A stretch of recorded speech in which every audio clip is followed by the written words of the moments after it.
sijamuona msichana kama huko.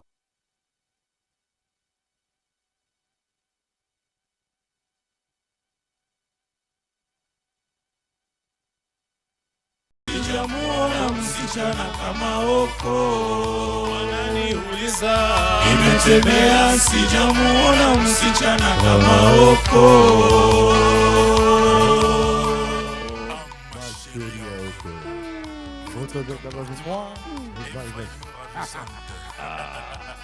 Vous allez, voilà. Nimetembea sijamuona msichana kama huko.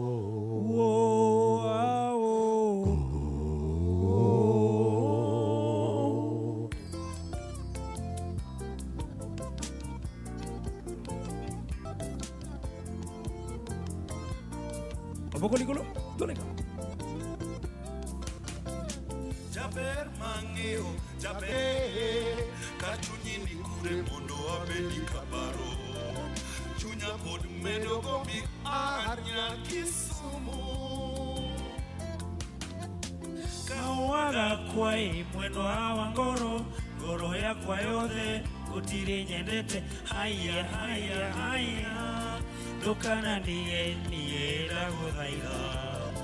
ndaguthaitha woi na mandoka nandige.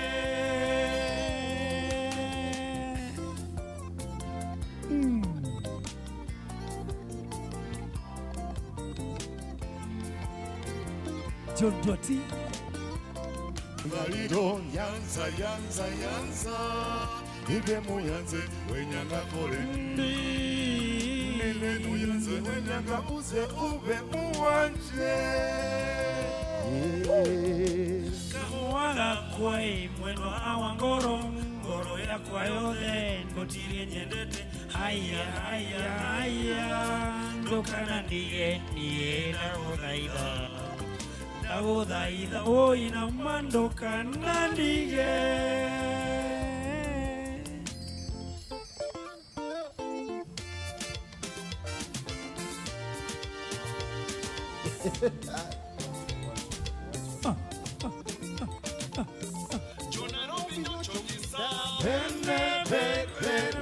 Mombasa bende benji bende bewaromo yanza bideda manje yanza Shukalala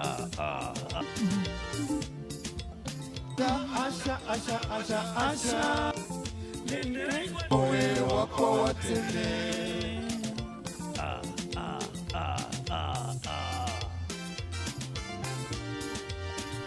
Nene echunya wakwate yanza muwana wanje yanza muwana wanje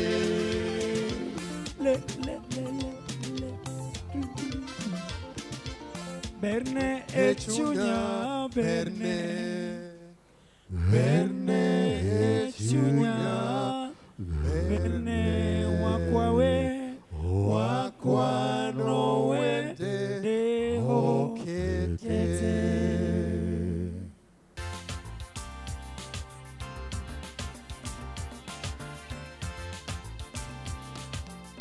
Wanabida nalale mgange gose na ngoma ailele. Nalale mgange gose na ngoma ailele. Nalale mgange gose na ngoma ailele. Nalale mgange gose na ngoma ailele. Ailele ailele na ngoma ailele. Ailele na ngoma ailele. Ailele na ngoma ailele. Ailele na ngoma mege chadu na mege chadu mololo. na mere chadu na mere chadu mololo. Na mege chadu na mege chadu mololo. Na mere chadu na mere chadu mololo. Ailele ailele na ngoma Ailele.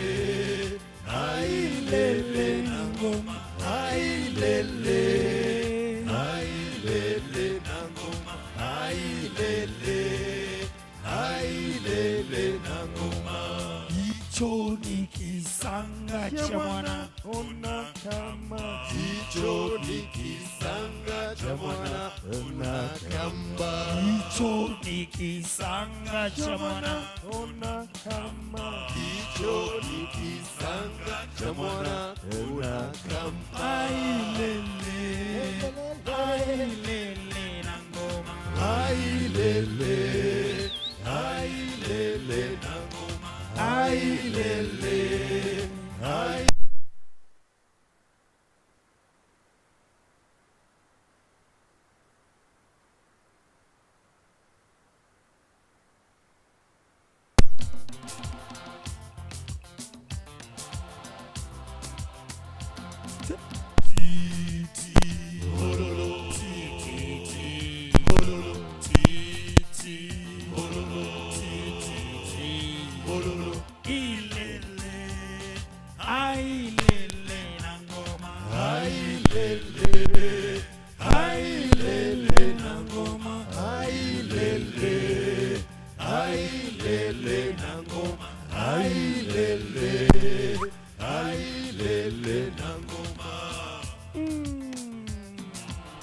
Manato.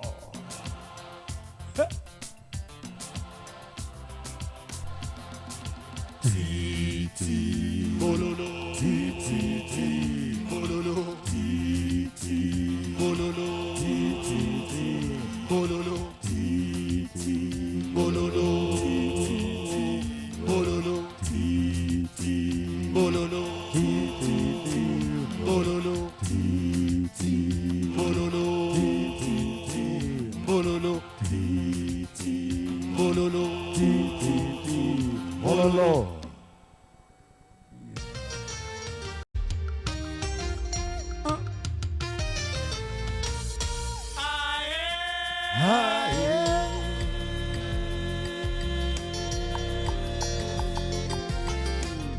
Julieta, Julieta, uko wapi? Julieta, Julieta, uko wapi?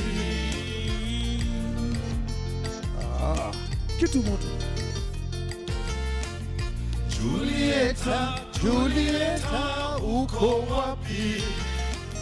Julieta, Julieta, uko wapi? Tangu tuliachana nawe mwaka uliopita, uko wapi? Uko wapi? Tangu tuliachana nawe mwaka uliopita, uko wapi? Uko wapi? Julieta.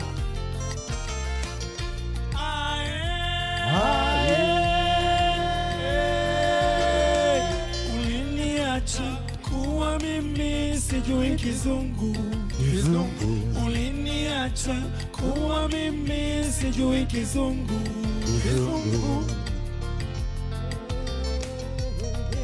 Yamba Afrika.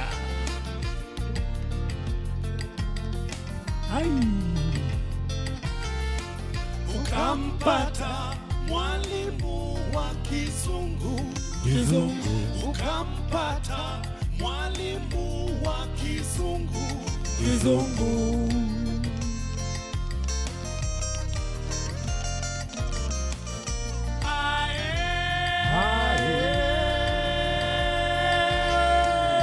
Julieta, Julieta, uko wapi? Julieta, Julieta, uko wapi? Oh yes. Param, pararam, param, pararam, param, pararam, param, pararam,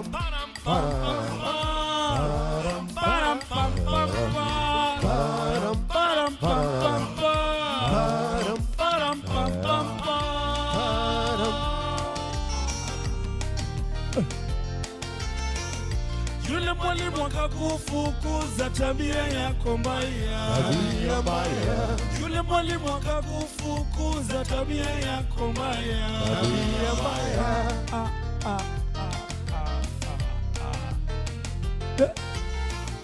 Julieta, Julieta, uko wapi? Julieta, Julieta, uko wapi?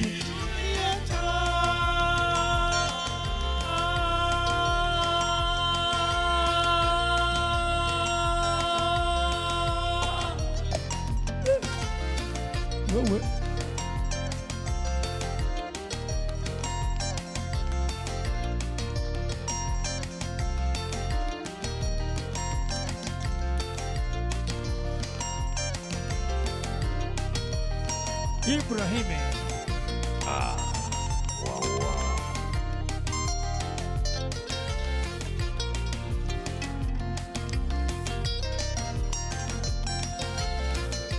Julieta mama, Julieta mama, Julieta mama, Julieta mama, Julieta mama, Julieta mama, Julieta mama, Julieta mama.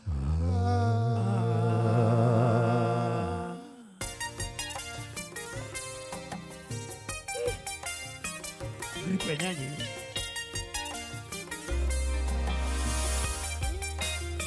Omadua Comme Africa, le président Simon Bond chantait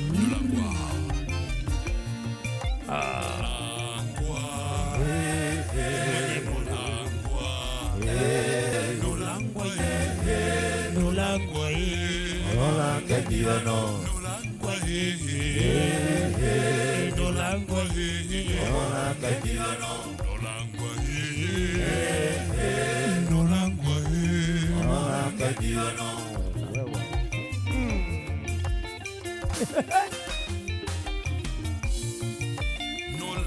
voix.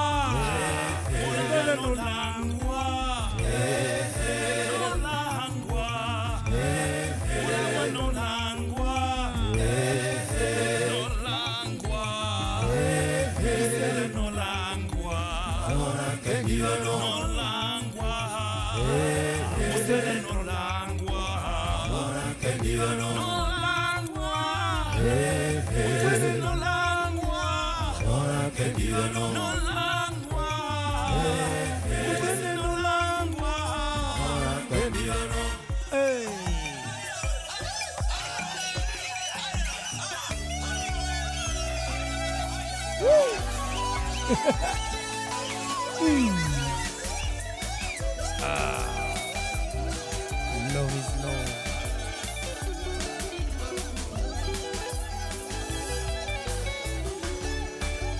Nololanga ikofia Nololanga ikofia kosetanga nichore Nololanga elikoti gometanga netinda Nololanga elikoti gometanga netinda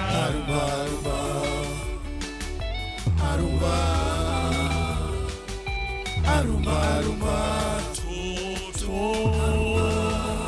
Toto Arumba Toto Arumba Toto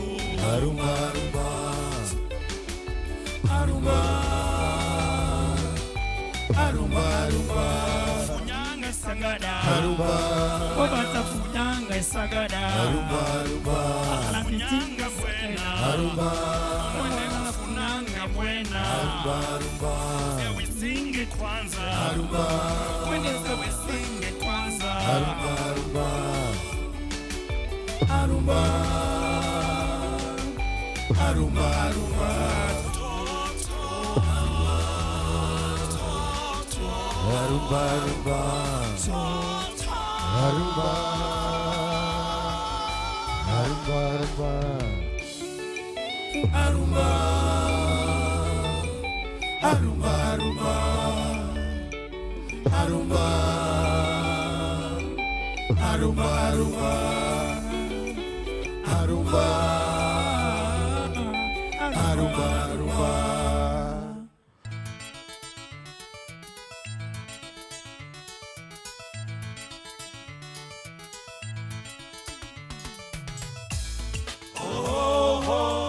Yes, sir.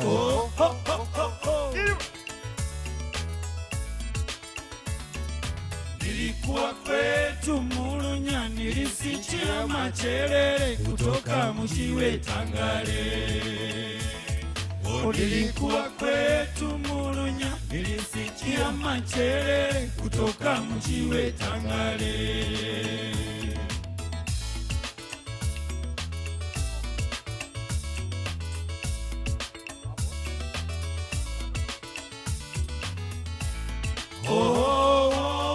Yes, sir.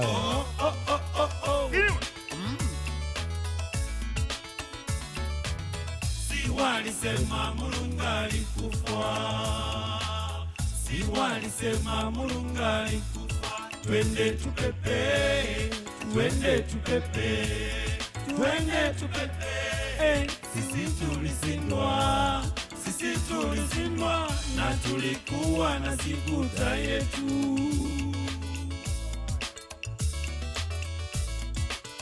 Tenore.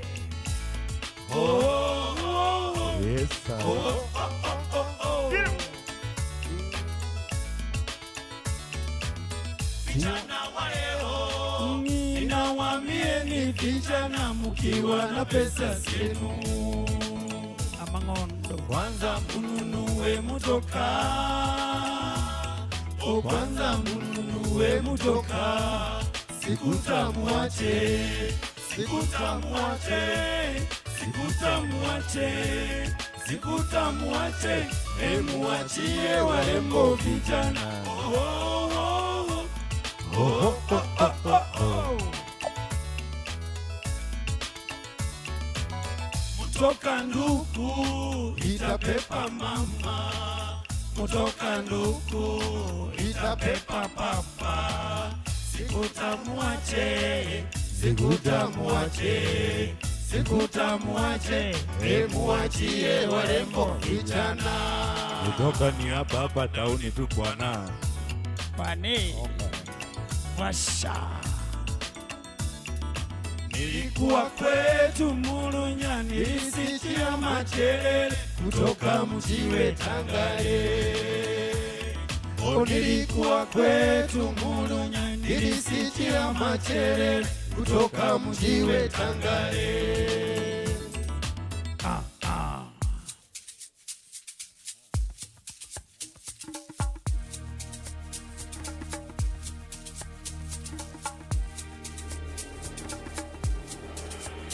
Yesu ningongekale tenga, Yesu ningongekale tenga, Yesu ningongekale tenga, Yesu ningongekale tenga.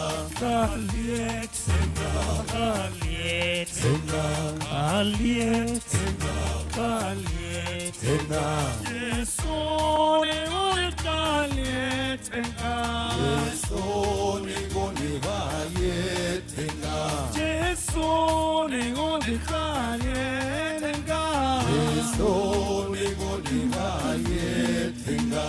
Kaliet tenga, kaliet tenga, kaliet tenga, kaliet tenga, kaliet tenga, kaliet tenga, kaliet tenga, kaliet tenga.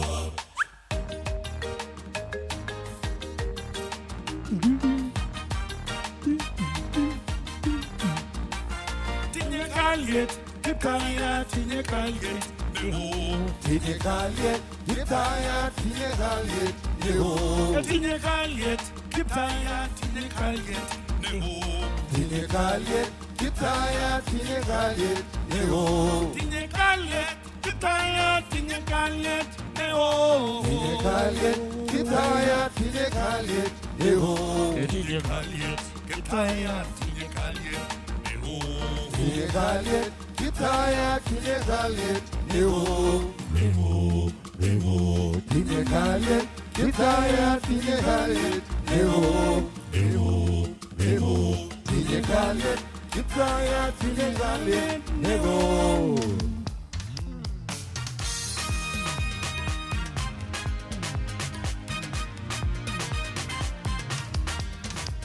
Kongo iwe gitayas, Kongo iwe amuki kosawet, Kongo iwe gitayas, Kongo iwe amuki kosawet. Ishe kwe baba ogi poti iti mangen. Kongo iwe gitayas, Kongo iwe amuki kosawet, Kongo iwe gitayas, Kongoiwe amuki kosarwech. Kongoiwe gitayas. Kongoiwe amuki kosarwech. Kongoiwe gitayas. Kongoiwe amuki kosarwech.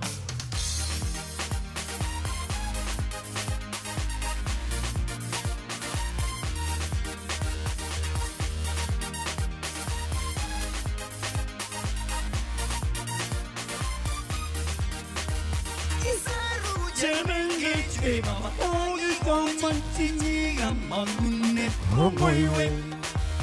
Isaru, Jemenge, Mama, oh, you come and sing a mamune, oh, my way. Oh, my way, Itaya.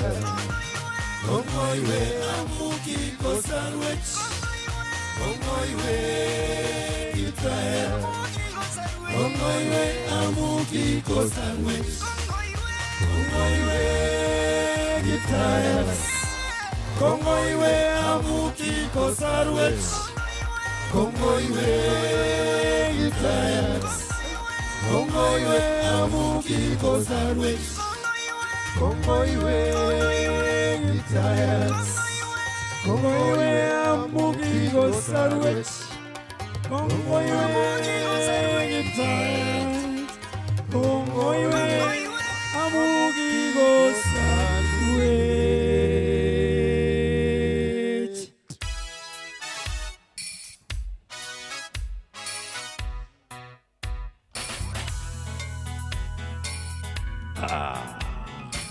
Wow.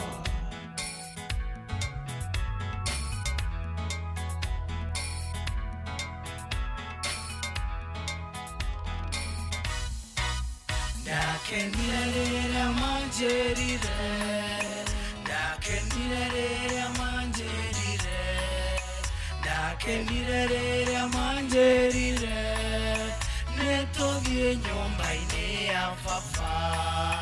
Dakendirera manjerire, dakendirera manjerire, dakendirera manjerire.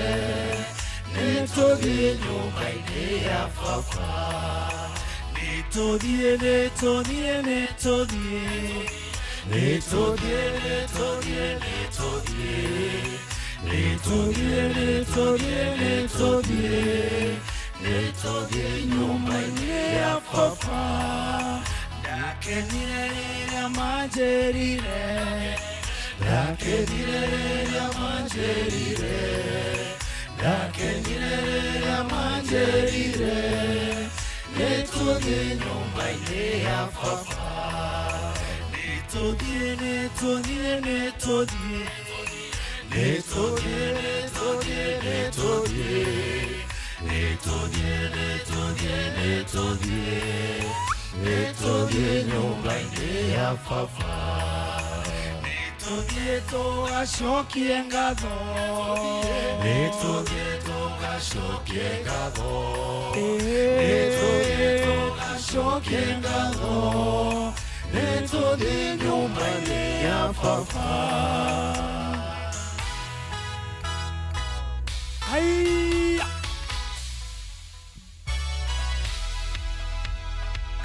Oishinda sintoma. Nyondo asia manene. Orotoro kumagio. Nyondo wa okaru aku. Nago isinda sintoma. Nyondo asia manene. Orotoro kumagio. Nyondo wa okaru aku. Moke amokeresyo. Kumoni nile wakwa. Wemwera wemwegatea. Omoje narosu. Itina ndiho nene. Remwenye tigera. Roho ya wakeheire. Gono nitete woko.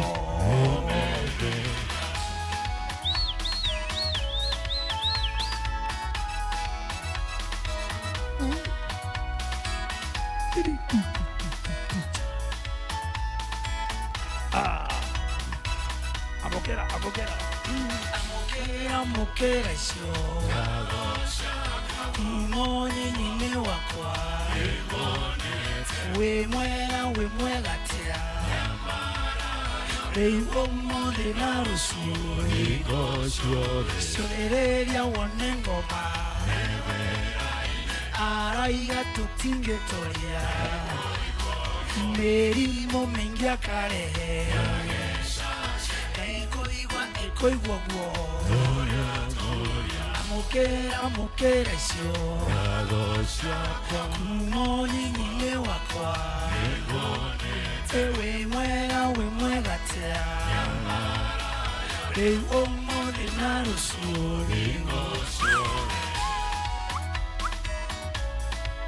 Aya, twende.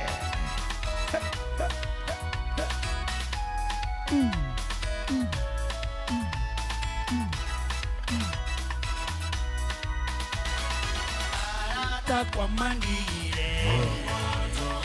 Ora gotire ono mwe. Maragia na mehu.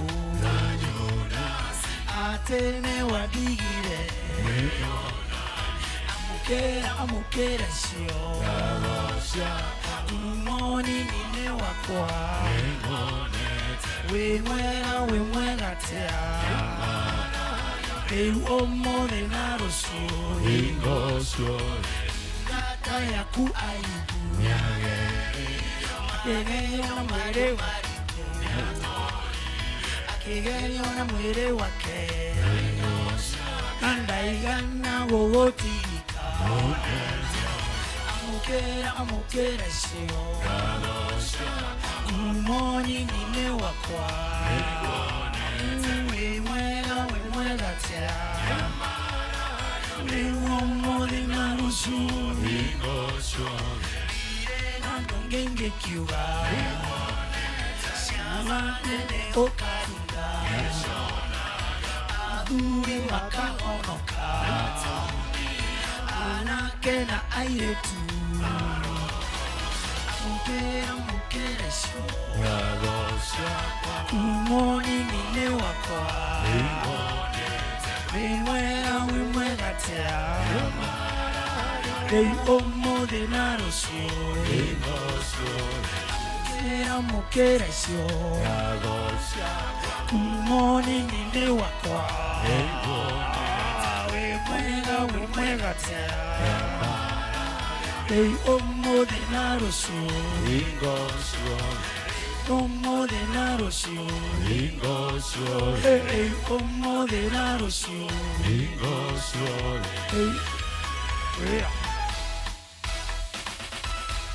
Wapi makofi kidogo kwa Kayama. Hello. Good morning.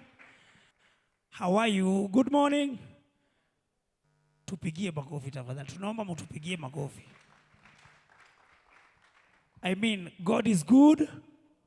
Si tumeamuka asubuhi mapema tunasikia vizuri. So we are having fun before we start the major event. We are giving you music from all around. Ladies and gentlemen, this is Kayamba Africa. Tunawafurahisha, tunawaburudisha na mnapendeza. Oh my goodness. Aha.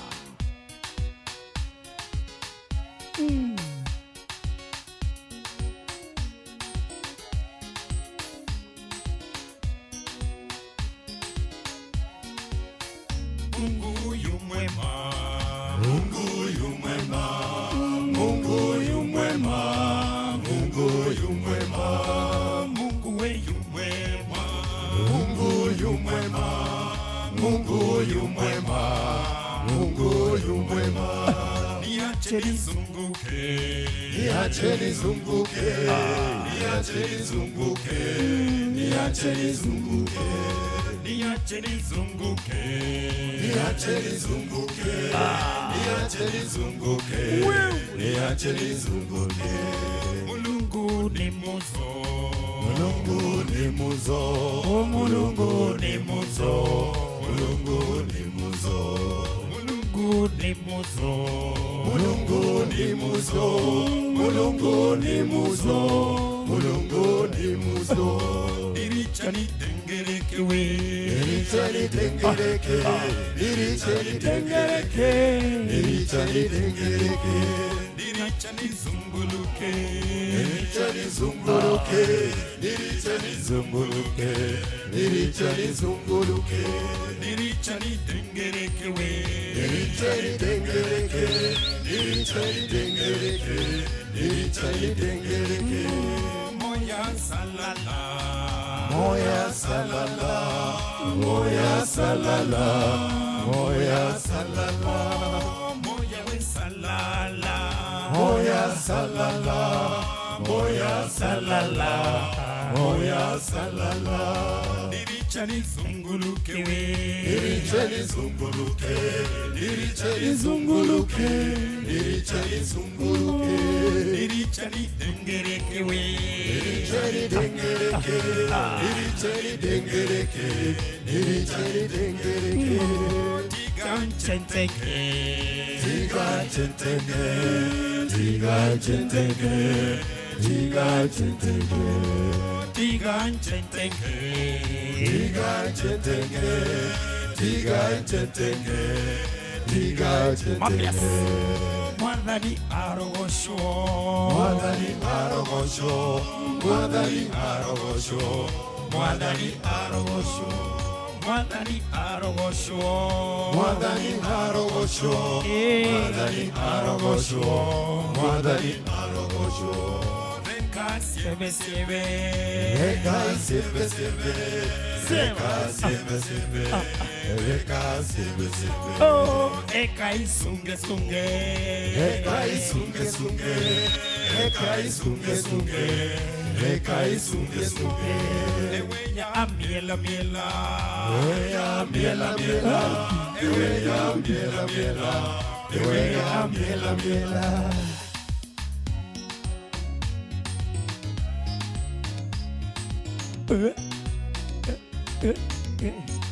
Shangilia Yesu anaweza. Yesu anaweza. Yesu anaweza. Yesu anaweza. Shangilia Yesu anaweza. Yesu anaweza. Oh, Yesu anaweza. Yesu anaweza. Shangilia Yesu aokoa. Yesu aokoa. Oh, Yesu aokoa. Yesu aokoa. Shangilia Yesu anaponya. Yesu anaponya. Yesu anaponya. Yesu anaponya. Shangilia Yesu jemedari. Yesu jemedari. Oh, Yesu jemedari. Yesu jemedari. Shangilia Yesu namba moja. Yesu namba moja. Oh, Yesu namba moja. Yesu namba moja. Shangilia Yesu namba moja. Yesu namba moja. Oh, Yesu namba moja. Yesu namba moja. Shangilia Yesu daktari. Yesu daktari. Sote Yesu daktari. Yesu daktari. Shangilia Yesu atupenda. Yesu atupenda. Oh, Yesu atupenda. Yesu atupenda. Shangilia Yesu anaweza. Yesu anaweza. Yesu anaweza. Yesu anaweza. Yes, thank you once again for clapping. Thank you once again for clapping. Wow. Yeah, I just have one request. God has been faithful. He has managed us to see this particular day. Before you start the exhibition, I'll just humbly request all of you to be upstanding. You've sat for a very long time.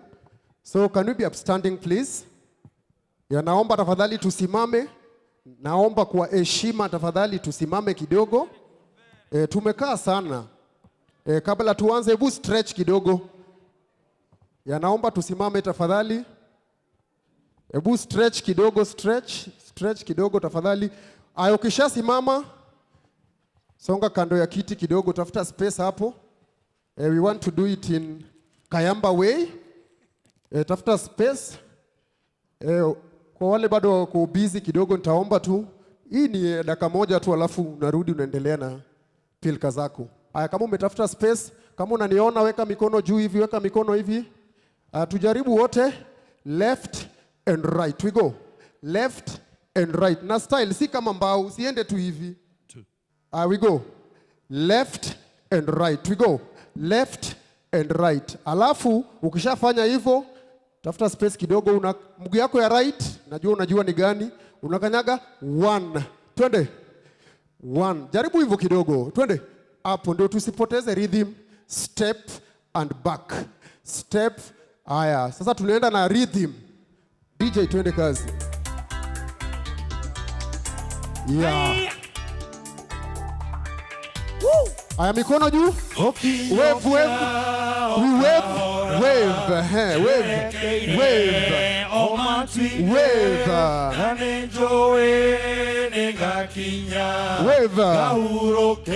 Alafu tunaenda hivyo. Haya, twende. Hapo. Unakanyaga hivi na maringo kidogo. 1. Step. Unaenda hivyo. Na maringo kidogo. Twende. Hapo, hapo. Alafu unasimama hapo. Left and right. Mikono juu ya left and na maringo kidogo. Tunarudi hapo. Haya, step 1. Unakanyaga. Hapo, twende. Yesu Kristo step hapo sasa. Twende. Haya, hapo na maringo niangalie. Twende. Unakanyaga kidogo, unaenda chini. Hapo. Twende. Angalia hata mzee anafanya bwana. Haya, simama. Left and right. Wave. Tuna wave.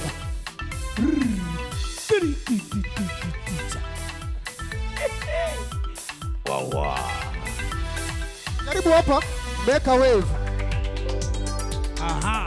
Una stretch, hiyo ni form of stretching. Kwenye ngoda. Weka mikono hivi, ku stretch. Kanyaga hapa sasa, twende. 1, 2. Na maringo kidogo. Haya, tunajaribu hapo. Haya, twende. Haya. Twende.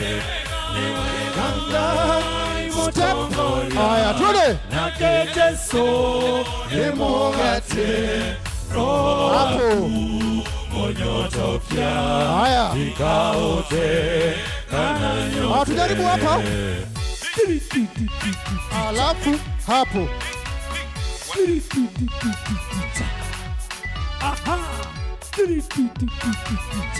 Jaribu hapa.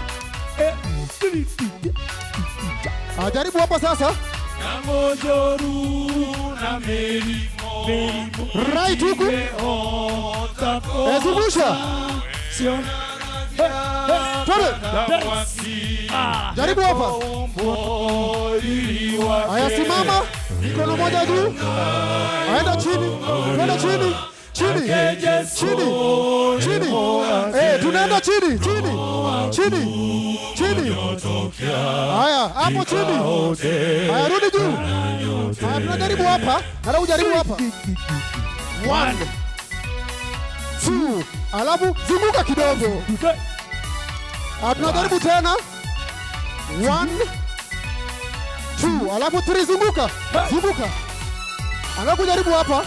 Mikono hapa waka. 1, 2. Hapo. Haya, zunguka.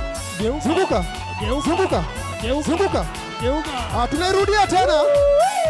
1, 3. Kunya. Alafu zunguka. Nataka kujaribu hapa. Alafu twende. Jaribu hapo. Aenda nao chini. Teremuka. Agara kidogo. Tunarudi juu. Agre. Tujipigie makofi. Shida ya kwanza ni kwamba mutavunja hizo viti. Songeni kando kidogo kwa viti. Nataka tucheze kabla tuanze. Hiyo imekuwa tu ni first round. Yes. Aya, tusikae tafadhali, tuendelee kusimama. Agre, tuende kazi. Aya, tuende kazi. Aha. Naomba students munifuate mimi tafadhali. Wanafunzi, munifuate. are we ready? Tuje ni munifuate tu. Na waomba ndio hao wengine watakuja. Na waonyesha vile tuna dance. Usiogope. Wewe anza kunifuata. Haya. Usiogope. Tuje hivyo. Baadaye nifuate tu. Nifuate, usiogope. Step. Kuja. One step. Tafadhali kujeni. Step. Kuja. One. Two. Tunakanyaga hivi. Naonyesha. Kore hapo. Kanyaga. Hapo. Kore. Wale wengine tuje tafadhali. Hendi. Sio peke yao. Kanyaga hapo. Tuje hapo. Kanyaga hapo. One. Haya, wale wanatuona. Kanyaga. Haya, tuende. One. Two. Ajaribu hapa sasa.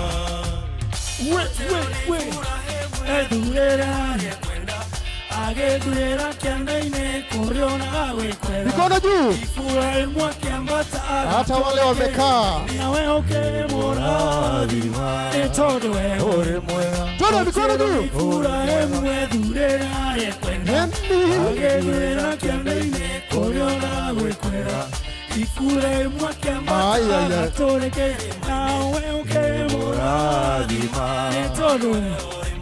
Tunajaribu hapa sasa.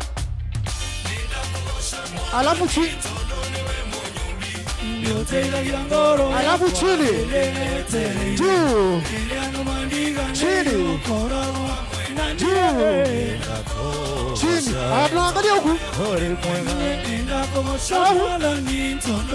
Alafu. Alafu.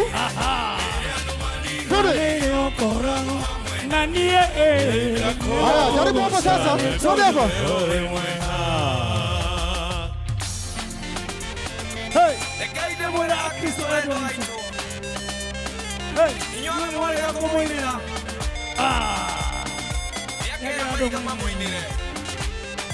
Alafu chini. Nataka kujaribu hapa sasa. Chota hapo. Kuna chota. Twende. Hapo. Twende. Hapo. Twende. Hapo. Hapo. Hapo. Unaenda. Twende. Angalia hapo sasa. Twende. Twende. Chini. Twist. Chini. Haya, baka chini. Chini. Haya, rudi juu. Kada ujaribu hapa sasa.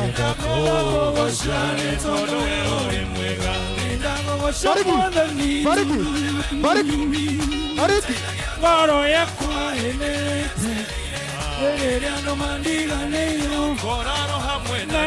Haya, twende hapa. Aendesha gari.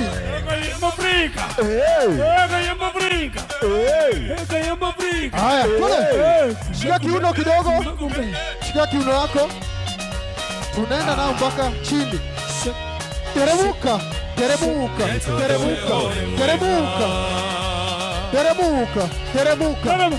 Haya, hapo chini tu. Haya, rudi juu. Haya, mara ya mwisho twende.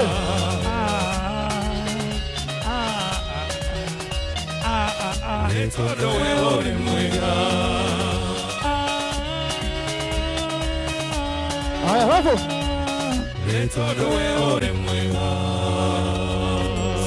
Hey, statue. Agre, statue. Kwa wale wamekaa tupigieni makofi tafadhali. Nafikiri sasa tukianza tunaweza kuwa tuko sawa. So thank you so much. Can be seated. You may take your seats. Yes, sir. Lovely, lovely.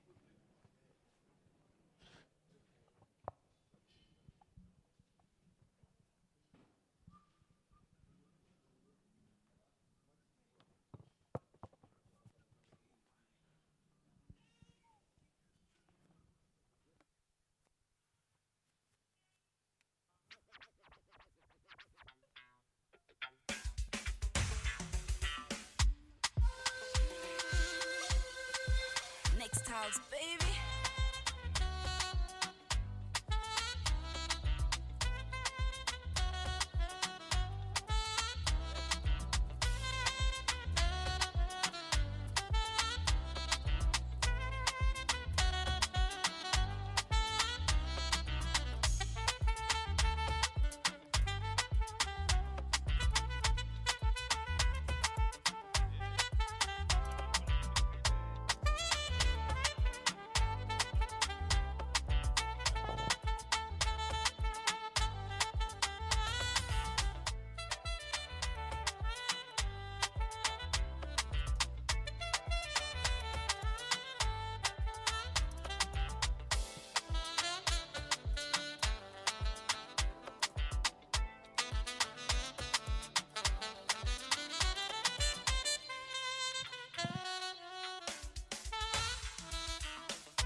this. Make me fly like say I'm Aladdin.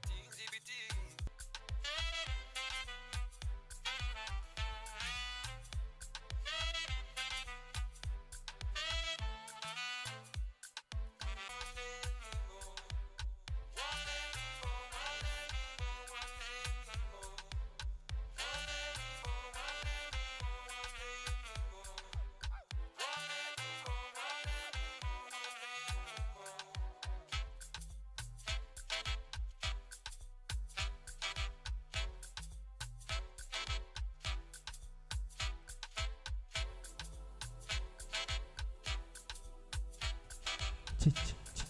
One, two.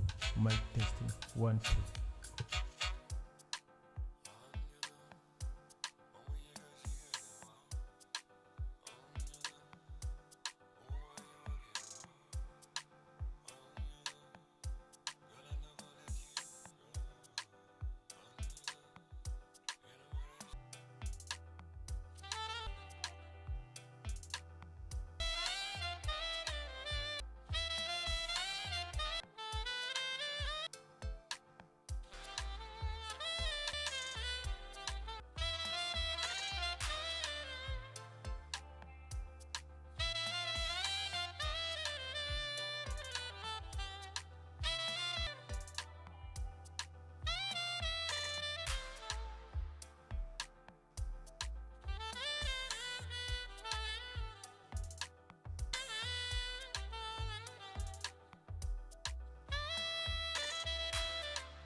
Good morning. So if you see a seat ahead of you, so that we occupy the seats to entertain kids. Ladies and gentlemen, as we will give you a few songs. If you haven't had anyone, my brother, there's one saying he has not heard a song from Giriama. Another one.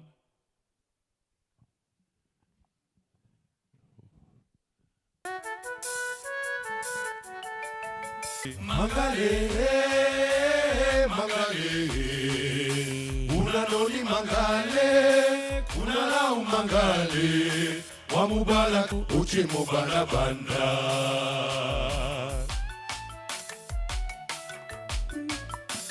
Mangale, mangale, unanoni mangale, la banda, wamubala kadama wa.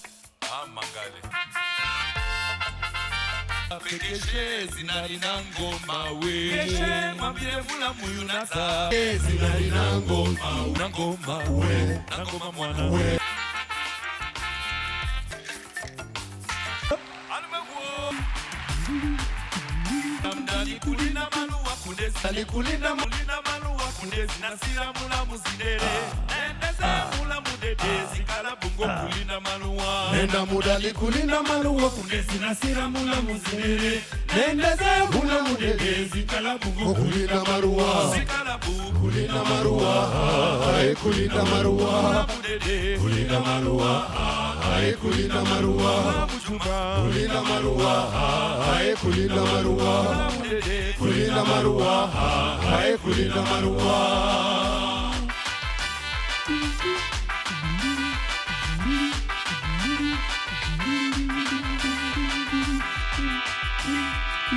Simba gulume, we simba ya gulume. Simba gulume, we simba ya gulume. Simba gulume, Ladies and gentlemen, tusimame tukaribishe mgeni wetu wa heshima tafadhali. Let's be upstanding.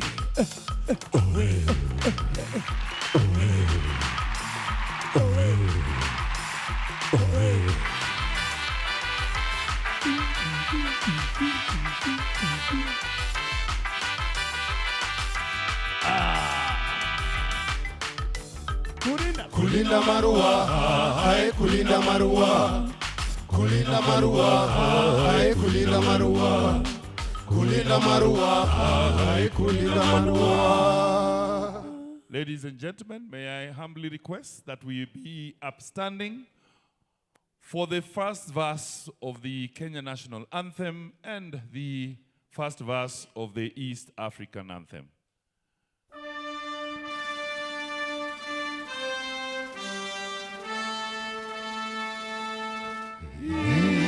Ilete baraka kwetu, iwe ngao na mlinzi, na tukae na undugu, amani na uhuru, raha tupate na ustawi.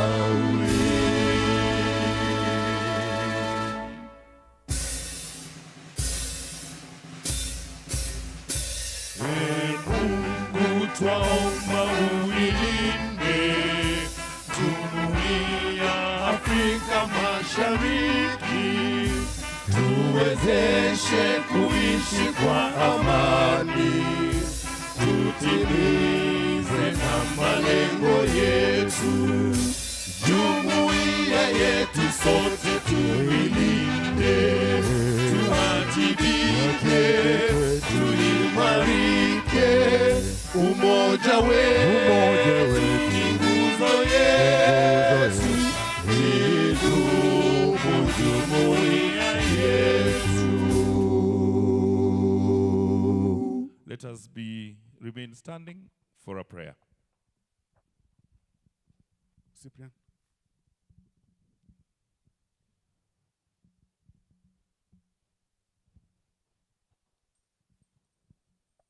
Let us pray.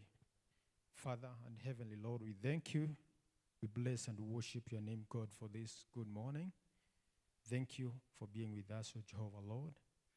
Thank you for the good health that we are enjoying this morning, Jesus Christ, God.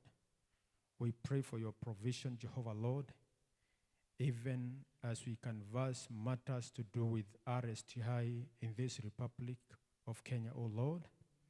I pray that, God, may you help us and take us through, Jehovah God. Pray of the Ministry of Education, Jehovah God, and the State Department, O Lord. Thank you, Father. Be with us. Take over. And God of glory, as we come to the end of this conference, Jehovah God, after 4 days, we shall be careful to thank and worship your name, God, because you are worthy. In Jesus' name, God, we pray. Amen. Thank you so much.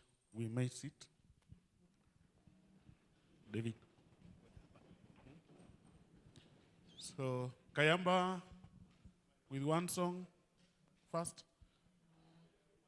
Just sit, you can sit. Oh, fine.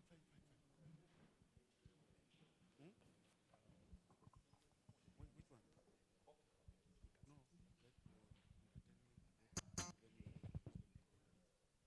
No. One song, please. Thank you. Our chief guest, Bwana PS, I want to humbly request, I think people are walking in, so that before we start, we want to do our patriotic duty to present one song before we start the formal meeting. Mabibi na mabwana, tafadhali naomba tusaidiane kwa kusimama kidogo, tumkaribishe mgeni wetu na tuanze hafla yetu kwa nyimbo ambayo mtanisaidia pia kuimba. Karibuni.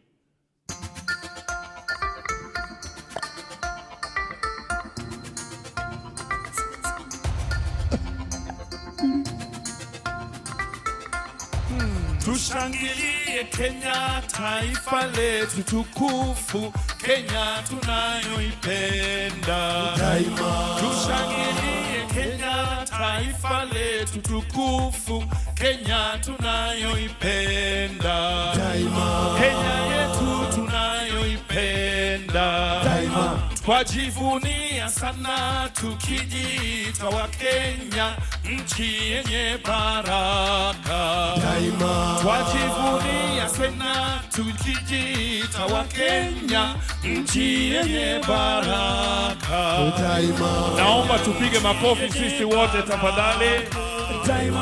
Angalia jirani yako umpatie high five. Angalia jirani yako umpatie high five. Jirani yako umpatie high five. Tu ni nchi ya usalama, kamwe hatutaiacha. High five like that. High five. High five. Anayependa Kenya ni yule mwenye kutenda haki kwa watu wote daima. Anayependa Kenya ni yule mwenye kutenda haki kwa watu wote daima. Haki kwa watu wote daima. Ukipenda Kenya ujitenge na mahambo yenye kuvunja amani daima. Ukipenda Kenya ujitenge na mahambo yenye kuvunja amani daima. Hatutaki matata Kenya daima. Hatutaki matata Kenya daima. Nataka tuimbe pamoja sasa hii chorus moja. Ndio tuanze. Tunaenda namna hii. Shika roho. Kenya kipenzi chetu, hatutaiacha milele na milele. Kenya kipenzi chetu, hatutaiacha milele na milele. Kenya kipenzi chetu, nchi yenye upendo, hatutaiacha daima na milele. Tuimbe yote pamoja, agre. Kenya kipenzi chetu, hatutaiacha milele na milele. Agre. Kenya kipenzi chetu, hatutaiacha milele na milele. Tujipigie makofi tafadhali. Thank you so much, Kayamba. Guest of honor, sir. And our invited guests, you are welcome to our fourth multisectoral conference. Kindly have a seat. Kindly have a seat. Sorry. At this moment, I want to invite Professor Vasi Mwacha, who is the moderator of the session, to take over, and to be able to invite the guests on the other side. Thank you, Prof. Thank you very much. Good morning, ladies and gentlemen. Professor Brazak. This chief guest for us today, our PS, our other members and colleagues and partners, you're welcome to the fourth multisectoral conference. I think I'm going to request our chief guest, accompanied by Professor Munavu, Professor Michieka, if they can hear me, please to come over. We want to David, the Director General.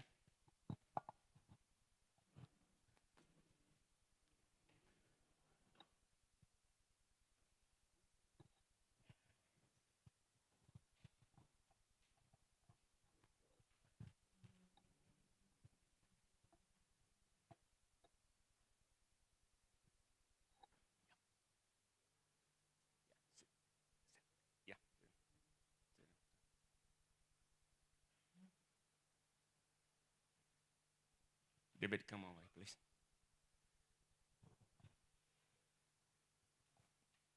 Today is a very special day for the Science Fraternity, Research Fraternity in Kenya. We are celebrating 4 years of age. I think when you're 4 years, a lot of things happen because you want to wear the clothes you want to wear. Even for me this morning, I was looking for a suit to wear, and I look good today. I'm going to start by inviting the Director General of NACOST, National Commission for Science, Technology, and Innovation. But before I even invite him, we are very fortunate because we are not gender sensitive. I apologize there, but it's not by design, it's by accident. These gentlemen ahead of you here have something to do with National Commission for Science Research, for sure. They have something to do with National Research Fund, because this was one family. We all started from the same scion, and now we are grown to be what we are, including our chief guest. So let me ask David, on behalf of the host, the National Commission for Science, Technology, and Innovation, to welcome us to this place. Thank you, David. Thank you so much, Professor Moja. Our chief guest, PS, State Department for Research and Innovation, Professor Shaukat Abdurazak, Professor Munavu, the Chair Konza, Professor Micheka, Chair NRF and Chancellor Tharaka University, and Professor Vasi Moja, who is our moderator this morning. Distinguished ladies and gentlemen, good morning. I'm grateful that this day we are here for this great event. And it is very important from the onset I take this opportunity on behalf of the National Commission for Science and Technology to really warmly welcome you here. Feel where you belong, because this is our discussion. This is the day we want to chart our way forward. And indeed, God is great because we now have a state department clearly dedicated to the matters that we'll be discussing for our next day. And we are glad the person leading the State Department is none other than the Professor Abdurazak Shaukat, who has been the champion in this field. So for that, I feel comfort because of what we're going to discuss and in this conference and what we're going to have as our way forward. It is what our new State Department is looking forward to. So with this, let me acknowledge some of the institutions that are here as we start. And it's very important for us to get a feel of those who are here and those who are still coming and streaming in. Please feel welcome. With us this morning, we are very glad to have our eminent scientists, CEOs, boards, chairs, distinguished participants, heads of department, and international delegates. Feel welcome, and even our students, as we are preparing for the next generation of workforce. We really feel that even as students from various schools around this area, you are where you belong. So this is very important that we do have. Particularly, I want to note the institutions that are here, and in particular, my team are going to give me names so that I am able to appreciate you by names of those who are here. But it's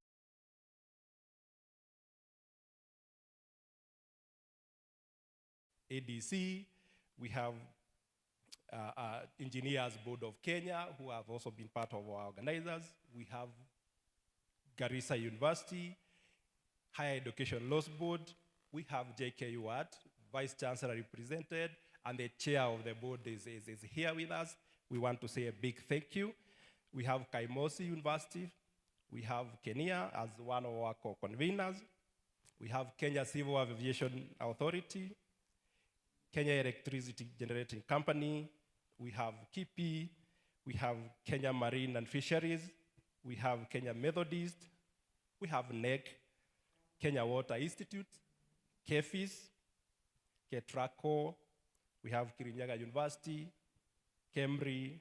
We have Konza, representing none other but the chair of the Kenya Police, Masinde Morido University, Science and Technology. We have the Sirius Board. We have National Construction Authority. We have various schools around this region. And we have even the some of our associations that are very important, Scientists of Kenya Association, that we really want to have our young people also have a voice in this debate. Sigalagala National Polytechnic, Water Development Works, this is Tana, Tharaka University, University of Eldoret, just to mention a few. Feel welcome, and we are grateful that your institution have committed to have you here, so that we have this conversation. So once again, thank you, a big thank you on behalf of myself and Nakosti and the core conveners for you having your time that you are here. Welcome to Naivasha. Welcome to our 4th multisectoral conference. And I really wish that we are able to have some very important resolutions that we can take forward. Indeed, your presence this morning as our distinguished participant and led by our chief guest, we feel that we are greatly honored and appreciate. And this is a very clear testament that we have agreed to work with us in this journey to realize our aspirations. And my message here is, in fact, more particularly, is to overemphasize what His Excellency the President has done by clearly giving the direction in terms of creating a specific state department that is dedicated to matters, science, technology, and innovation. That's why I think this is very important, that the head of state would think this is the direction, and you are the people to chart the way forward. And in fact, some of the key functions for the National Commission for Science and Technology, one of it is the issues to bring the stakeholders together as we promote matters, science, and technology. And this is important. That's why I read the list, so that we can appreciate both private and public institutions that you are here for us to have this conversation. So that is our role, to bring the stakeholders together so that you can have your voice. And I'm pleased, in fact, in line with this commission's mandate, that this week we are gathered here, particularly to speak the issues around the science, research, and innovation. And more importantly, I know the debate is around to have impact, because we should be able to have impact in what we are doing. The issues of intellectual property, protection, that will be the debate. But it is not enough to protect our innovation. It is more important how we can commercialize, how we can monetize these innovations. So that is the debate. And that's why we feel, as our mandate to bring you together, as our mandate to promote innovation, that we have an opportunity here. And this is very important. And I always say this in this kind of gathering, that the best time to plant a tree was 20 years ago. But the next best time to plant a tree is today. And that's why I think I want to invite you so that we can chart this journey together. I therefore invite you all, as distinguished participants, at least to share your thoughts, because we have been having this debate, so that we are able to be on the same page in the matters to do impacts in research, innovations. How do we take them forward? What is our role, our institution? What is our role as scientists? What is the role as our innovators? What is our role even as our students as we do this? So I say a big thank you to the organizing conference, the committee that was able to put through this. I also want to extend our gratitude to the committee members and to our co-conveners that have worked with us in bringing this together. So mmekaribishwa, so that we are able to have this. And our chief guest, we are greatly happy to have you present this morning, because this is your meeting. And one of my parting shot is, I'm glad that as a PS, you are officiating the Nakosti Commission. First of your major event for the commission, you are officiating this conference. That is at heart to you. We know how you take the innovation and the innovators, because that's the way for our country. So thank you so much, PS, for having time to officiate our conference as one of your major events for the Nakosti. And we really want to look forward to work with you so that you can guide us into our near future, which we feel we have a bright future if we take care of our innovation and our research and innovation output. So let me say that Thank you so much. Mungu awabariki. And let me end there, moderator. Thank you, David. Now it's my honor to invite Professor Raphael Munabu. Munabu was part of the board of NACOST, but also he has been in this space long enough. He was my deputy vice chancellor when I was a younger person, as a lecturer and a senior lecturer and all that processes, and a friend of mine. I would credit my return to Kenya to Professor Munavu. When he came and found me somewhere in the cornfields of Illinois, he told me, come back home. We need you to come back home. And it took me a while to decide to come, but I eventually came back. Professor Munavu, now the floor is yours. He's a good friend, a convener for this convention, particularly Concert Kinopolis, where we think that's the next stop. Prof, after you.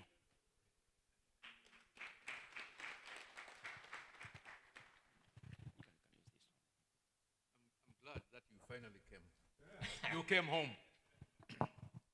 Good morning, everybody. Let me begin by just recognizing the PS, Professor Shokat Abdulrazak. Let me recognize the senior staff from NACOSTI. Let me recognize all the co-conveners to this fourth multisectoral conference. And it is not only a conference, but it's an exhibition on research, on science, on technology, and innovation. Let me share with you that the journey doesn't stop at innovation. Something else comes after that. So you have come up with a new idea, a new product, a new process, and it's innovative, you register it, and then the most important step is you commercialize it. You now begin to produce it so that you can create wealth for the nation. And I am so delighted, Bona PS, that for the first time, I am seeing a very bright future for our country. If you look at the young generation here, and please, when you go home and go back to your school, the ideas that you get from here, please take them and begin to nurture them in your mind. To be successful in life, whether you will be a scientist or a politician or an engineer or a doctor, whatever it is, begins at this stage. And therefore, this is a very important occasion for us, but let's listen to each other. Let's even listen to the young people, because they have ideas. And they have reflections. And they have dreams. Dreams of where we want to be as a country. Dreams of where we want to be as a continent, Africa. And to be able to get there in that future, we need to ensure that there is sufficient research to generate knowledge. They call it knowledge-driven economics. It is an economy that is driven by knowledge. And therefore, this is a very important occasion, and I wish all of you a very successful engagement. Let me just share with you before I sit down something. We sometimes don't realize how gifted we are. There is a saying in one village. I went somewhere very far up there, And they had a saying that anybody who doesn't travel, anybody who doesn't move forward, thinks their mother is the best cook. Aha, you have heard that, eh? So, listen to this. We have started as a country this journey to commercialize ideas. And one of the flagship projects that we have in this country is Konza Technopolis Development Authority. Some people call it the smart city. And sure enough, it is the smart city in this region. It is a city that is anchored on ensuring that our youth have the relevant skills, that we use data, and that data is sequestered and protected, that we have incubation facilities where anybody with an interesting idea, a creative idea, can come on board and be assisted to commercialize incubation, to commercialize that idea. Konza Technopolis, 60 kilometers on the way to Mombasa, is a smart city. It is the smart city in this continent. That is why last year, the head of state launched the Timbuktu Green Tech Hub for Africa. UNDP did. And it is anchored at Konza. That is where we have a data center that is already supporting over 70 companies, private and as well as public sector agencies. But a smart city must also be anchored on education. And that is why at Konza, and by the way, if you have not paid a visit there, I encourage you to visit Konza. And all you need to do is just go there. And if you want my number, I will give you. You call, I call. You can go there in groups and so on and visit and see what it is that they are doing. There is one of the most outstanding innovative universities in Africa, KAIST, the Kenya Advanced Institute of Science and Technology. And that institute is going to be operational very soon. It is an institute that will be training postgraduate, postdoctoral, and so on. But the idea is to look at commercializable ideas, convert them into products and into services. But we also have a fantastic facility there. How many of you have heard of the Open University of Kenya? Wow, yes, the Open University of Kenya. Now you have heard it. Let me ask again. How many of you young guys have heard of the Open University of Kenya? Raise your hands. Because I just told you about it. Isn't it? This is a university that is open. So you don't have to go to university A, B, C, D, and so on. You can go, register in this university. You study online, wherever you are, and you get qualifications, and you are accredited, and you are appreciated. It's fantastic. We are going to have, and I think we need to invite you, Bwana PS, we are also going to be establishing the medical center facility at Konza, and it is going to be very unique. And there are many other projects that are really being embodied as we move on. Mine is to welcome all of you. Please, we were told when we were singing, you hold your hand like this to recognize the importance of your country. I say, as we move forward, thump your heart kidogo, namna hii. Tuseme, we are moving forward. Science is going to assist us. Research is going to assist us. Innovation is going to assist us. But whatever we do, we cannot ignore the private sector.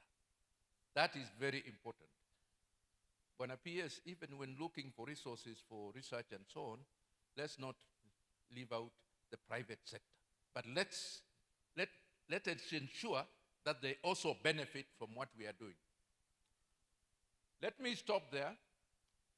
I have a colleague, Konza. I am the chairman of the Konza Board of Directors. I have my colleague, Pacifica Professor. Ako wapi? Yeah, you can talk a little bit later, but that lady, if she talks, you have to listen very carefully and ensure you carry what she says at home, okay? She will talk to us later. So, asante sana, God bless you. Thank you.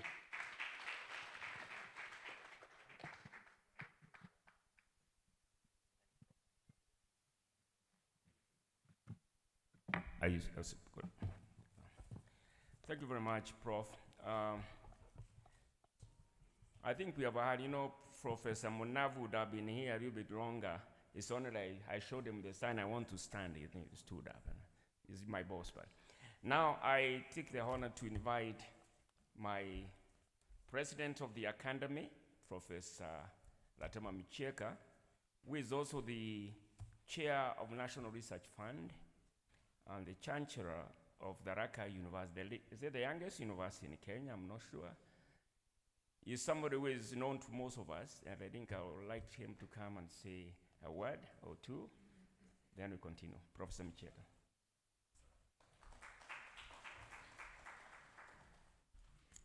Mr. PS, the master of ceremony, colleagues who are here, some I see seated here nicely. Thank you so much, students who are here. Margaret, I really think I shouldn't say much more than what has been said by my brother, Professor Munavu. But just 2-3 sentences. Number one, really, that I'm the chairperson of the National Research Fund, and whenever you are out there, check on those stands. With the money we get from the government, from the donors, we have tried as much as possible to support what you see materializing out as you go around, and in particular, the JKUAT indigenous vegetables, where the peers spend reasonable time thinking, listening, asking questions. So a large number of those stands are actually supported by our organization, NRF, and the CEO will be here shortly. One request, Desai, we are looking for money from the local donors, really. It is the government that supports us, and then external donors as much as they do support. But we don't have really as much support from national philanthropies to support us, and we are working on that. Very few have come in through, but I'll be coming to you, Kariuki and others, to please support the research that goes on that will help the youth and the nation. The third short one, we really want to empower. Professor Bunava said very well, let us empower the youth, the youth, the youth. Nobody, and nobody, wherever you would be, can come from anywhere and support you in research, particularly high-tech research. Localized wanile dogo wanaweza kuja wakasupport, lakini hata mimi nikiwa na kitu changu kizuri, hamna hata kidogo where I can come, give you money to support and outcome or outdo myself. Lastly, our universities, private organizations, research institutions. Let us work, let us do research on material we actually commercialize. I'm extremely happy to be here. CEO, thank you for inviting us, inviting the youth, And like Mnav said again, and you said it, Professor Vasi, let us go out and spread the good word. Instead of sending persons out to work, say in South Korea or in Saudi Arabia, if we had factories 60, 40, 20 in the country, every one of us really would be in that place. I wish you happiness, I wish you well, and as we interact, know one thing, this is our country. Whatever we do will stay, help, support the generations to come, and take care of your environment to the last detail. Do away with the polythene. Was the actually World Environment Day, which was celebrated in Tharaka. Keep up. Don't waste water and throw away bottles. If you open a bottle, ensure you finish that water that you opened. You can't finish it, carry it home with you. It's important. We shall get rid of those bottles in due course. I thank you all and wish you very happy stay. Thank you.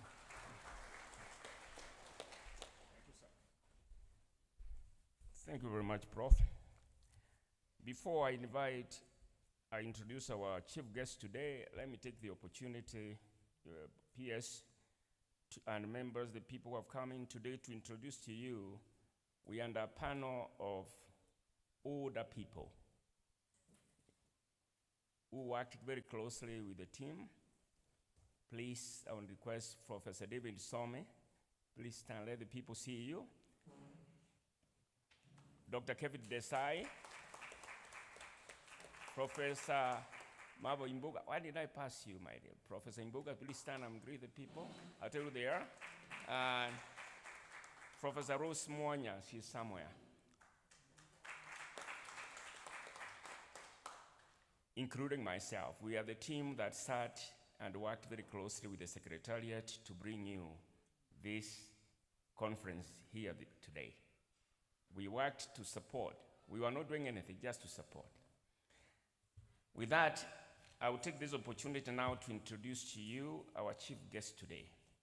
I was debating with the DG whether anybody from the ministry is around to invite the PS, but they realize I'm old enough to invite the PS, because I think I know him a little bit more than they do. Professor Shaukat Abrazak is not new to a lot of us who are in this space of research and science. Professor Abrazak, I'll start a little bit. I can't finish giving you his bio, but I can say that I've known him long enough to be able to introduce him. He was my colleague at Egerton many years back, where he became our Deputy Vice Chancellor in charge of Research and Extension, a very important component in the university's history. From there,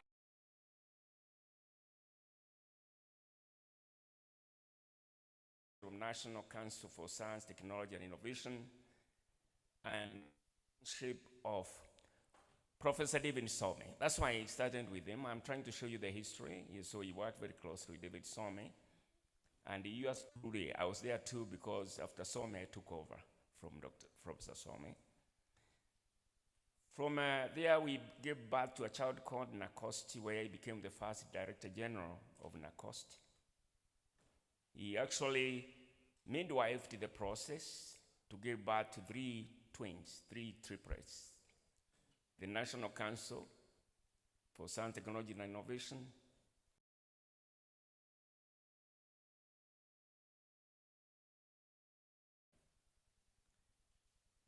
after that, he went back, he became now, he was moving, he became the Chancellor of Umma University. Before, he was taken away to Vienna, Austria, at the UN agency, International Agency for Atomic Energy Agency, where he is the director in charge of Africa. So we have somebody who has walked the path in terms of managing research and science.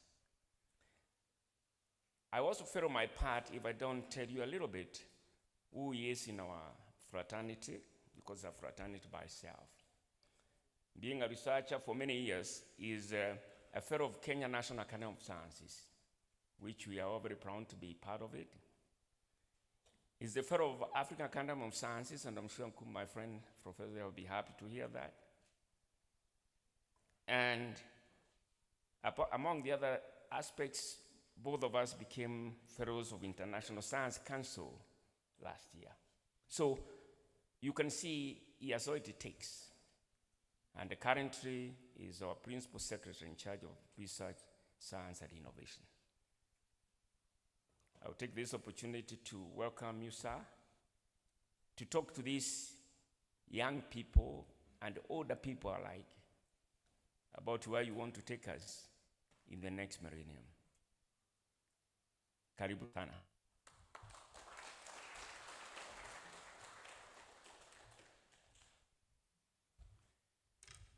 Asante sana, Professor Vase Mwaja. Good morning.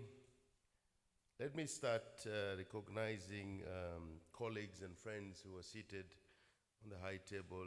Professor Munavu, Professor Mcheka, of course, Vase Mwaja, and the CEO of the NACOSTI, Dr. David Ngigi. We have various chairs of the board present, board members who are present here, CEOs of various institutions that are present, vice chancellors, professors, county government leaders who are present, heads of various departments, the conveners of this very important multi-sectoral conference, distinguished guests, ladies and gentlemen, and very important, I'm very impressed to see many students as well who are in this room. In fact, we should clap for all of them. It gives me a great honor to be here this morning, but before I go into the speech, please accept the apologies of the Cabinet Secretary, who really wanted to be with us, but because of other duties, he had to travel to present our country abroad, so he could not be able to come. Represent him at the same time, cover my speech as well. I'm just trying to make sure that the technology does not. Okay, there we go. It's a great honor and privilege to join you this morning for the official opening of the 4th Multisectoral Conference and Exhibition on Research, Science, Technology, and Innovation, which is going to be held between today and the 12th of this month. On the onset, I would really want to thank NACOSTI for their leadership in organizing this conference in collaboration with the Research Fund, the Kenya National Innovation Agency, Konza Technopolis Engineers Board of Kenya, KIPI, Sigalagala National Polytechnic, and WIS Academy for Nature, among other stakeholders from across science, technology, and innovation ecosystem. I also commend all participating institutions for their commitment to advancing Kenya's research and innovation agenda.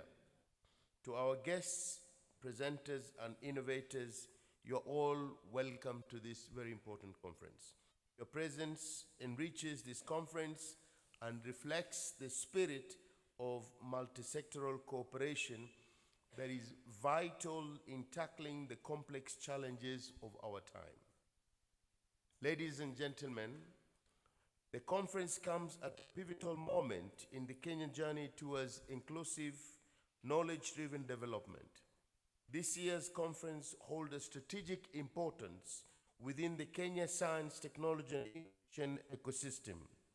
It offers timely opportunity to evaluate the current landscape, identify emerging challenges, and explore new avenues for partnership and innovation with the national priorities. Its deliberations will directly contribute to strengthening the national innovation system and enhancing the uptake of research outputs in addressing social economic challenges. This conference is a reaffirmation of the government's enduring commitment to multi-sectoral stakeholders' collaboration in advancing science, technology, and innovation. Across ministries, counties, research institutions, development agencies, and private sector actors are essential for co-creating and sustaining innovation that are relevant to citizens. The theme and the outcome of this year's conference, Research, Technology, and Innovation, Impacts, Intellectual Property, Protection, and Monetization, are closely aligned with the Kenyans' better economic transformative agenda and the national development endeavors.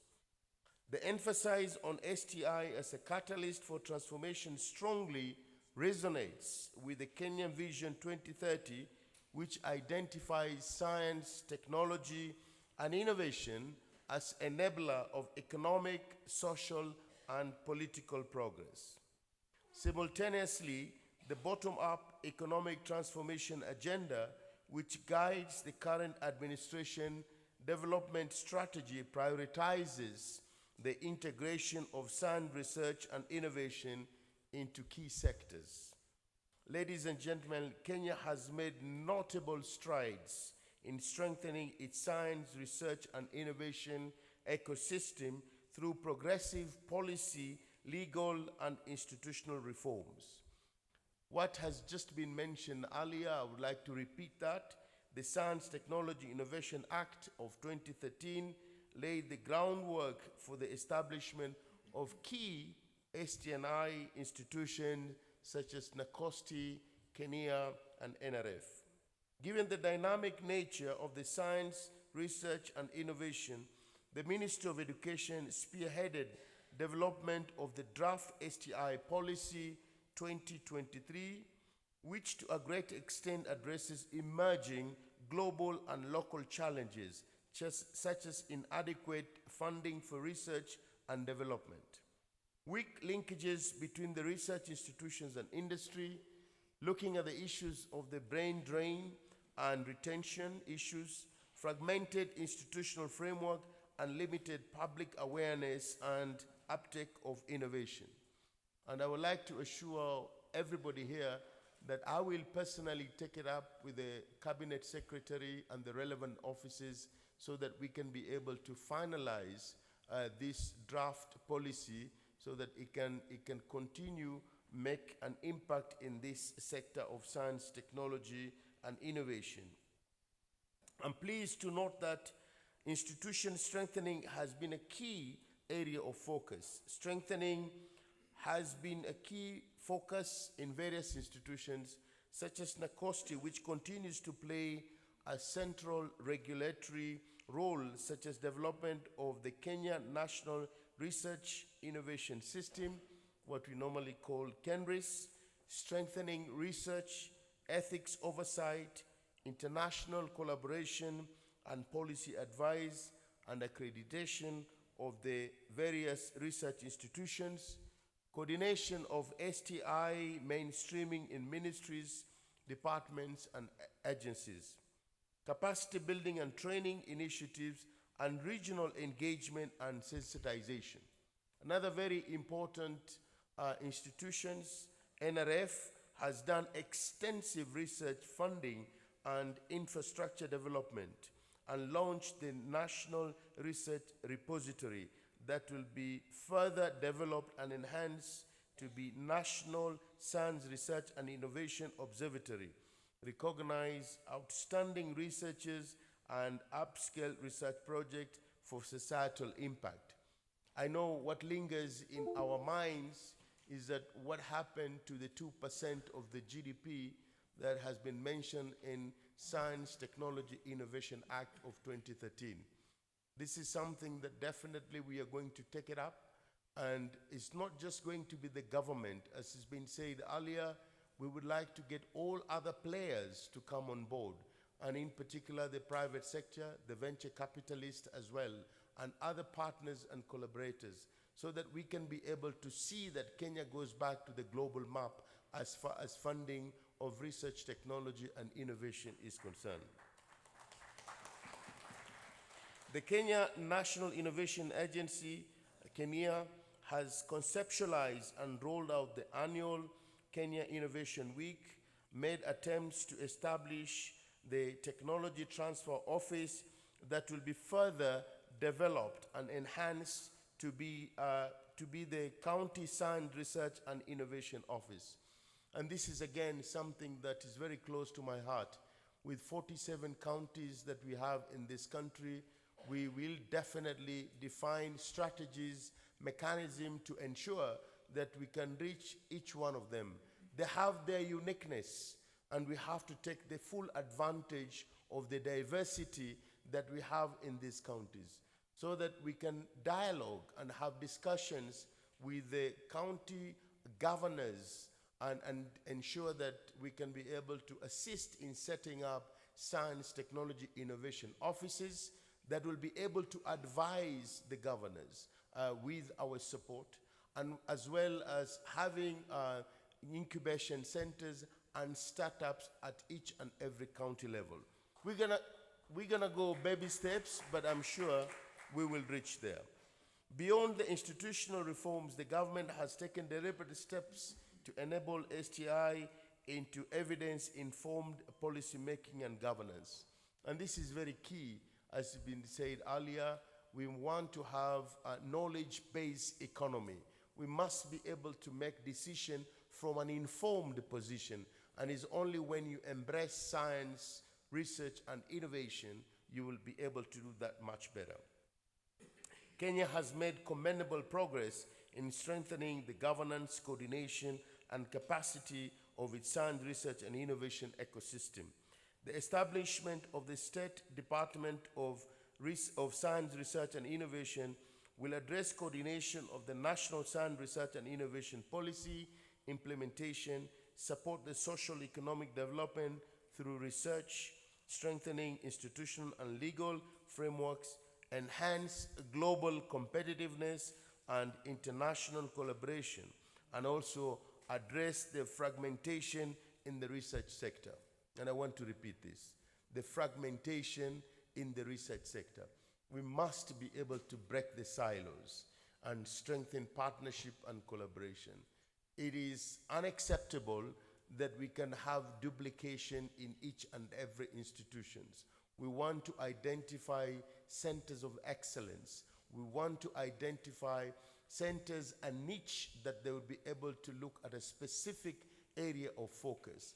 But at the same time, we must be able to break the silos and be able to have a very strong linkages, very strong collaboration, so that we can be able to better use human resource, financial resources that are very scarce at the moment. So this is very critical, and I want to encourage all leaders who are seated here, please let's take it up, and we're gonna have a lot of dialogue and discussions together. The outcomes and impact of the State Department will review and development of strategic science, research, and innovation strategies, policies and plans, operationalization and strengthening of the key agencies, including ministries and departments undertaking science, research, and innovation activities and projects. When I stand here, I ask myself, what value am I going to add from where I had left this sector about 9.5 years ago? And at this point, honestly, to express my gratitude and appreciation to His Excellency the President for finding fit that there is a need to create a specific state sort of department to look at science, research, and innovation. We keep on referring to our partners and collaborators and countries such as South Korea, Malaysia, Singapore, and the rest. And we keep on saying that early 60s, we were at par with them. These guys have leapfrogged and be able to develop. And what they did most is to embrace science, research, and innovation. And I think His Excellency the President and the entire government, we are in the right trajectory because we are now embracing it fully, as evidenced by creating this State Department of Research, of Science, Research and Innovation. As you're all aware, this department is increasingly recognized as foundation and enablers of sustainable development and global competitiveness. The transformative power of science, research, and innovation is evident in how it supports Kenya's progress towards achieving sustainable development goals and the African Union Agenda 2063. We have to be in the global map. We must be able to contribute to the SDGs, and we must be able to be part and parcel of the Agenda 2063 of the Africans that we want. I always advocate for, we look for an agenda in Kenyans, by Kenyans, for Kenyans. We must be able to develop ways and means of producing more from less for more. And you can only be able to do that by embracing science, research, and innovation. Colleagues and friends, you know very well that science, technology, and innovation contributes immensely on the SDGs and also on the Agenda 2063.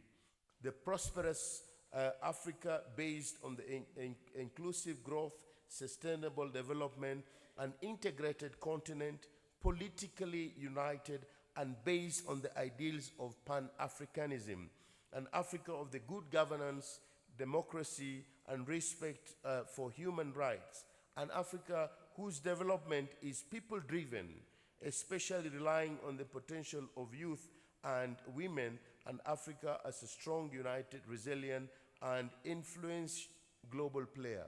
And I want to re-emphasize, because if you look at the age, the median age of Africa is about 19 years. We have almost 60% of the African population at the age of 35 and below.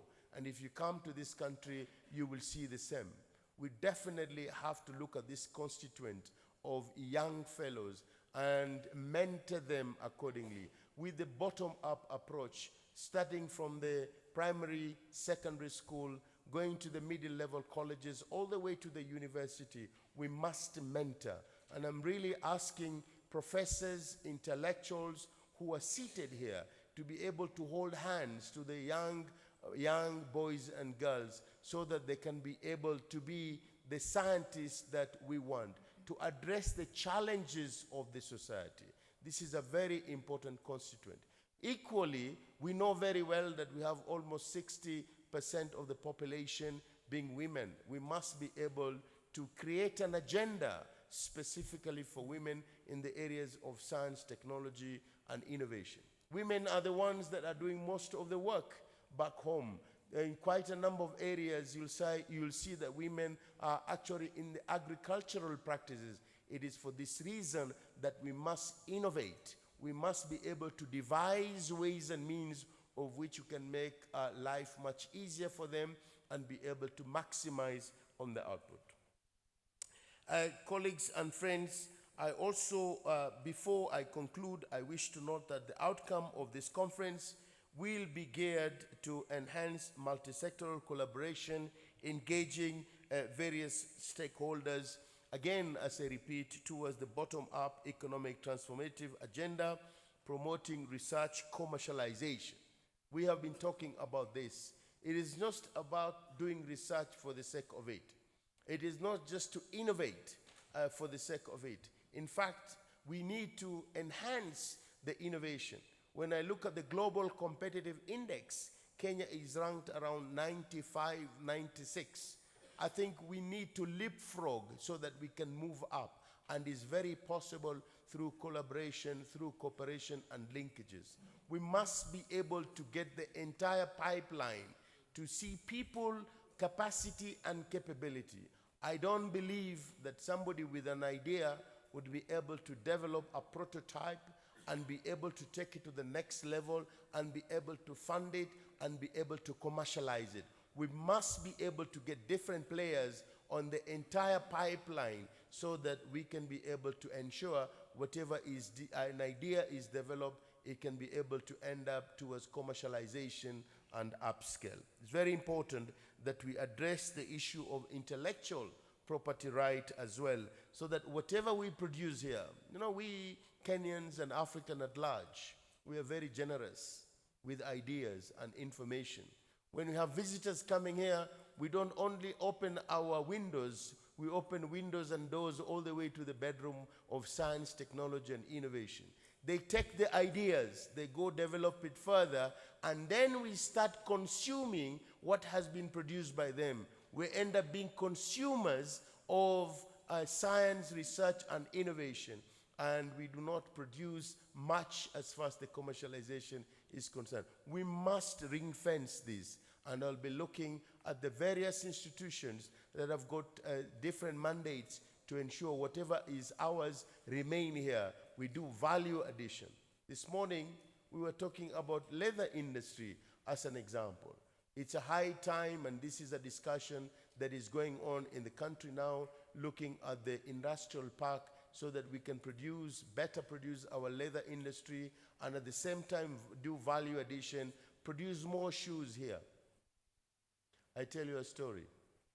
Sometimes, many years ago, before I left to go to Vienna, we used to say that we import so much in this country that if you have a juju around and you say all imported things disappear, we might end up being naked here. Because our ties are imported, our watches are imported, our suits are imported. Yet this morning, I was so impressed to see the prototype of a ginnery that we can be able to separate, the seeds from the cotton. This morning, I was very impressed, and I was asking Professor, to what level are we consuming this indigenous vegetable as well? We are struggling. We are being told now to take care of our obesity, to take care of high blood pressure, to take care of our diabetes, and so on and so forth. Yet we have a solution. So we want to see how we can take this to the next level. Have you visited agricultural shows? When you go to the agricultural show, you see the sweet potato that we produce. You see the maize that we produce in the agricultural shows. But when we are outside agricultural shows, we see that we are still food insecure. It must change. And it will only change by embracing science, research, and innovation. It will only change by having the transfer of technology. It will only change by making sure that we do commercialization and we do upscaling as well. Colleagues and friends, there are many ideas that I have in mind, but I will not be able to do them by myself. I will really need your support. We look at science diplomacy, the global integration, strategic partnership. We've been talking about the private sector. We are going to reach out to various embassies who are good friends of Kenya and be able to see how we can be able to continue working together. Building synergies and collaboration is very, very critical as well. Suggestions from this conference will culminate into practical policy guidance. So I really want to encourage you, please, let's go outside that box if we cannot create a new box. But if it's possible, let's create a new box. But if it's not, at least let's go outside the box. Let's have a different mindset in the way we approach this sector. Awareness and capacity building on intellectual property right, innovation, monetization, sectorial innovation, and mapping and priority alignment is very key. And counties on how science, research, and innovation aligns with better climate action, health, education, agriculture, knowledge exchange, and innovation, showcasing are things that I'll be expecting that we continue dialoguing. I would like to advocate for mainstreaming of science, research, and innovation in all relevant sectors. Last week, I went to open the startup festival, and I was very impressed to see Kenyans coming up with solar system in terms of drying and value addition. You know, during the bump harvest, we have a lot of sort of mangoes, just to give you an example, but then they go to waste because of we do not have, or we do not embrace and use the technology.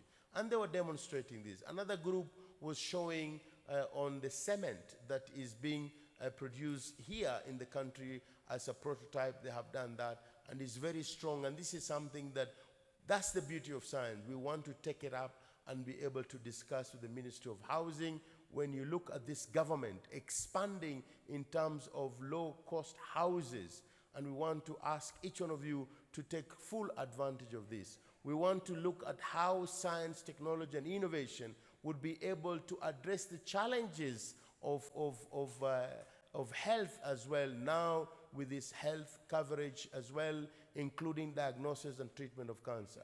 Last week, I was speaking about how artificial intelligence could be able to be used in nuclear medicine, and having the double twin technology, telemedicine. All this is science and technology, but we must be able to demystify the misconceptions that are outside there. People think science, technology is something up there that you cannot feel and touch. We are surrounded with science, research, technology around us. If you look up, all this you see up here is TVET. This is science to be able to develop. We must be able to demystify. And above all, we must be able to do the socialization of science. It is not enough that we do the science. The science must have big impact in the society. And that's when the society would be able to appreciate our critical role when we discuss about science. I also want to move to the next level of the science diplomacy. There is no need to reinvent the wheel. If people have done it, it will become a global village now. There are certain things that we can learn, and that's the beauty of innovation, and be able to change certain things here and there so that we can adopt it with our local condition here and be able to use that. But above all, we must be able to know how to communicate in science. And we will be looking at how communication is done, the pedagogy. Very impressed this morning again to see Semestia demonstrating how they are communicating science. Because sometimes, with all due respect to my colleagues, professors and intellectuals, we go to class and talk the jargons of science that we don't understand. We must speak our grandmother's language so that people can understand. We resonate with science, research, and innovation. So communication is very key. We have to communicate, and communicate. Very, very important. And be able to engage the private sector we were discussing this morning. Friends and colleagues, I will bring back the Science, Technology, Innovation Week from next year. I would like to announce this so that we can all be able to work together. And also with the 47 counties under the Science, Technology, Innovation Week, we will be able to ensure that it is celebrated in each and every county. It's very important. We have the constituent of the GNZ. Under my leadership and that of the ministry, friends and colleagues, we also want to ensure that we can mainstream at GNZ, that they are able to be supported in areas of science, research, and innovation.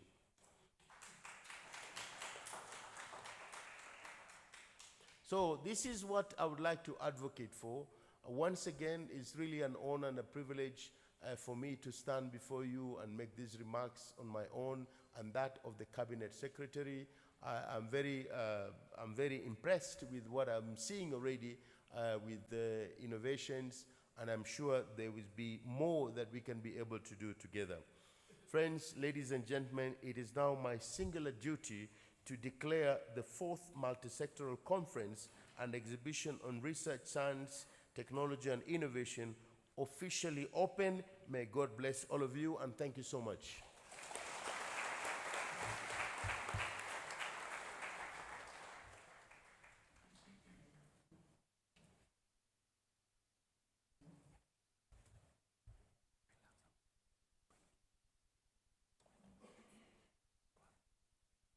Yeah, thank you very much, Professor Brazak, for that hearty speech. I think I wish I was younger. I would have started afresh. Thank you very much. Without much ado, we are now coming close to the end of the official opening session of this conference. We'll be having a little bit of activities. I think we're gonna award something to the guest speaker. Then after that, we'll break for health break for 30 minutes. But before then, we'll have a group photo taken somewhere. I think the people preparing for that. Please, when we break, come back after 30 minutes. Can we have the next, whoever is presenting the gift to our chief guest, please?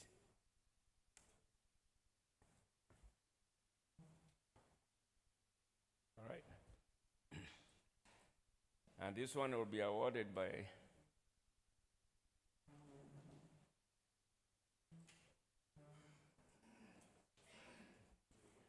the CEO.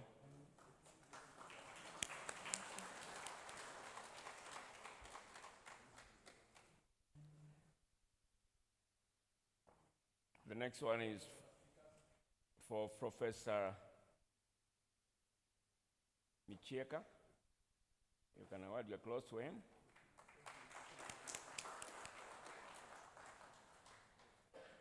Then we have Professor Munavu. Thank you very much. Don't worry, next time when I invite you to come to the dais, you can have yours the next time you're here. I'll make sure next year you are here. Daktari, karaoke, I'll make sure. Oh, you're giving me something?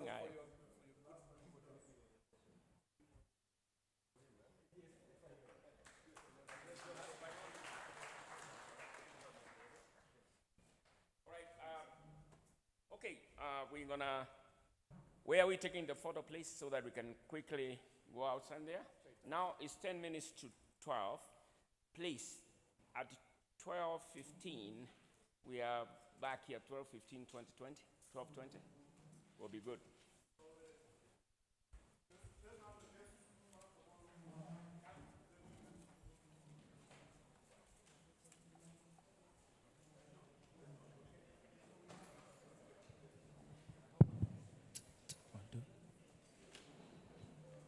So just give us some space for the guests to come.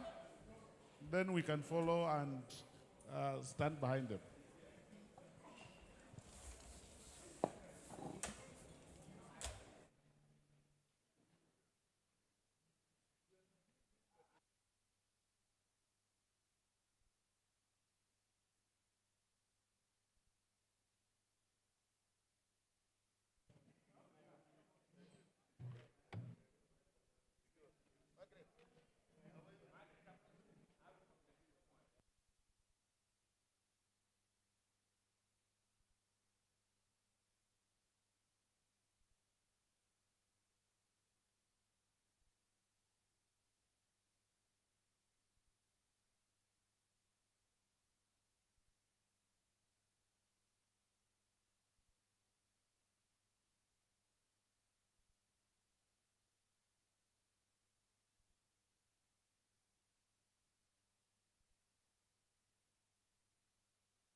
want us to worship God for just a moment. We talked about one sound.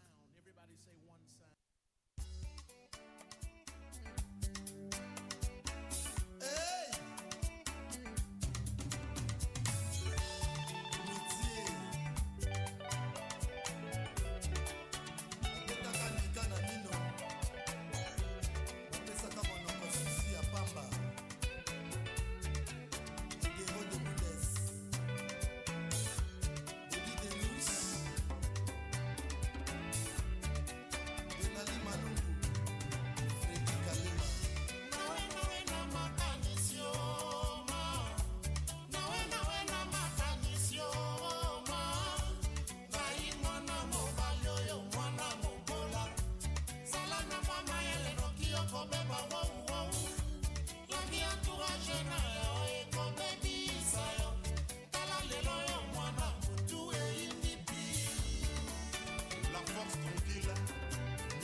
us to worship God for just a moment. We talked about one sound. Everybody say one sound.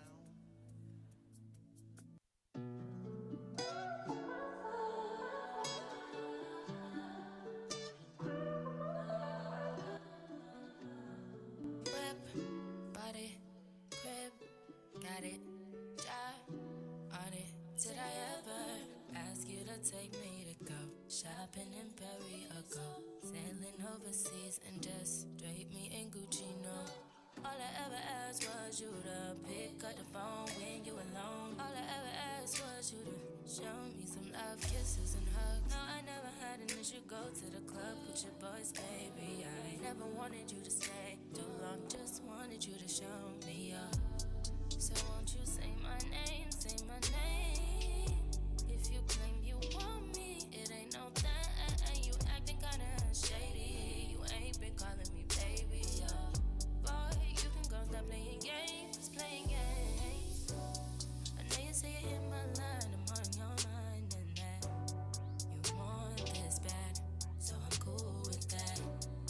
I'm just trying to match your words with your actions. I need more than satisfaction. Did you really feel that action? Really wanna give you all, but flex in front of your friends. How that works? Swear that you're doing the most, but we take a picture, can't post it. How that works? What you talking? Back that shit up. Won't you say mine, say mine? So won't you say my name, say my name? If you claim you want me, it ain't no thing.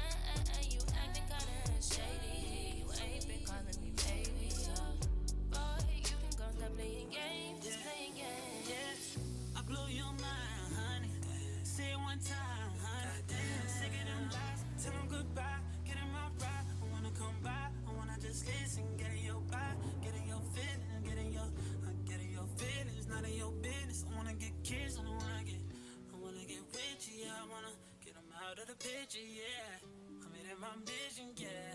Can you spot the difference, yeah? Me, I'm never acting shady. You will always be my baby. You be my baby, yeah, yeah.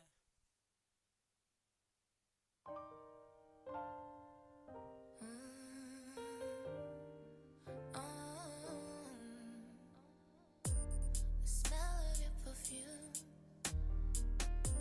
I thought I was immune. Looking around this room, can't help but see the traces of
pictures, make sure you can see no less.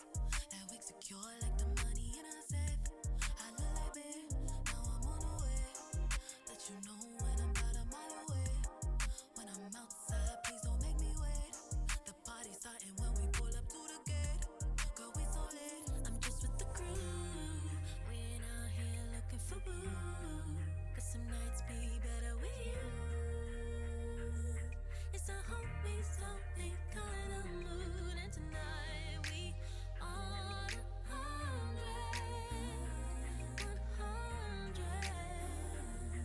No drama, no baby mama, keeping it cute. That's just what I do. And that's just how we do it. Yeah, that's just how we do it.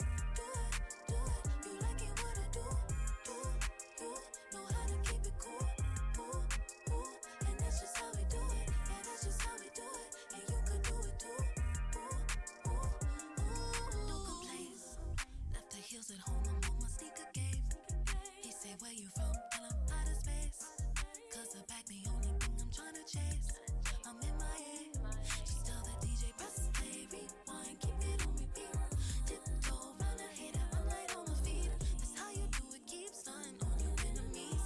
Good vibes only. I'm just with the crew. We ain't out here looking for boo. But some nights be better with you. It's a homie, something kind of mood. And tonight we on 100. No drama, no baby mama, keeping it cute. That's just what I do. And that's just how we do it. Yeah, that's just how we do it. You like it what I do. Know how to keep it cool. And that's just how we do it. Yeah, that's just how we do it. And you could do it too. That's just what I do. And that's just how we do it. Yeah, that's just how we do it.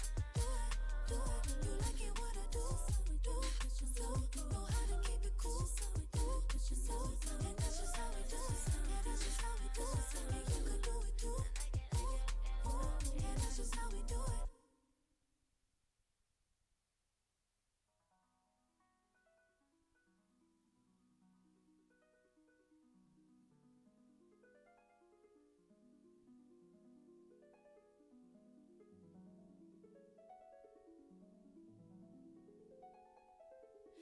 Me,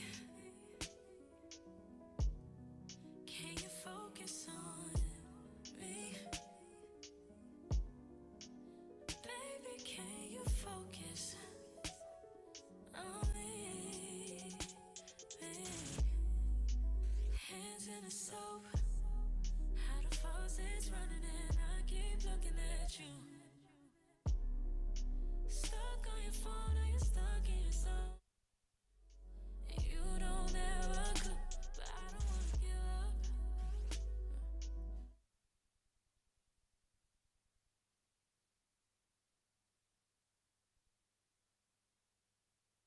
Little fed up.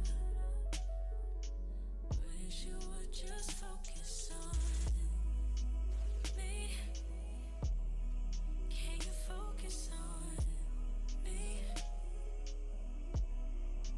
Baby, can you focus on me?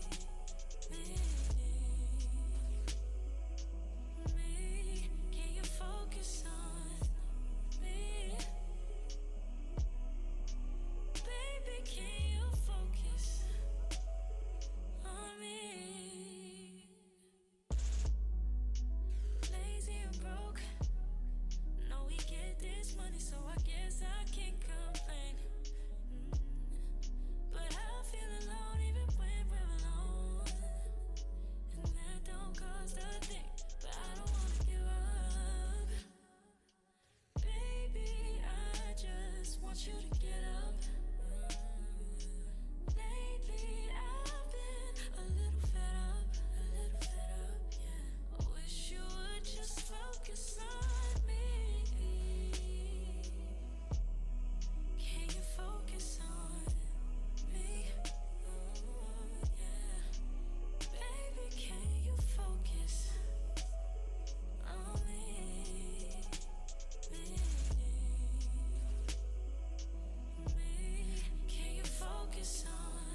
just wanna love you, baby.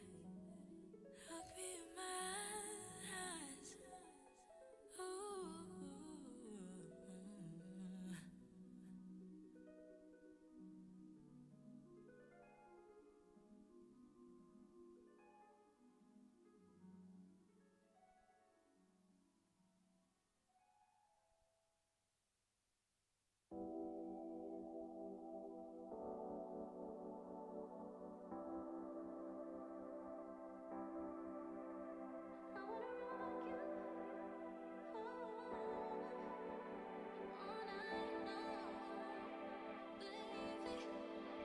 You got me singing la-di-da-da-da. Love it when you get it going, don't stop. You put it down and I light it up. That's just the way that we rock. Got me singing la-di-da-da-da. Love it when you get it going, don't stop. You put it down and I light it up. That's just the way that we rock. Let me know when you alone. Hit me up just so I know that you're ready for me.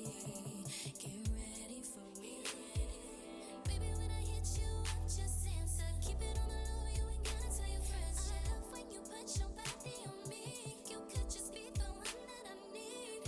Where you wanna go, baby, let me know. Put your bet on me and don't doubt it. I don't get like this when you lie. I'll put it on like 'cause you got it. Let your got it, baby, open up. Get it poppin', let me know what's up. Swear that I can't get enough. You got me singing la-di-da-da-da. Love it when you get it going, don't stop. You put it down and I light it up. That's just the way that we rock. Got me singing la-di-da-da-da. Love it when you get it going, don't stop. You put it down and I light it up. That's just the way that we rock. She deserve finer things. Toy by diamond rings. Anything they want, it don't matter what the cost. Show her how it feel when she fucking with a boss. Money ain't a thing to me. Baby, I can show you shit you want. So hop in the whip and come ride with me, babe. We gon' pull out and be fucking like crack. Sweat out there with me, you don't gotta trip. Girl, I'ma kiss you on both pair of lips. They say you get what you deserve.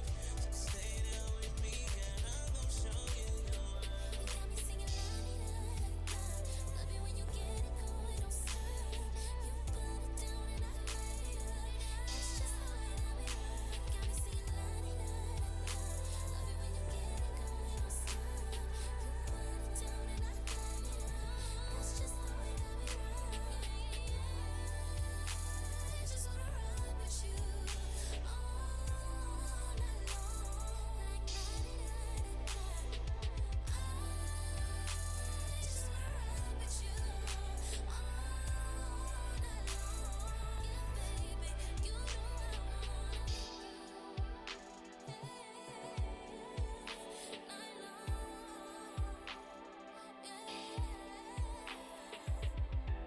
Night long, baby. Night long, baby.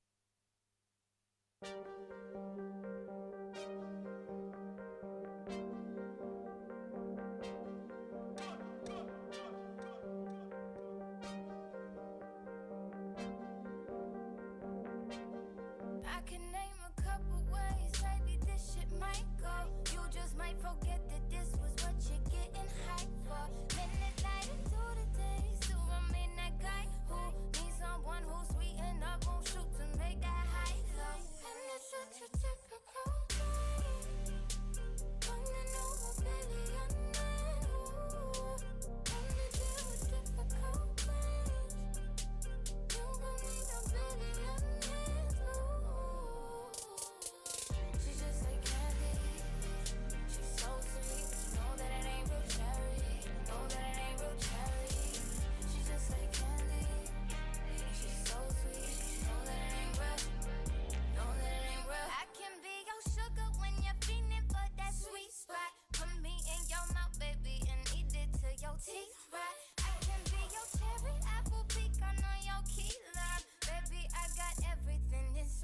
more than she's got. And it's such a typical thing.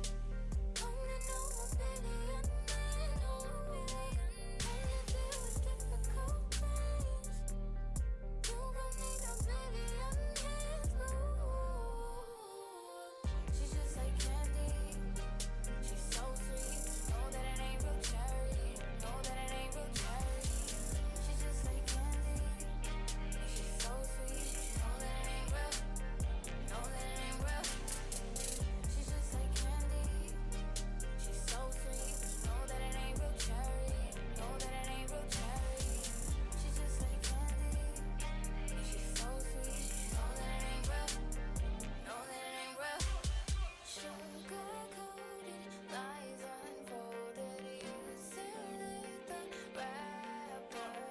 It's addictive. You know this, but you still lit the wrapper. Sugar coated, lies unfolded. You still lit the wrapper. It's addictive. You know this, but you still lit the wrapper. She's just like candy. She's so sweet. Know that it ain't real cherry. Know that it ain't real cherry. She's just like candy. She's so sweet. Know that it ain't real. Know that it ain't real. She's just like candy. She's so sweet. Know that it ain't real cherry. Know that it ain't real cherry. She's just like candy.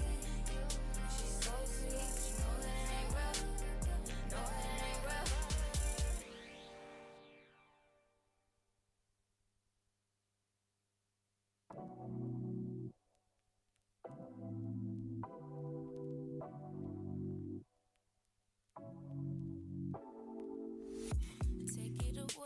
Take it away, feeling too good to me.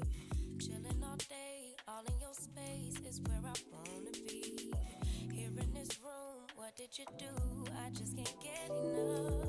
Too caught up in your love. I've been trying to forget, but you won't let me. Something in my brain wants you. I've been hanging by myself, asking for help, but nothing seems to work on you. Yeah, you always make me feel like, oh yeah, you never leave my thoughts alone, yeah, you're the reason I'm going out my mind. I just can't stop thinking about you.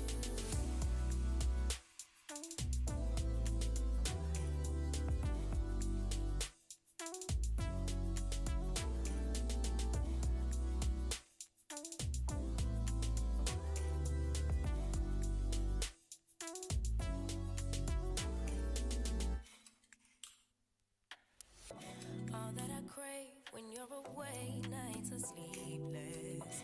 Do we need space? Yeah, maybe a break. Boy, you're my weakness. Giving we take, the love that we make, it's my favorite drug. Too caught up in your love. I've been trying to forget, but you won't let me. Something in my brain wants you. I've been hanging by myself, asking for help, but nothing seems to work on you. Yeah, you always make me feel like, oh yeah,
I'm one of the baddest motherfuckers of all time.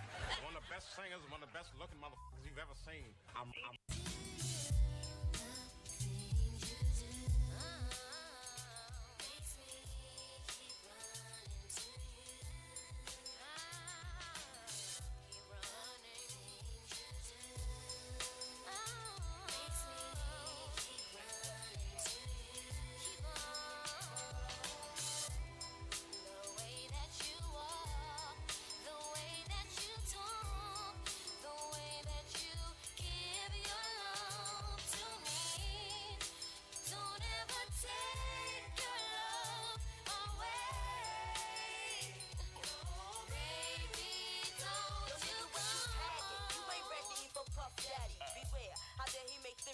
so deadly, pizzazz. Gonna be my pal like Shazam. I'm running to you like shoes, oh you who's, and I choose from the fly things. Forget that you do. Who rules? You dudes, can't you see like total? Kissing you got Gina running for the boulder. Hit me on my car phone. If you got the hydro with me, you can roll. Oh, we can take a stroll on the beach, but bad boy, don't take your love away from me.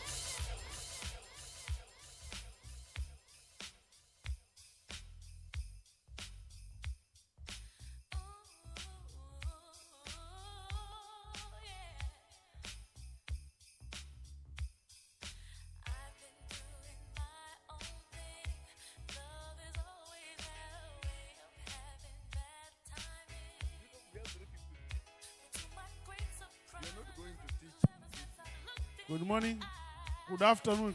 Kindly let's move huku mbele kidogo, tusonge mbele so that we can have our second session. Kindly please. And this is the program.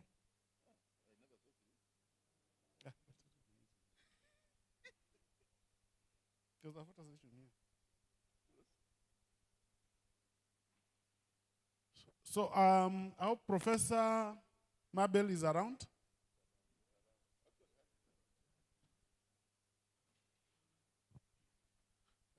Kindly move in front so that we occupy the seats closer to the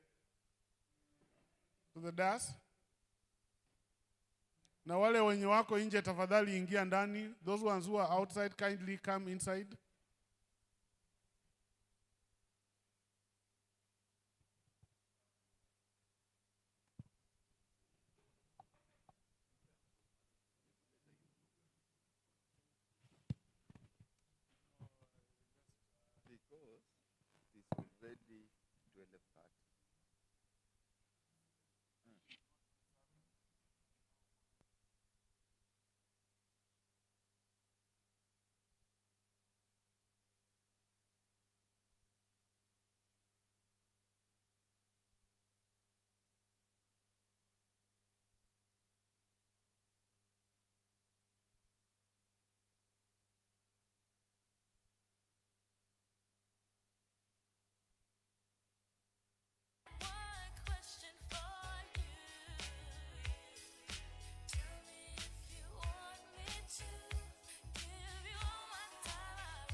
Good afternoon. Is that very loud? Those ones who are outside, kindly come in. And I want to take this singular opportunity to invite Professor Mabel. You, the next chair of session. Yes. So I give you 1-2 minutes. Those ones who are outside, kindly come inside.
Oh, yes, sir.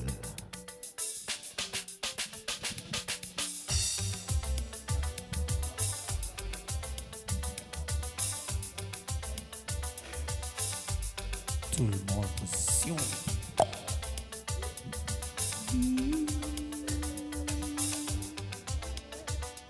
Jenny. I am deeply worried at heart. I am deeply worried at heart. Cause the girl I love so well, my friend has snatched from me. Now I really don't know what to do, but to hang my head and cry for my lovely Elizabeth. My sweet Elizabeth.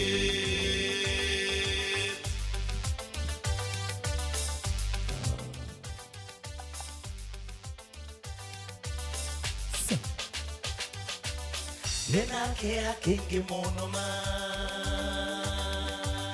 Nena kea kingi mono ma.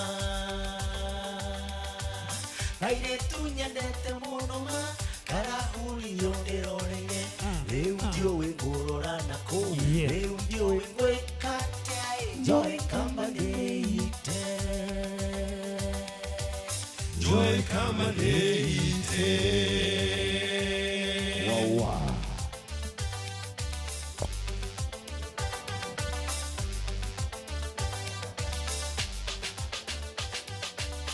Some people say there are many guys that are really crazy after me, but I'm not interested in any. Save my lovely Elizabeth, my sweet Elizabeth. Ere tutto indietro le atue hari atonyona ganto gaita maindoli. Le un dio wengorora ko. Le un dio wengwekate. Joy kama deite. Joy kama deite. Elizabeth.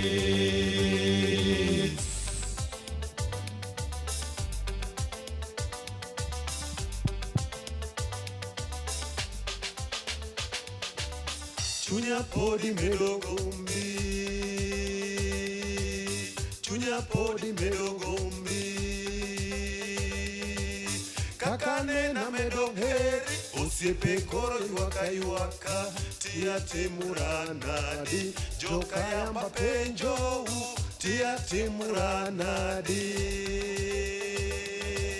tia timuranadi.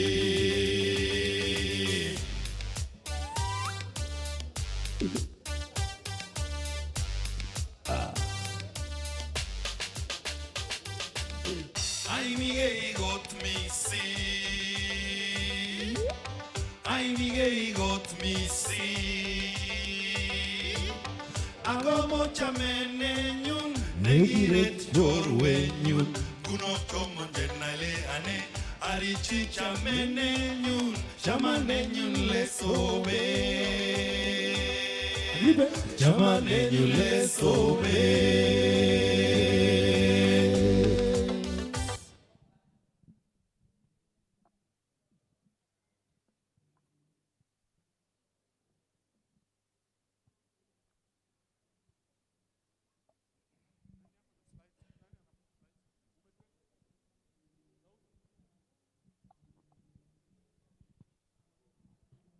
Okay, so we're starting now our after break session. I would want to welcome the chair of the session, Professor Mabel Imbuga. Prof, kindly take your seat. Do I welcome your guest or you're the one who will welcome the guest? You will be the one welcoming the guest. Thank you so much. Those of you who are coming in, kindly come and sit in front so that we listen.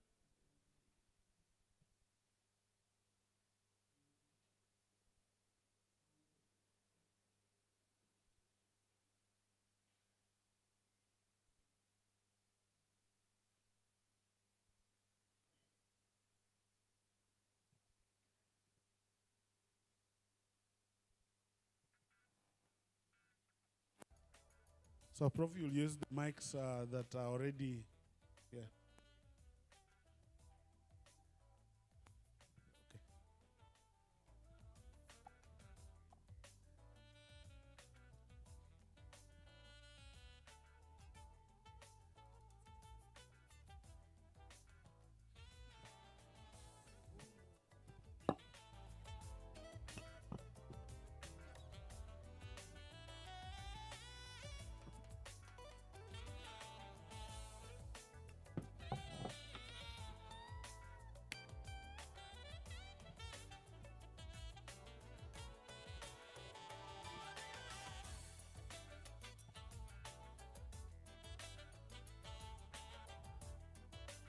Ebu tusalamieni hewani.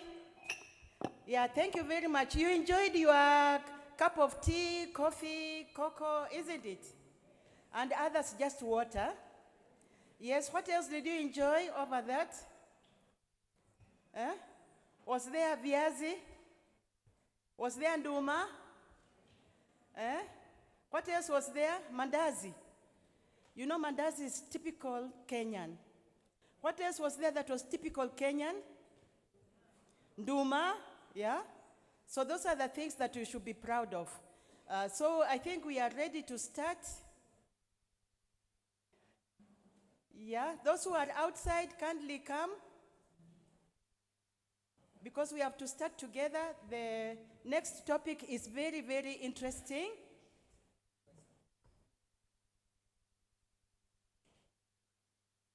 And I would like to call the presenter, Professor Tom Kariuki, to come in. Professor Tom Kariuki, can we clap for him as he comes in so that we motivate him, yeah?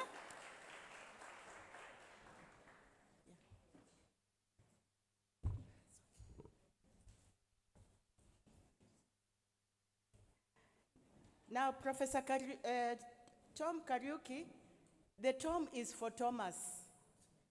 In case you think it's for something else, how many, what the abbreviation TOM can stand for what else? Yeah? Any other? It's only Thomas who is called Tom. Okay, so he's Professor Thomas Tom Kariuki, and is the Chief Executive of Science for Africa Foundation, which is usually the acronym SAF, and he's a biomedical researcher. Then he switched from being biomedical researcher. This is very important because sometimes what you study is not what you end up to. But that first degree or first nini that you do is the foundation of everything. So it is important that where you do it is very, very important. So he's a biomedical researcher, and then now he switched to funding and designing Pan-African research and development programs. So he has done a lot of programs that he has designed and even come up with. So he's someone that we should listen to very carefully, because all of us will want to design some of these things later on in our lives or even right now. It never stops. Whenever a calling comes, you just have to start doing it. And so he was there as a director, and he has also done quite a number of things. Yeah, he has been in the organization for over 15 years. So 15 years is not a very short time. And along the way, he has also been in very many different institutions, which are very, very important in Kenya. He was once at the Kenya Primate Research Institute. And that is one of the important institutions that we have because it deals with the conservation, and also it also deals with the medical. I don't know if you know, you may not know, that at Kenya Primate Research, they are doing wonderful things. One of them is they are actually harvesting the uterus from apes and exporting. Ladies, can you hear? So with us, we are not going to donate any uterus like they are doing with the kidneys, because they have found a source from where they can get it from. So it is very important because this ends up being utilized in what God said, go out and multiply. So it's very, very important. And they do also some very important research out there. Then he also was in the African Academy of Sciences. And Africa's Academy of Sciences is the one that incorporates all the academic sciences in Africa. We have the Kenya Academy of Sciences, we have the Nigerian one, we have the Ethiopian one, we have the Ugandan one. So all of them come under one umbrella. And I think we have a very important professor who is going to talk about it today or tomorrow. Yeah. So we are very proud that the Africa Academy of Sciences is actually based in Kenya. So we are really accommodating very many institutions or hosting them because Kenya is a wonderful country. Yeah, so we should make sure that we make it even better. Then he also, as I said, he's the CEO of the SFA Foundation, and he has been the CEO from 2021 to date. So he's going to talk to us about many things.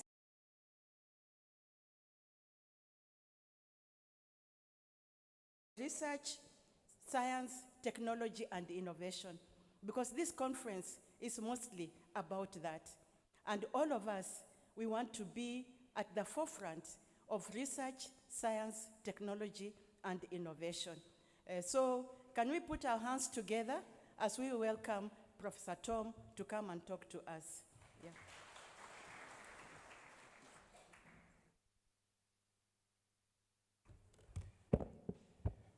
Thank you, Prof, for that kind introduction. Let me recognize the NACOSTI team who invited me, particularly for your flexibility. I think I was sorted to speak tomorrow, but I figured it was great for you to be flexible for me to do that. What I would like to do is I don't know how much time you're allocating me, Prof. 30 minutes. Oh, that's more than I need. But I think it's very important for me to share the kind of work we do. It's important because our organization is really much looking beyond Kenya, but what we are doing is actually very, very relevant to what is happening here. So first, by way of introduction, we are the Science for Africa Foundation. We are an organization that exists to support science and innovation. Our vision is to be a leader in African science, particularly support so that we have a better future in a global world. We cannot always only be focused on our country, but we also have to be focused on what is happening globally. So that is our mission, so that we can sort of catalyze what we do and make sure that that mission is towards sustainable development and dealing with the challenges so that we can positively impact lives. So where do we support? We support across all the value chain of discovery sciences, translational sciences, which include things like clinical research and clinical trials, implementation sciences, all of that, field testing, how solutions and products are embraced by communities. We support across many, many things. But one important emphasis here is that there are three thematic areas of our focus: health, climate and environment, and agriculture.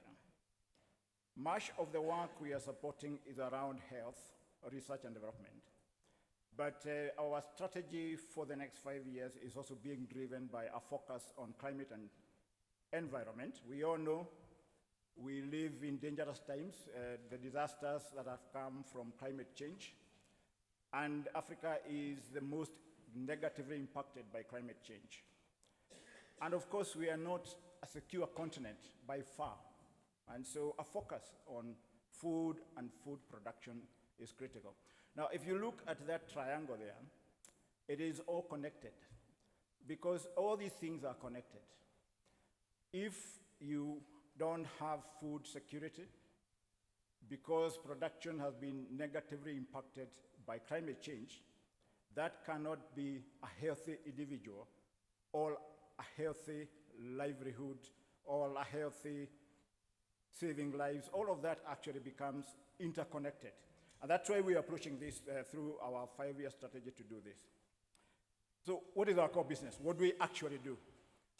First, we are a convener of many discussions around those priority areas, those three thematic areas of climate, health, and agriculture. We are a lot of convening, and we do that because we are a Pan-African organization. I should emphasize here that Pan-African organization means that we are non-profit, we are a public charity organization, not a private organization, and we therefore can have relationships and linkages with the public sector and with the private sector. That is why I was very interested to come and share what we do, because what we do Pan-African is also linked to what is happening at the national level. So the first thing is to ask those, what are the challenges? What do we need to focus on at a Pan-African level? Then the second is the design of programs, and I think I was introduced by Prof. It was about how do you design the best programs, because it's one thing to have the resources, but if you do not design properly, then you'll not be able to achieve actually the results you need. And then, of course, most people know us as a funding African organization, because at the center of everything is money. You don't have money, it doesn't matter how great your ideas are, right? The best innovations come from an investment, huge investment into great ideas. And so we keep asking that question, how much money is enough to make impactful R&D change in Africa? It's never enough, but what we can do is we then are able to provide what it is that we are able to globally resource. And then one of the things that, of course, we looked at is oversight. One of the failures of many organizations in Africa is this problem of poor governance and poor oversight of the kind of programs that we do. And so we look at the best class metrics for how do you assure your partners, how do you deal with accountability? How do you look at our grantees, the people who receive the funds that we provide? And how do we then assure our funders and partners globally that we are actually doing a great job so that there's more resources available? Now, good science comes from anywhere. So we feel we have that moral imperative to support any structural gaps across the continent. And Kenya is, again, one of those that we are also focused on what we do in terms of what is going on in terms of our strategic impact areas. So it's about people, it's about places of work, it is about the policies that we do, and it is also about the products that are very important to get to the field. So one of the things that I would like to emphasize here is the need for us to really look at how those impact areas are, why it is important. Now, first, you invest in people. So we call them the 5 Ps for ourselves. So we fund these areas so that the outcomes become where the innovations are generated, and more importantly, how they are scaled. So you look at people, like all of us who come from this scene. What we do is we invest in African talent with a focus on early career researchers, and women are part of our priority areas. And we also looked at underrepresented communities that are important for us to support. Then we look, the second P there is the places of work. So our focus is to strengthen research institutions. And we look at that ecosystem that is important to generate the best ideas for science and innovation. We look at policies, and what we do is we advocate for coherent, evidence-based or informed science, technology, and innovation policies. This needs to be aligned with, of course, development plans, and more important, and I think this was emphasized by the chief guest this morning, the need for this to be linked to Pan-African strategies. STISA is the strategy for African Union, used to be 2024, now it has renewed to 2034, around Agenda 2063. Now, products is everything, but it's really about how you transition discovery so that it becomes products and how they become scalable. And that's, again, we address that area so that we look at that aspect of health, climate, and more. And then partnerships. Everything is about partnerships. We can't do it together. We can do more together. We cannot do much individually as organizations, so we look at that. Now, when I say about designing programs, what do I mean where we support? There are 3 aspects we do. We have more than 30 large consortia across the continent that we support. These are, by large, I mean very significant investment, anything between $4 to $10 million each. So very significant, because these are long-term investments that are required. One of the challenges we have is short-term investment. You don't get results from short-term investment. You have to think long-term.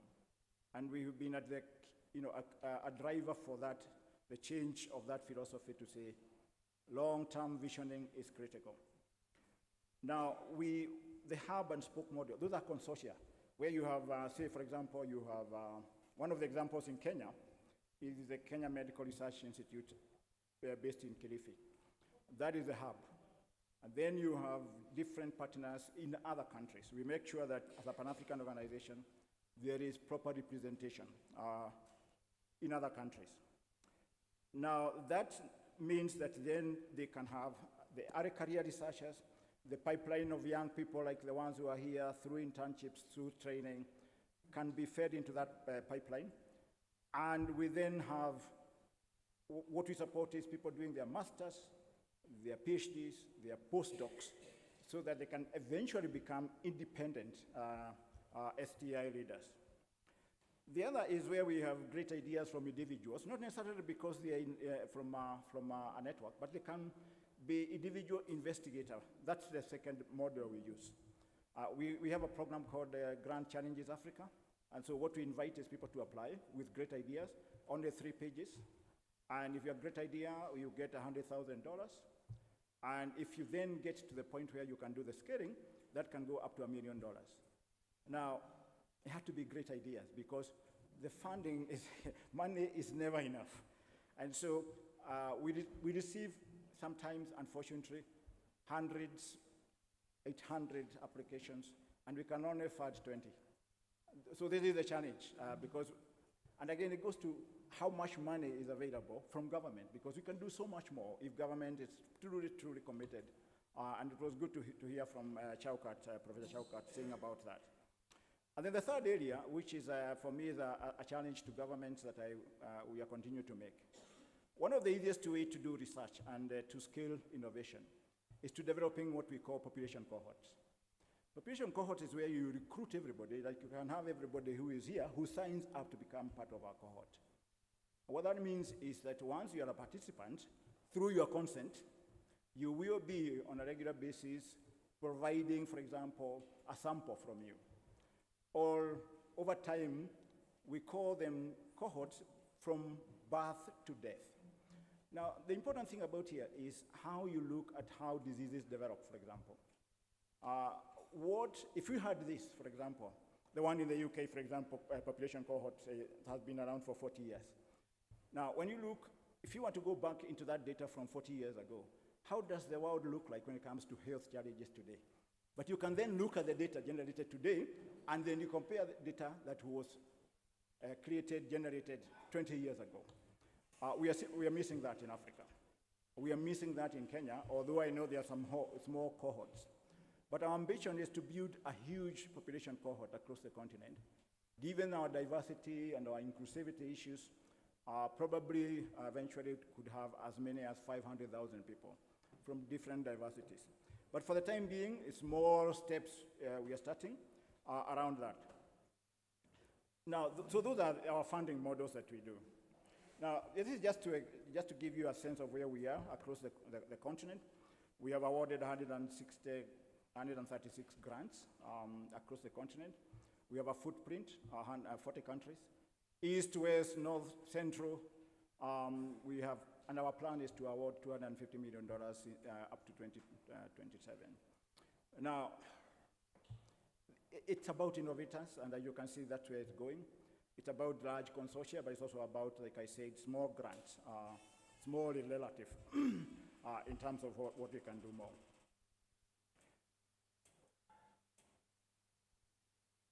So, I won't get into all of this, but I just want to tell you a little bit of where we work in. So the people who get the funds and the people who we are supporting are working in those areas. Anything from cancer to climate to tropical diseases, negative tropical diseases, to One Health, that interconnectedness that I showed in the beginning, antimicrobial resistance. These are all challenges. They are not just challenges for Kenya, they are not challenges for Africa, they are global challenges. And the more recent we added to this, which I wanted to highlight,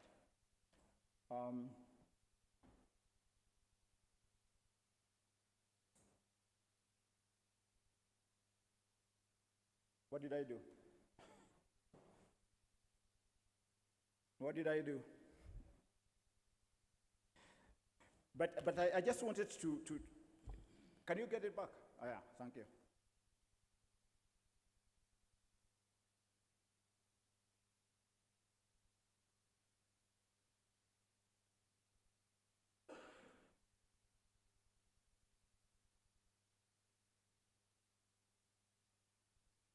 It is slow getting back.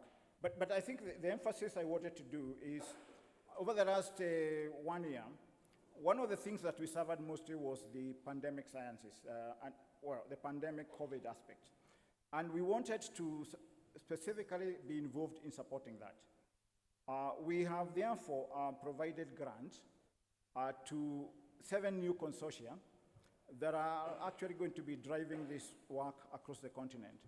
And the important thing there is that they are looking at all areas of pandemics, from viruses that cause it, to social sciences aspects related to this, to how you gather the important data, to public health, to clinical trials and clinical research. So that's the area of vaccinology, data, and all of that is required to do this. And I have to emphasize some of these areas because I feel there is a weakness in Kenya when I look at the data we receive and the quality of applications we receive. I have talked to many organizations about this because I feel there is more that can be done to make sure that applications are top quality. Now, when we talk about strengthening the ecosystem, what are the areas to focus on? Leadership development, that has been discussed even by the presenter this morning. Science policy, partnerships and networking, science communication, finance management, like I said about accountability, and research management. That's where I'm making a reference about the weaknesses of most organizations to actually put together compelling applications when money is so limited. So that is where research management comes in. So in Kenya, we are, of course, providing grants. Just because we are here, I needed to make sure that I give this. Almost 24 billion Kenya shillings, if you convert that, 162 million is where 20 Kenya institutions have received at least a huge part of that. Not universities, not so much, a few universities. University of Nairobi, Jaramogi Oginga University. Most of the organizations receiving our grants are non-universities. KEMRI, of course, in Kilifi. APHRC in Nairobi, Aga Khan University, because they are really good at putting together great applications. Now, the future. So what do we do? Well, I think the future should be driven by this technology for integrity, security, and monetization is key. But how do you get there? So you focus on those 5 P's I said: people, places, policies, products, and partnerships. Invest in data. Artificial intelligence, it is here. It's changing our lives. One of the things I would advise, for example, to the Ministry of Education is this should be a subject that starts with these young people from very foundation of, the journey of their careers. AI should be taught just like we teach anything else in our schools. Because if we don't, we'll be left behind. The other countries are already running, and we should not be cloring or being toddlers in this space. How do we reinforce evidence and diplomacy? Diplomacy is about how we position ourselves. I mean, it'd be great to have all these embassies we have around across the world. What if the people who are there includes people who understand science diplomacy? That would be great. I don't know if we have them, but I don't think we do that, having people who understand science in those. Now, we need to elevate Kenya's role in Pan-African level. We believe that increasing funding across the entire value chain is very, very important. And I mentioned about population cohorts and also how to strengthen STEM education so that young people can be very much supported from very on. Now, something about geopolitical shifts. I think a lot of discussion about the dismantling of organizations like the USAID by the US government. I think losing jobs is a bad thing to happen, but on a national level, it should be an opportunity so that more and more funding can go into those kind of programs. So if you are so dependent on health, public health, products for HIV, malaria, then I think it's important that the government steps up to plug those opportunities and gaps. So geopolitics will be with us for many, many years to come. And so there is an opportunity here, a silver lining for government to think differently about how this should be done. Because it's pointless to moan about what has already been decided. And I think we should continue challenging ourselves in that area. Let me conclude, Prof, with saying this. I talk to many, many, many meetings. Almost like you get tired sometimes because a lot of the meetings, eventually, you have to ask that question, what do you get out of it? I want to say that for us, I think it is how we do after you go to meetings. And I think for this meeting, the challenge is, what are the results and outcomes would be important for NACOSTI and the organization to track moving forward? My good friend Peter Singer, who was the former advisor to WHO, I'm quoting him here because he says, there are very strong incentives for status quo. What does that mean? You get into many, many meetings, and they are full of negotiations. I don't know how many of you have attended the United Nations Climate COP meetings. You can spend 3 weeks negotiating, and then by the time they get to version number 13, they remember actually that version number 2 was better. But it has taken 3 weeks to get to version number 13. This is status quo, because this has become almost like an economy in itself of too many meetings in the world. It's an economy in itself. But the thing is to keep reminding ourselves that talk is fun. We are human beings, so we must talk. Yeah? But results are hard. And that's where we have a problem. Results are hard. And people don't like accountability. What does that mean? It means that after you negotiate something, and there is a resolution, and then everybody asks, okay, so who is going to be the driver for resolution number 1? And then nobody actually puts their hand up, because nobody is going to take a lead. That's accountability, and that's missing, in my view. So there are strong incentives for status quo. Talk is good, but it is fun. Results and outcomes are hard to come by, and people don't like accountability. But that can be changed so that we can all look forward to doing better. So on behalf of our organization, Science for Africa Foundation, we are open for engagement, for building partnerships. We have a lot of entry points with NACOSTI, NRF, the Directorate of Research at the Ministry, the public universities, the organizations that also are doing great work in Kenya, even as we continue to support Pan-African organizations across the continent. So we are open for this, and we invite you to go to our websites, look for what we do, learn what we do. We are always putting out calls for support, and we would want to see more and more of young people getting more and more grants to do the great work, the great ideas that need to be moved from discovery to solutions. Solutions embraced by communities. Thank you for the opportunity.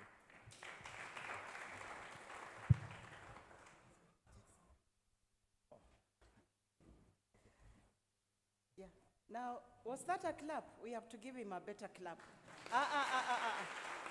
We are here, science, technology, innovation, isn't it? So we have to clap in a scientific way. And since today is the first day, so we'll go ascending, 1, 2, 3, 5 factorials. Are we together? Yes, so we are going to give him first 5 factorials starting from 1, because we are still energetic. It is day 1. Are we together? Okay, so drum beat, African drum beat, you have to warm it nicely so that it beats well, isn't it? Okay, let's start.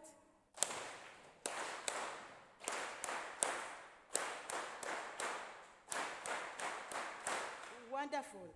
That was an excellent presentation, and we have learned a lot, especially the 5 Ps. I know you have picked it up.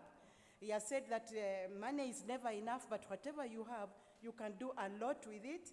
He has told you about his organization, and also the importance also of partnerships, networkings.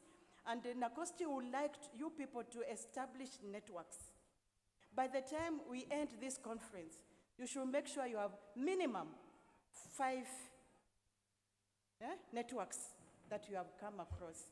Exchange cards, even write it on papers, how you are going to continue with partnerships.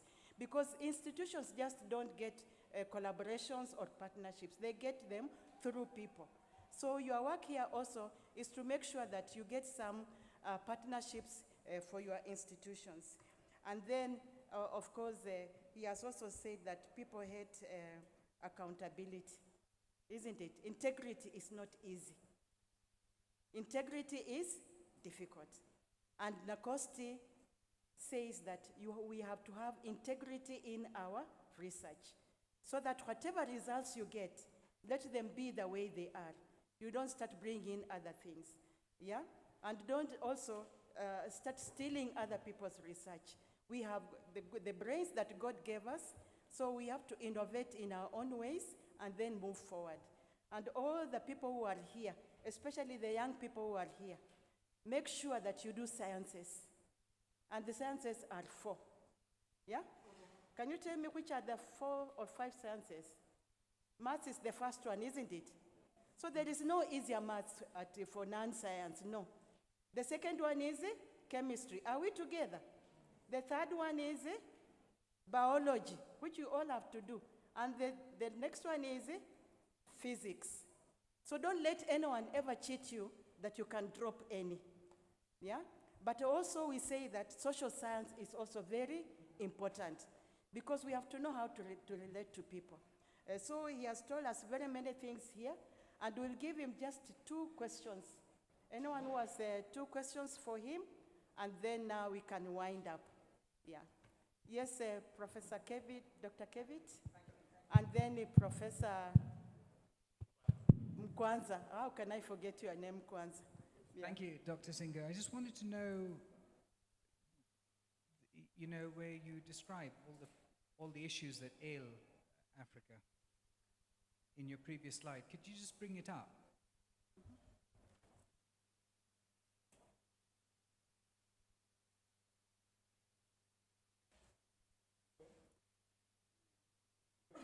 Yes.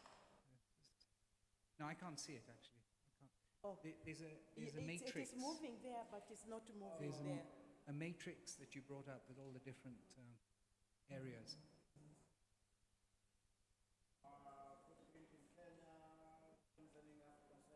Yes, something like that. I think so. Footprints in Kenya. Yes. Are you able to bring that up? No. Yeah. Fine. Yes, I wanted to know what, thematically, who is responsible for all of that, in your opinion, from the historical perspective and into the future? Do you see any areas where you consider innovation as far as responsibility is concerned? So let me be clear what I understood. So the questions is around our priority areas, where they're coming from. Okay. So, and who's responsible? Okay. So I think there are a number of areas there that captures that. First, you have to go, why do we even exist? So you start by why do we exist? We exist because there was a unique and relevance we can bring to what we do. There is a gap to be filled at a Pan-African level, and therefore that is how we are internationally registered as and locally as an international, but locally registered organization as well. That's our business, and one of those is how we drive the science and innovation and technology aspects across the continent. So it is also driven by being a Pan-African organization means that we are very much anchored. So for example, we have an MOU without an EPAD, and that is something we keep tracking our joint action plans with them. And that, of course, is being driven by the Science, Technology, Innovation Strategy for Africa. And so 10 years have lapsed now. We are in another 10 years of that. What we look internationally is where we are globally, partnerships we are seeking, we ask the question, are we aligned in our strategies? Now, of course, health is a big problem. 25% burden of infectious diseases in Africa. So you don't have to convince anybody why that is a priority. We ask for people who can support us. We have our own strategy for climate. Are you ready to support? We want to see climate-smart innovations moving forward. And in agriculture, one of the things we want to focus on is not everything, but how do we get more better food production, precision agriculture?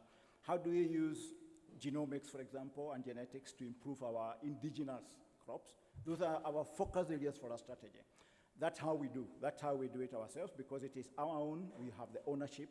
Even where we have funding, even if we don't have funding, we still have the strategies. Money, of course, is at the center of everything. Yeah. Okay. Yeah. Okay. Thank you so much for your very enlightening presentation. You actually indicated that especially public universities don't win grants because of the quality of the applications that they put in or the proposals. Coming from a public university, that has a bit touched me because we are always looking for funding for research. And we keep on encouraging our researchers to write proposals for grants. So I am just wondering whether there is a specific time when you put out calls for proposals, or what somebody has to keep checking from your website whether there are any calls. Yeah. Thank you. We have a few thousand mailing lists. The question is, how do we continue building that mailing list so that when we click a call for proposals, it goes to thousands of people. Across the continent, we have 3 different languages. Of course, we issue requests for proposals in English, in French, and more recently, Portuguese, I think. Because being, again, Pan-African. I think it's important when you have, for example, young fellows, whether master's degree, PhD students, I think it's important for them to continue visiting the websites, including not just us, but any funding organization, because there's a lot of information there, a lot of information.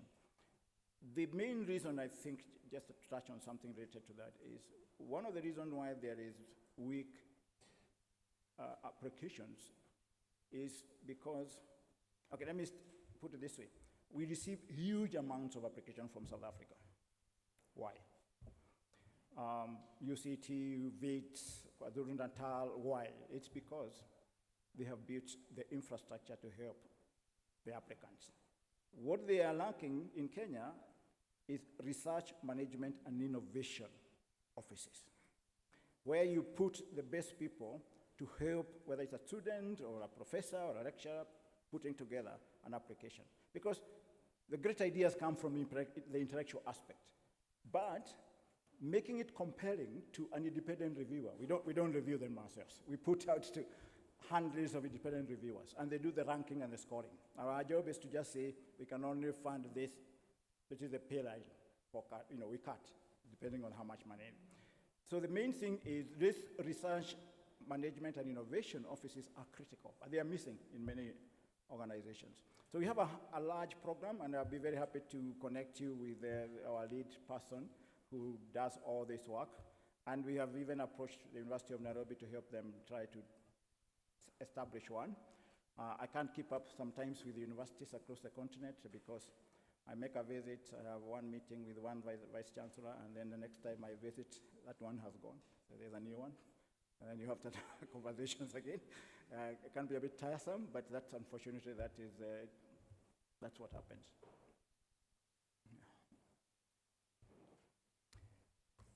Thank you everyone. Yeah, can we give him a final clap? Now, Nakosti, I expected a gift for him. I don't know if there is one, because if he gets, then I will also get one.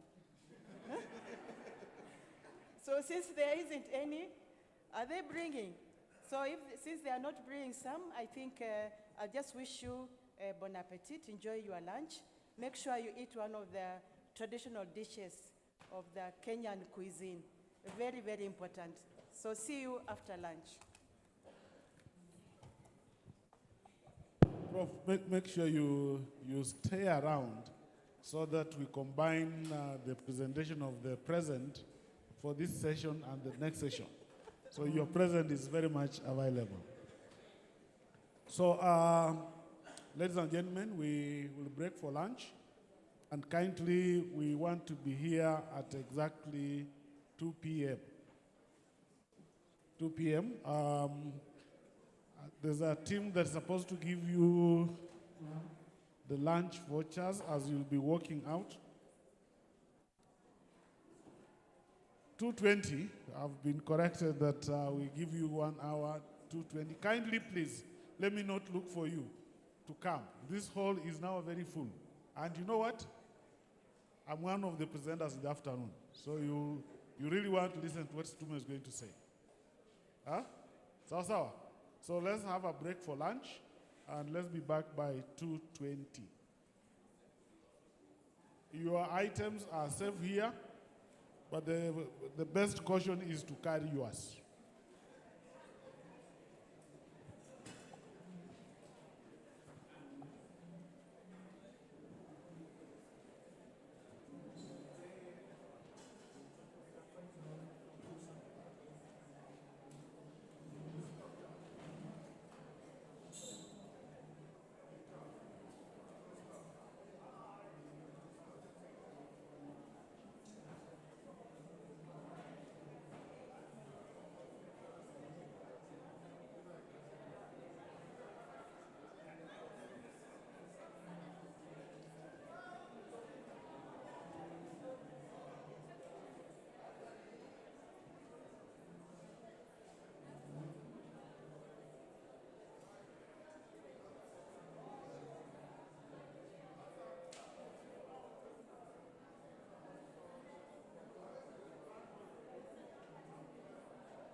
na kati ekomi kuluna katakata moto asala motema eza yo nzambe tata kita okata po bolingo tro matata kata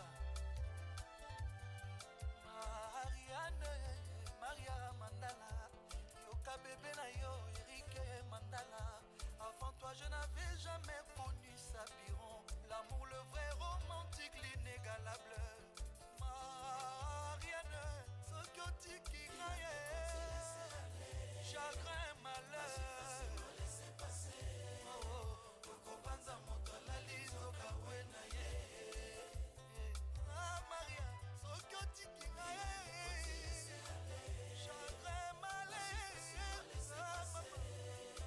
kokobanza moto alali zoka we na ye mama bana Maria mwasi apeme boya botama na nani uta wapi Maria uta wapi ozobango lelisa ye akoma rouge onela ye bebe eza ye bakale eza ye bakadongo Marianne soki otikika ye chagrin malheur kobanza moto alali zoka we na ye Maria soki otikika Erike chagrin malheur kobanza moto alali zoka we na ye Maria Mandala Mama Erika Alvina Nanazeria Maria Séraphin Mandala Papa Bota Eric Mandala le monde est trop matata remonte asala le monde eza yo nzambe tata kita okata po mokili trop matata kata obstiné et SARL Adamu mpe na Eva présence anyoka na elanga vrai matata remonte asala le serpe eza yo nzambe tata kita okata po mokili trop matata kata Univers Groupe TV motema de mer bolingo ezwi matata susi na kati ekomi kuluna katakata moto asala motema eza yo nzambe tata kita okata po bolingo tro matata kata Marianne Maria Mandala yokanga mobali na yo Eric Mandala avant toi je n'avais jamais connu Sapiron l'amour le vrai romantique l'inégalable Marianne soki otiki na ye chagrin malheur mama yokobanza moto alali zoka we na ye Maria soki otiki nga mama chagrin malheur yokobanza moto alali zoka we na ye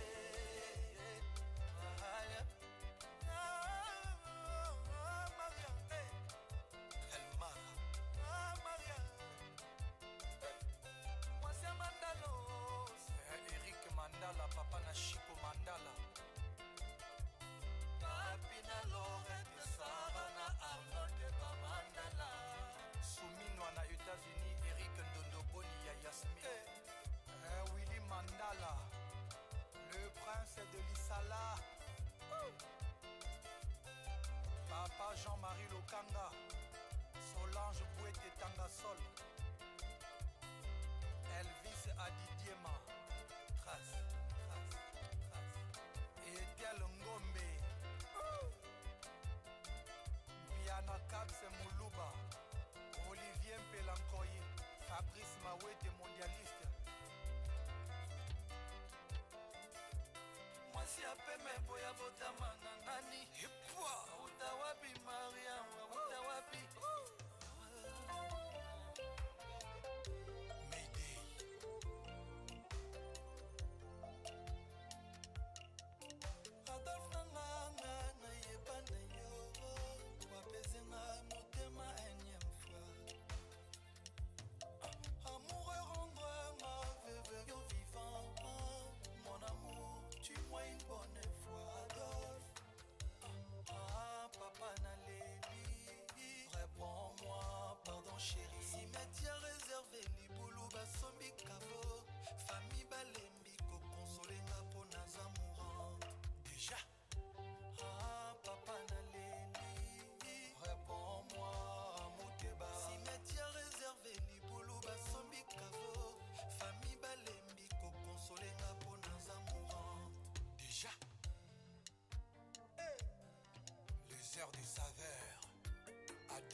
acheve Freddy et Jojo Mbayo entre ngai na yo kolinga nde ezalaki kulutu nsima na yango koyina nde botami le vieux Didas Pembe bolingo ekolo inode mpe limpide ezwaka forme selon récipient tabufatu meka bebe meka kolakisa bavase kasheta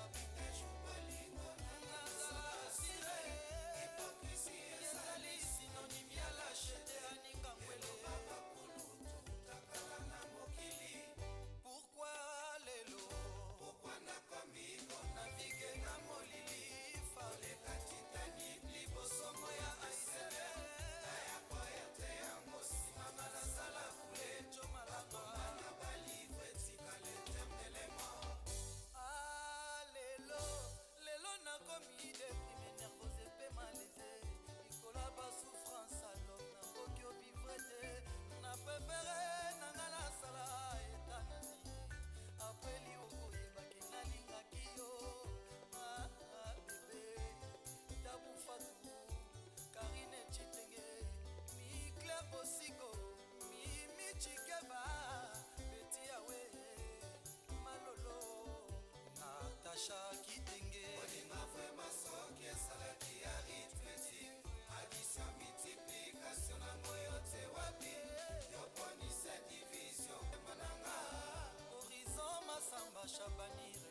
ata na moi ata na mbula sheri naza na nzala kasi nasengi na nga bolingo naza manyolo kasi nasengi na nga mokolo na kokuta na nzambe nga na kosenga ye l'impératrice wivine moleka ya mado sheri bimelanga ta lokola fambeni nga na mitandi na mbeto na kosela yo nga na 6 ata na midi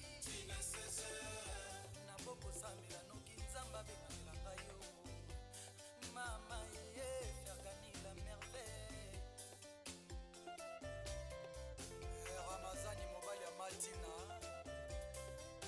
joker eli denisi tito trésor mukuna gilbert biladi riki service claude musai événement sherifinikanga liputa mama mosusu te nakolingakaka yo ata baya baleki yo na bote nokialula butu malalulananga ta bufatu nekiasengaka loso asengaka te avion naza na nzala kasi nasengi nanga bolingo naza manyolo kasi nasengi nanga bolingo mokolo na kokutana nzambe nga na kosenga ye te delito jilitu jile koko rubenga daida moleka epito kilala matinzobe katelanga ta kiteni ya liputa na yo nzela nyonso nakokende ngai namemango son excellence richard bruno itwa yo natalian enias oyoka ndenge tonzembeli le leader de l'air leader simplice ebata na ingrid romi oyo le président malik toé l'empereur kakape moses jenko karim ouattara eric didia le king frank ngema son altesse sidi kanyasi ingrid mama bongwane sheri ingrid yo nalingaka kobenga mama mpona retrouva motema malamu ya mama na ngai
kasi tala nokonga nokomona eloko te okotambola na ngai nokosimba eloko te lobanga nalinga lobanga nalela yo pe zelanga napesa yo senga papa nzela awe luka formula bien bongo ezala se bon promi okotanga soye ponazaka no partout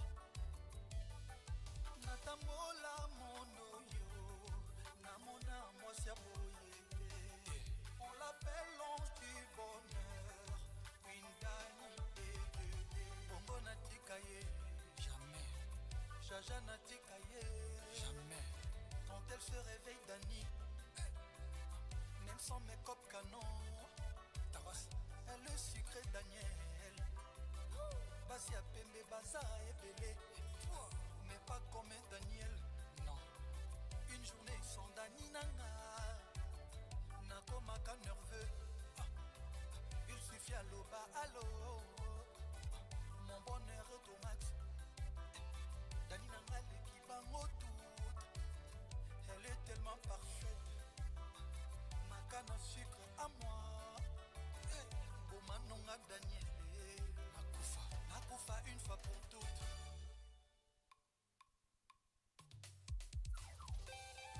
koyeba mosala esalaka elengi moko boye eloba le grand mopao Antoli et marché Oeli modulable Daniel chéri nalobi ya ngai no kaka lelo oyo Dani nalobi ya ngai no kaka lelo lelo tozala romantika ta na pongi etoko tozala romantika ta na pongi ya kanape file ninga na makete tama bana babima file ninga na makete tama bana babima oya tikili banda zwake loko te Dani sokokwaki na kati lobi okobuka ye oya rose bilanga lobi akobuka mosapela ataka alliance pekangela loketo baloba mosapela ataka alliance pekangela loketo sheri nanga kana sucre Dani nanga kana sucre Daniel nanga kana sucre chéri à moi kana sucre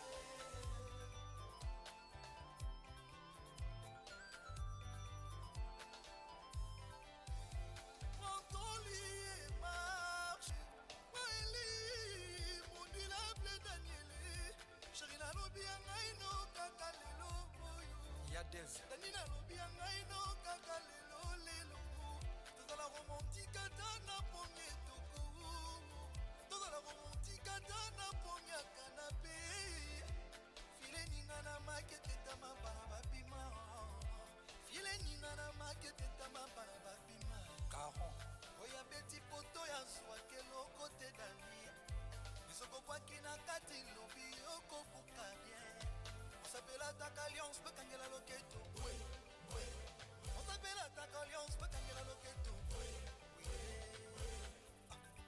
sheri nanga kana sucre Dani nanga kana sucre Daniel nanga kana sucre amour nanga kana sucre Dédé kana sucre Président François Baba Guillamer Aziza, mon vieux Martin Fayoulou Kinbouf et Fadenhouse, Ya Huberti Bangagne, Eric Gwenye Mobali, Ramses Chikaya, Oncle Didas Pembe ya Mama Lina. Chéri nanga, kana sucre, amour nanga, kana sucre, bébé à moi, kana sucre, chéri nanga, kana sucre. Pardon chérie, la tela mobali no ata liputa moko. Pardon Dani, bimela mobali no ata na salon. Pardon chérie, la tela mobali no ata boxer. Pardon maman, bimela mobali no ata na nuisette. Pardon chérie, la tela mobali no ata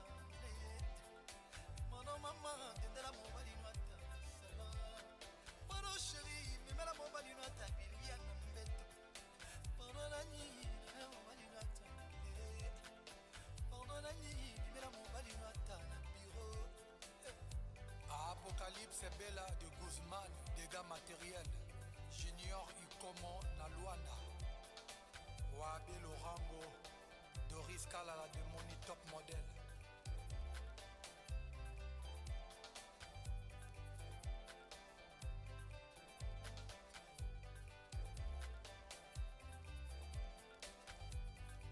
Kana sucre kosana elengi maya koko sukali mekoka sherite kitoko dani ezomérite hymne national toyembela dani concept de queen lokola queen Elizabeth d'Angleterre baza pas mal mais baza pas comme Daniel aleki abimisi bandimi na église kitoko chéri provoka emet na aéroport basusu balobi angelo akiti na se basusu balobi Cléopâtre azongi na monde bavoisine balobi non on la connaît bien c'est la plus belle femme de notre pays amour a Daniel ningisa de Espénis chéri nanga ana sucre Dani nanga ana sucre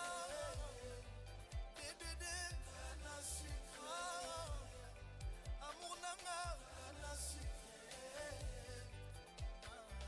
Elodie et Fefe na Hambourg.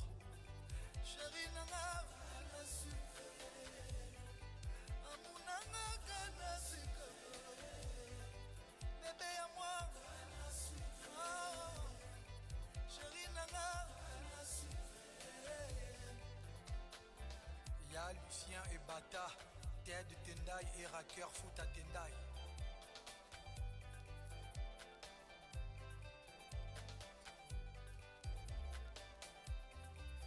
Orphée Chimbali, l'avocat. Président Alino Kizaza.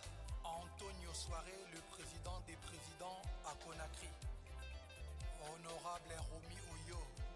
Sati Bamba, Anouchka Obezo, Brahim Regis, Paulette, Joël Makoubili, Jojo Ngonda Imene, Honorable Alita Chamala, Elita Izombi, encore et toujours. Fernanda Amarostela. Papi qui vous voyez, la Fontaine Shop chez Jean-Marie Egodé à London. Papi Moulopoe, Bernardo Nditapoati, Nakabinda.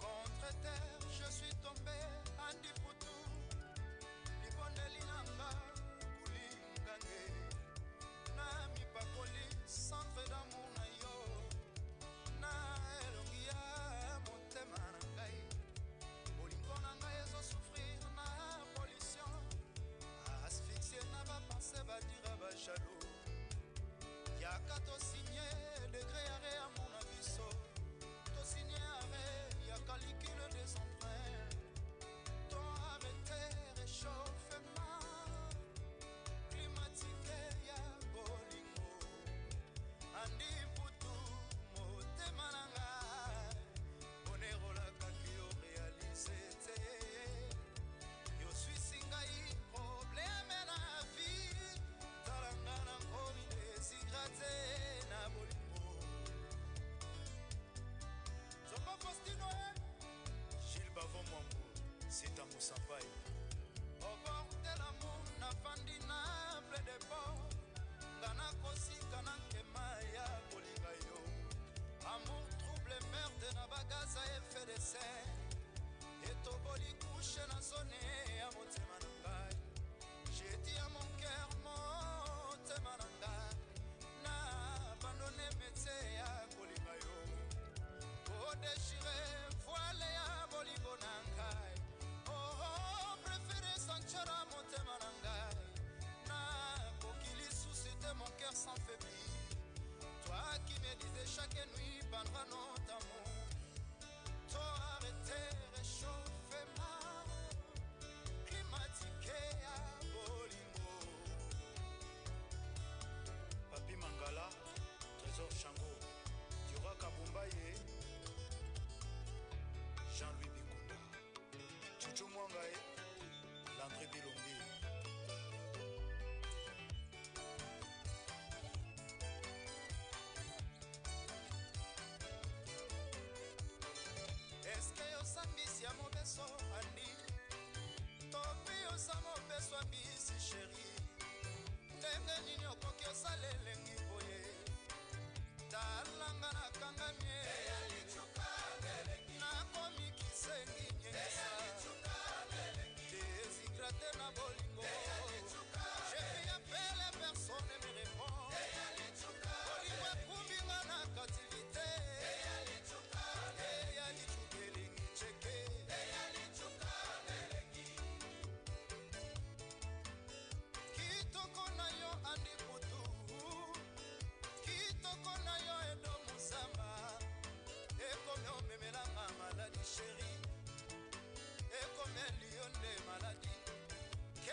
1, 2, 3, 4, 5, 6, 7, 8, 9, 10.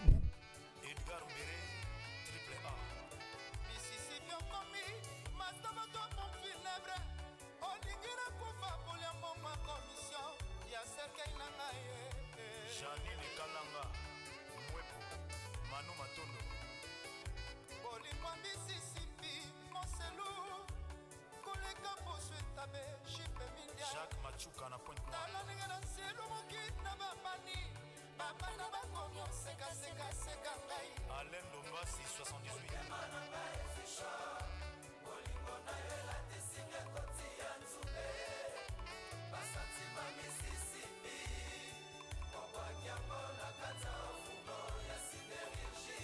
Francisco Fuala, Sera Malela du Bénin, Mambo Masia, Alube Kitoko,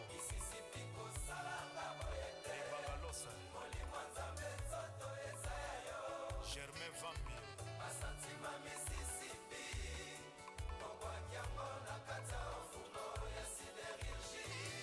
Papi Boto Noble, Yamagali Kumba, Vader Mabula. Nakomi lokola soda oyo batindi ye na franc bapesi ye mandoki te eske ake po aboma to baboma Kelo Ringila, Papa Janel, Shuka Dilan, Lido VIP, Malu Bongo Kabinere. Kosalaki, kosobisala doki na butu abomi moto na tongo azongi konsia akomi oregrete. Le président Omba Lumumba.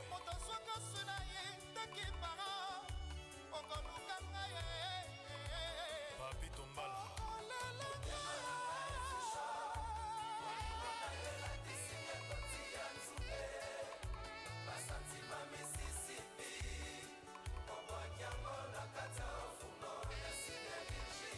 Mariam Kojok, Leila Kojok, Nikan Sebayakaye. Mississippi Kosalanga Boyete, Molimwanza Metsoto Ezayo. Keke Kala la Boyikai. Basantima Mississippi, Obwakiamona Kata Fumo ya Sidérurgie.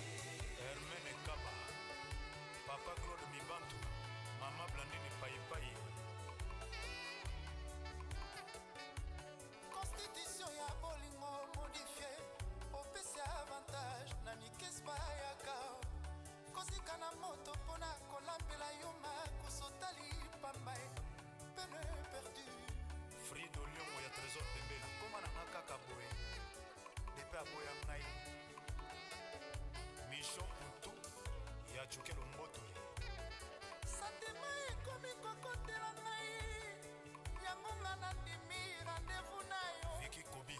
Kanisa mbala boni na esitaki, kopesa yo yanga motema Mississippi. Babsoni Zebonga.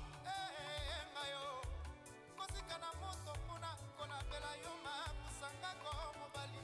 Aline Mushia, bienveni makanga lambe. Héritier de beau quartier, Maki Mushika ya Shiko Mabele Mame. Bruno Matadi Poutine, Lema Bobi.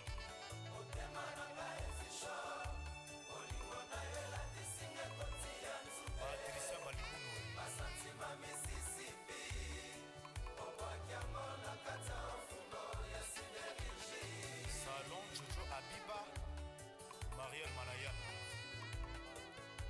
Mississippi Kosalanga Boyete, Molimwanza Metsoto Ezayo. Esther Kiako. Basantima Mississippi, Obwakiamona Kata Fumo ya Sidérurgie. Ani Demboe, Giselle Zinga, Mama Wiva. Elengi, Mubweki Kai, Lokola Shwinga, Oyo Batafuna, Sukali Asili, Perado Press, Desamunda, Yadana, Wapio, 1, 2, 1, 2, 1, 2. 1, 2, mic testing, 1, 2, 3. 1, 2, 3, 1, 2, 3, mic testing, 1, 2, 3. 1, 2, 3. I think we're good. Na kizungu imeishia hapo. Hakuna feedback. alafu washia kayamba mics. Twingi Entertainment Essential. Shit.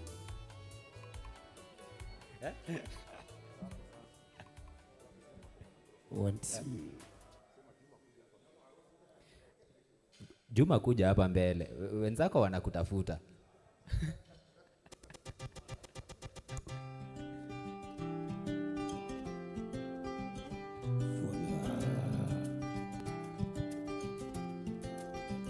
Le Grand Mobao Fulangeke, chozi yangu yote namalizika, yeni talala na nani.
Africa's greatest asset, and when I say Africa, I want us to say Kenya. Kenya's greatest asset is human resource. That is a quote by the first president of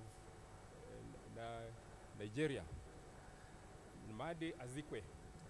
My second quote there, again from a renowned scholar from Chile, and the quote is, I quote, "The school and the factory are the levers we have in our hands to give the country," and that is for us, Kenya, its moral wealth and material wealth. That is by Ricardo Pinochet from Chile.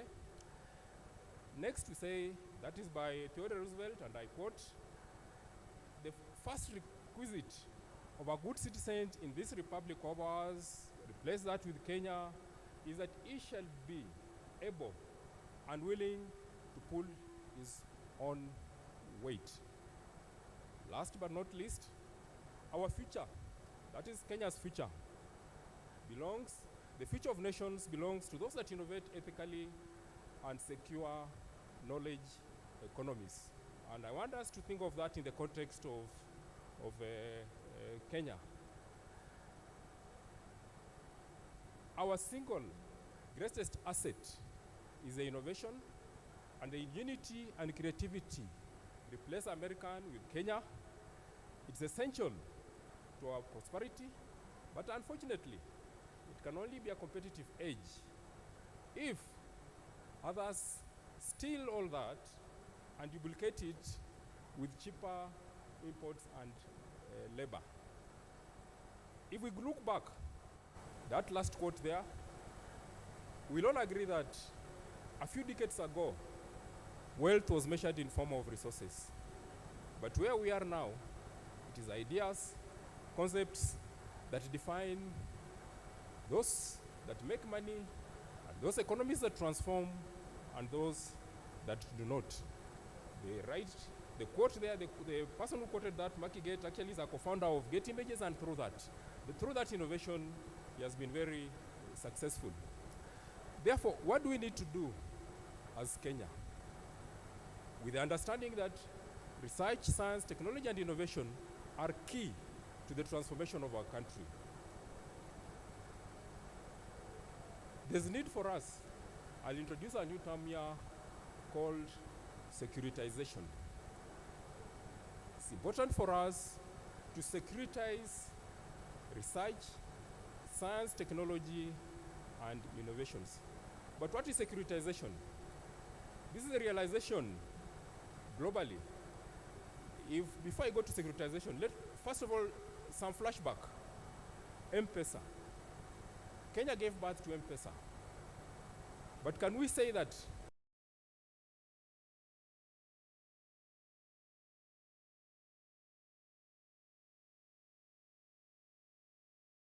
RSTI framework that we had in place when this innovation came into place, had it been different, would Kenya still be the same? If you look at innovations similar to these, what they generated in the respective economies where they were discovered, and what happened for our case, where is the gap, and what do we need to do? And that is why I'm introducing the term securitization. There's need for us to securitize our RSTI ecosystem in order to secure potential benefits of locally generated intellectual and industrial property rights.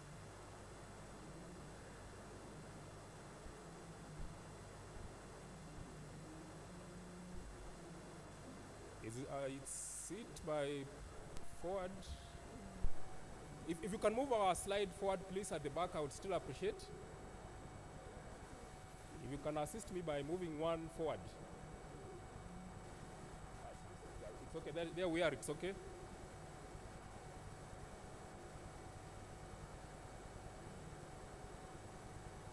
Please, sorry for that, can we go back? Yes, there. Now, what is securitization? For us to securitize an issue, then securitization first means the application of extreme measures to secure a concept, to secure an issue that is deemed to have a direct impact on national security. Here, I want us to think economic security. Research, science, technology, and innovation is key to the economic security of our country, and therefore the need for us to securitize the RSTI infrastructure. What does securitization achieve? It legitimizes the use of state resources to secure what is causing the threat, and to whose function, if we do not secure RSTI, then we are unlikely to achieve economic growth, and therefore the reason why we need to do that under the second bullet there. On the third bullet, this securitization now means bringing RSTI into the public domain and sensitizing the public the importance of RSTI and its key requirement as an enabler of economic transformation, and therefore globally and within the country there will be acceptance that yes, let resources be put under RSTI.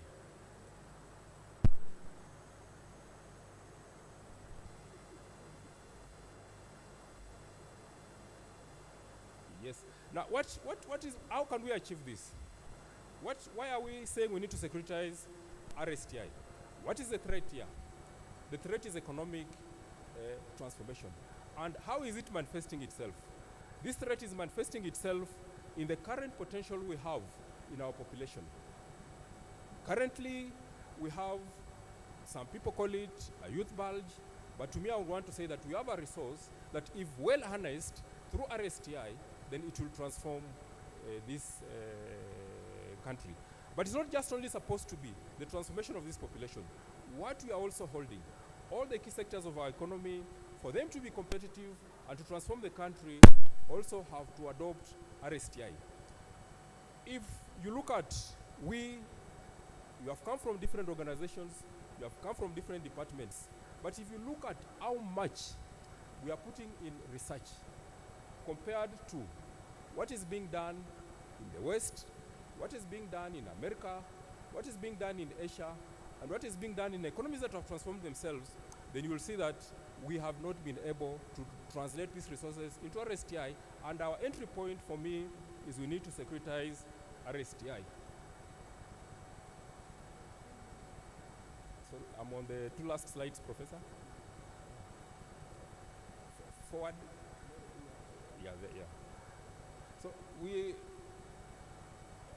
thank you. So we are saying that the vehicle for economic growth for us, where we are, is research, science, technology, and innovation. And this is something that we need to guard, not only just as that, but we also need to look at it in totality.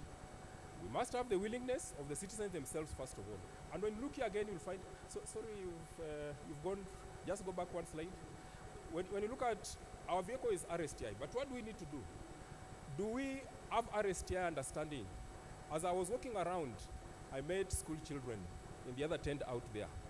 But do they understand innovation? Do they understand intellectual property rights? Do we have it in our curricula? If you go to the West, children in grade school are told that if you innovate something, it is yours. If you do it, it will translate and you can actually own it and you can use it to transform yourself and your country. But here, I think we've left it and we are bringing in innovation at university and some, no, not at all. Can we move next, please? Also, when you look at the policy framework, my question here is, do we have an innovation and intellectual and industrial properties right policy? Do we have in Kenya? If we do, please share with it with me out here, behind the tent, nione. Ile policy yetu ya intellectual and industrial property rights. Also, it is important that when this policy comes, ownership is key. In that second bullet, the innovation environment must own it. And last but not least, the citizens themselves. Do they understand that through the RSTI and through ownership of the RSTI, RSTI should be looked at the way farmers look at their farms. I'm actually, the way I fish, the way I grow maize, the way I herd cows is similarly to what I'm doing in RSTI. We move to the next slide, and that is the legal framework. Our laws, are they protecting those IPs?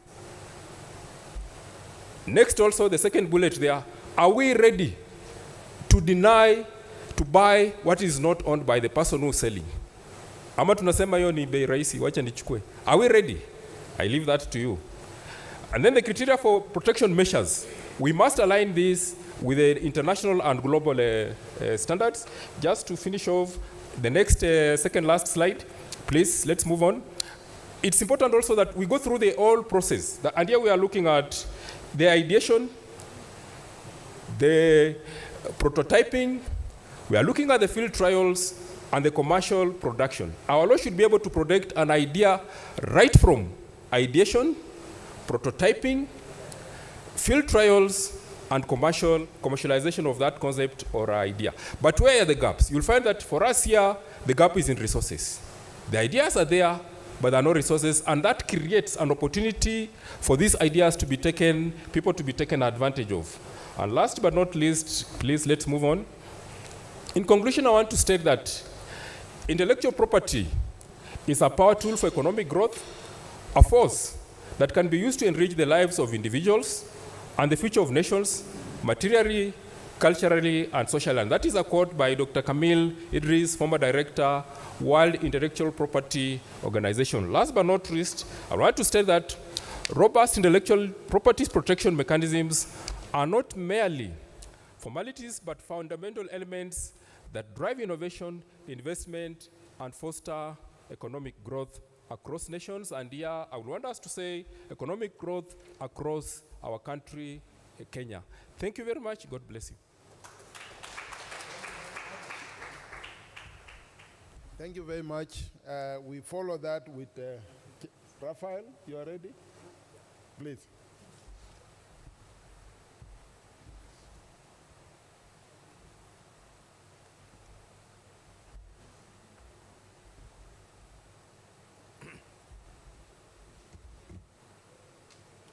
I strategically allowed my colleague to present before me, and there was a reason. But you will know the reason towards the end of my presentation.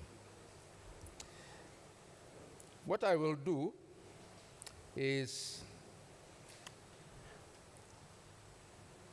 I will give my presentation in terms of context. And the context will be now in detail what we are doing as a country, what institutions we are using to ensure that we commercialize innovations effectively.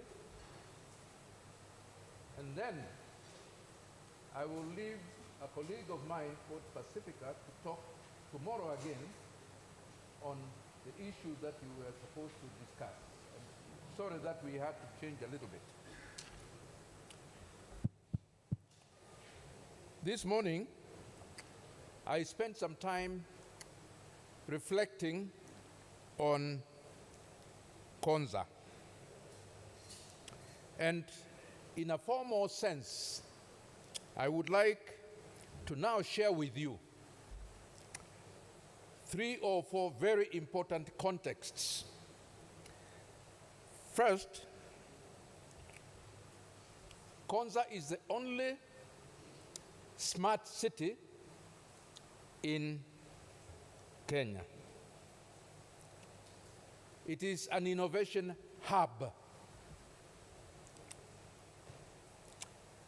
Konza drives implementation that we have in our policies of the digital superhighway, which is, and it Konza anchors the country's transition into the 5th industrial revolution. That is very important for you to grasp. It is driving the implementation of the digital superhighway, and number 2, it is anchoring the country's transition as we move to the 5th industrial revolution. Konza is a key enabler of inclusive, knowledge-driven economic transformation of the country. Konza currently is building infrastructure, that is roads, buildings, water reticulation, waste management, and so forth. All of them, Konza is building in order and to use talent and policy frameworks in order to support research, in order to support innovation, and also intellectual property protection. I mentioned a little bit earlier this morning about the institutions we have in Konza. I will not go through that. The only thing I want you to know is that Konza is investing. This I didn't mention, but it's very important for you to note. Konza is investing in digital skills development initiative through a project we call the Jitume program, where we are constructing over 1,400 digital hubs in the counties and sub-counties. And also, Konza is working on not indigenous, but on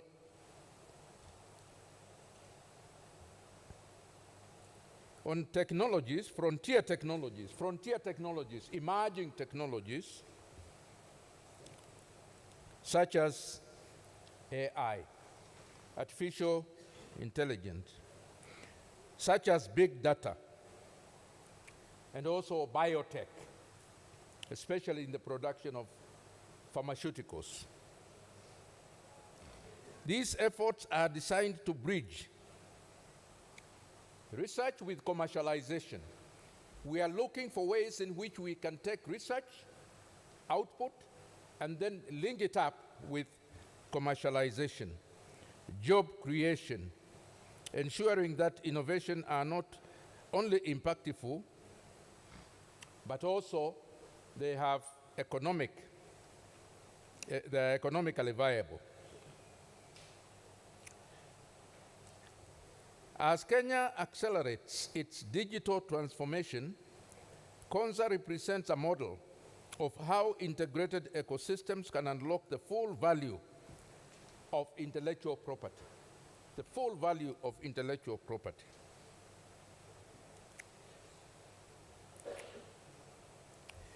My colleagues, friends, quite often, and in Kenya we have had various approaches and strategies. When you want to commercialize, for example, you can do EPZ, economic processing zones, but you can also do special economic zones. And Konza is really a special economic zone. The focus for Konza is ICT, innovation, and commercialization. Incidentally, for those of you who may not have been there, Konza is domiciled in a piece of land which is over 5,000 acres, and then there is what is called a buffer zone, which is surrounding the Technopolis, and that is over 100,000 acres. We sometimes refer to Konza as Kenya's Silicon Savannah.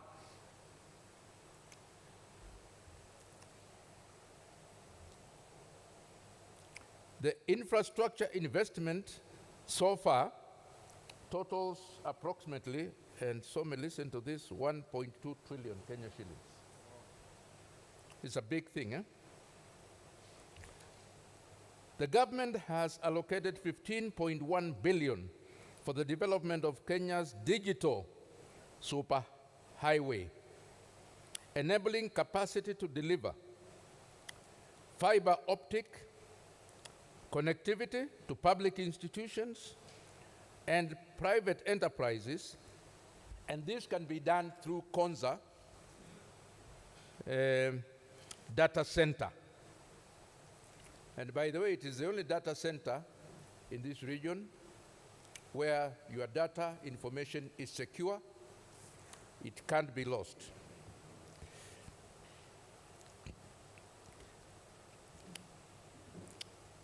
Through an MOU, and we did this with KIPI 2024, we came up with a Konza Technology and Innovation Support Center,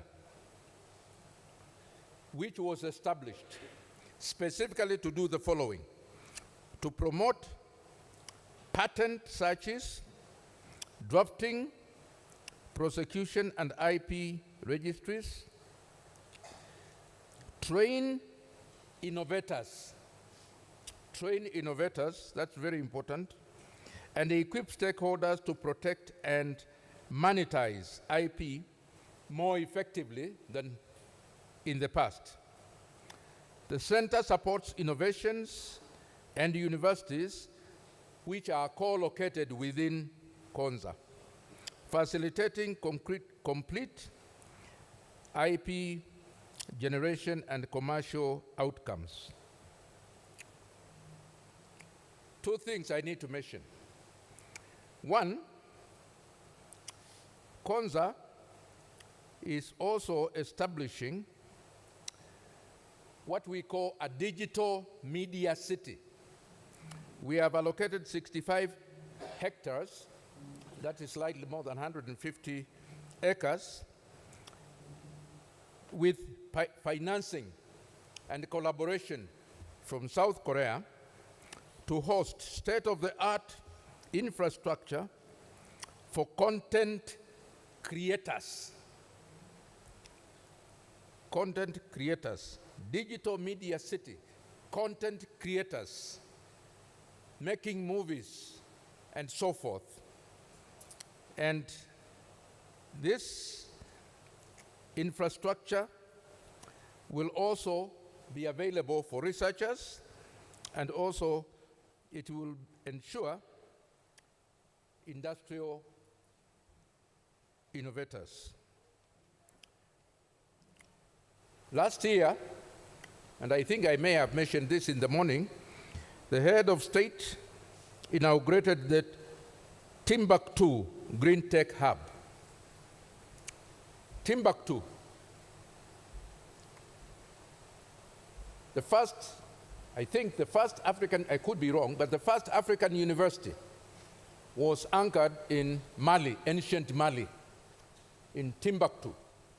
And a lot of research, traditional knowledge, and so on is anchored in Mali. So this project focuses on AI, IoT, cloud-enabled green and digital transformation, signaling growth of innovation ecosystems in Konza. Let me now mention something about the fifth industrial revolution, or IP, monetization, monetizing the fifth industrial revolution.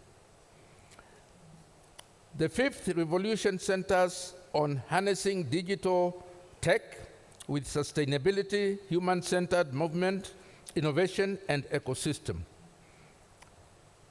We support this through the following. We have smart infrastructure. Smart infrastructure. 13.7 kilometers of fiber, 1,222 public Wi-Fi hotspots, data center, which I mentioned a little bit earlier, which is hosting over 70 government and private enterprises. And then we try to incorporate this with global players, Huawei, Microsoft, AWS, and so forth. We also support through capacity development. I have mentioned about the Jitume Digital Hub. Then we have, and this will be promoted, and it will move on forward, young people to involve them and mentor them in boot camps, all nurturing IP generation from basic digital skills to advanced research. I'm just about to complete. Ecosystem incentives. How do we incentivize innovators to shift and become marketers and so forth? Tax benefits, hosting startups, sometimes they call them incubation centers, free data center, hosting for small, medium enterprises, or micro, small, and medium enterprises, and streamlining IP support through our agreement with KIPI.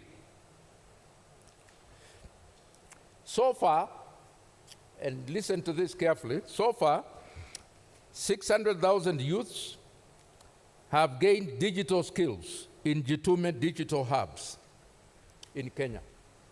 Over 600,000. And the numbers will grow. And they are connected to online jobs. 19,000 citizen services have been digitized, 19,000. And both public and private data centers clients have been brought on board. That's why we are mentioning the number of 70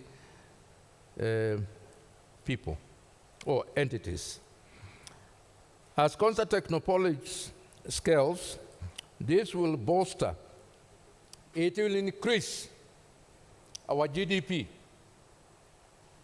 The figure here that we have been targeting is 2% of GDP, so that the economy of Kenya will be transformed as we implement and finalize the implementation of our activities at Konza. If I were to give you recommendations, I would say the following. Let us extend task and financial incentives so that we can bring startups at Konza. That to me is very important. 2, let us leverage the digital superhighway and Konza data center to develop regional IP hubs linked to city IP and creative industries. Foster public-private partnerships. And I don't want to address this very much because I think the PS addressed it very well. And finally, integrate IP education in vocational and university programs to equip innovators with skills to patent, license, and export digital-driven solutions. So again, we are saying, let's not forget, research is not universities, it's also TVET, and then we must focus on that. Therefore, my colleagues, we have a bright future ahead, and I would like to urge you to reflect on what a smart city means. A smart city is a safe place. You can access food, you can access quality health care, you can access entertainment, games and so on, and you are safe, security, what you mentioned. That is extremely important. That's what a smart city means. And therefore, Konza is not just a smart city, but it's also a national intellectual property monetization powerhouse. And it's a catalyst for the 5th industrial revolution. By combining digital superhighway infrastructure, IP support services, human capital development, that's training, and multi-sector ecosystems, like we are here today, Konza Technopolis sets a global standard in transforming the ideas that we may have into values and into creating wealth for our country and into minimizing poverty. And by the end of the day, the intention is to make all of us to have all the resources that we need, all the food we need, infrastructure and so on. But the most important thing is, and let me see if this sinks. We do all these things to bring progress and development of human beings and societies and so on. Why do we do it? Because we want people to be happy. We want people to be happy. We want people to smile. We want people to be able to help each other and so forth. So if you feel that we are moving in the correct direction, I don't want to say clap, but just laugh, laugh. If you feel, yes, we are moving somewhere. Let us laugh. The ladies know how to do this much better than men. Interestingly, the power Rose, went off. why did the power go off? Rose Monya. Because we laughed. Because we laughed. Now let me tell you about Konza. In Konza, power never goes off. The light comes on. And you notice, and I'm not using magic, because when I say the power comes on, it does what? Come on. It comes on. Can you tell the ladies to say in Itwanini, what do you call it? What, the one they laugh. What they call it? Ululation.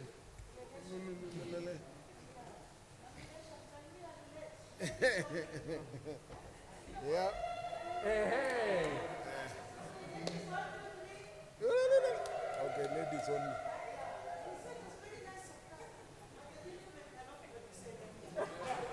Thank you very much.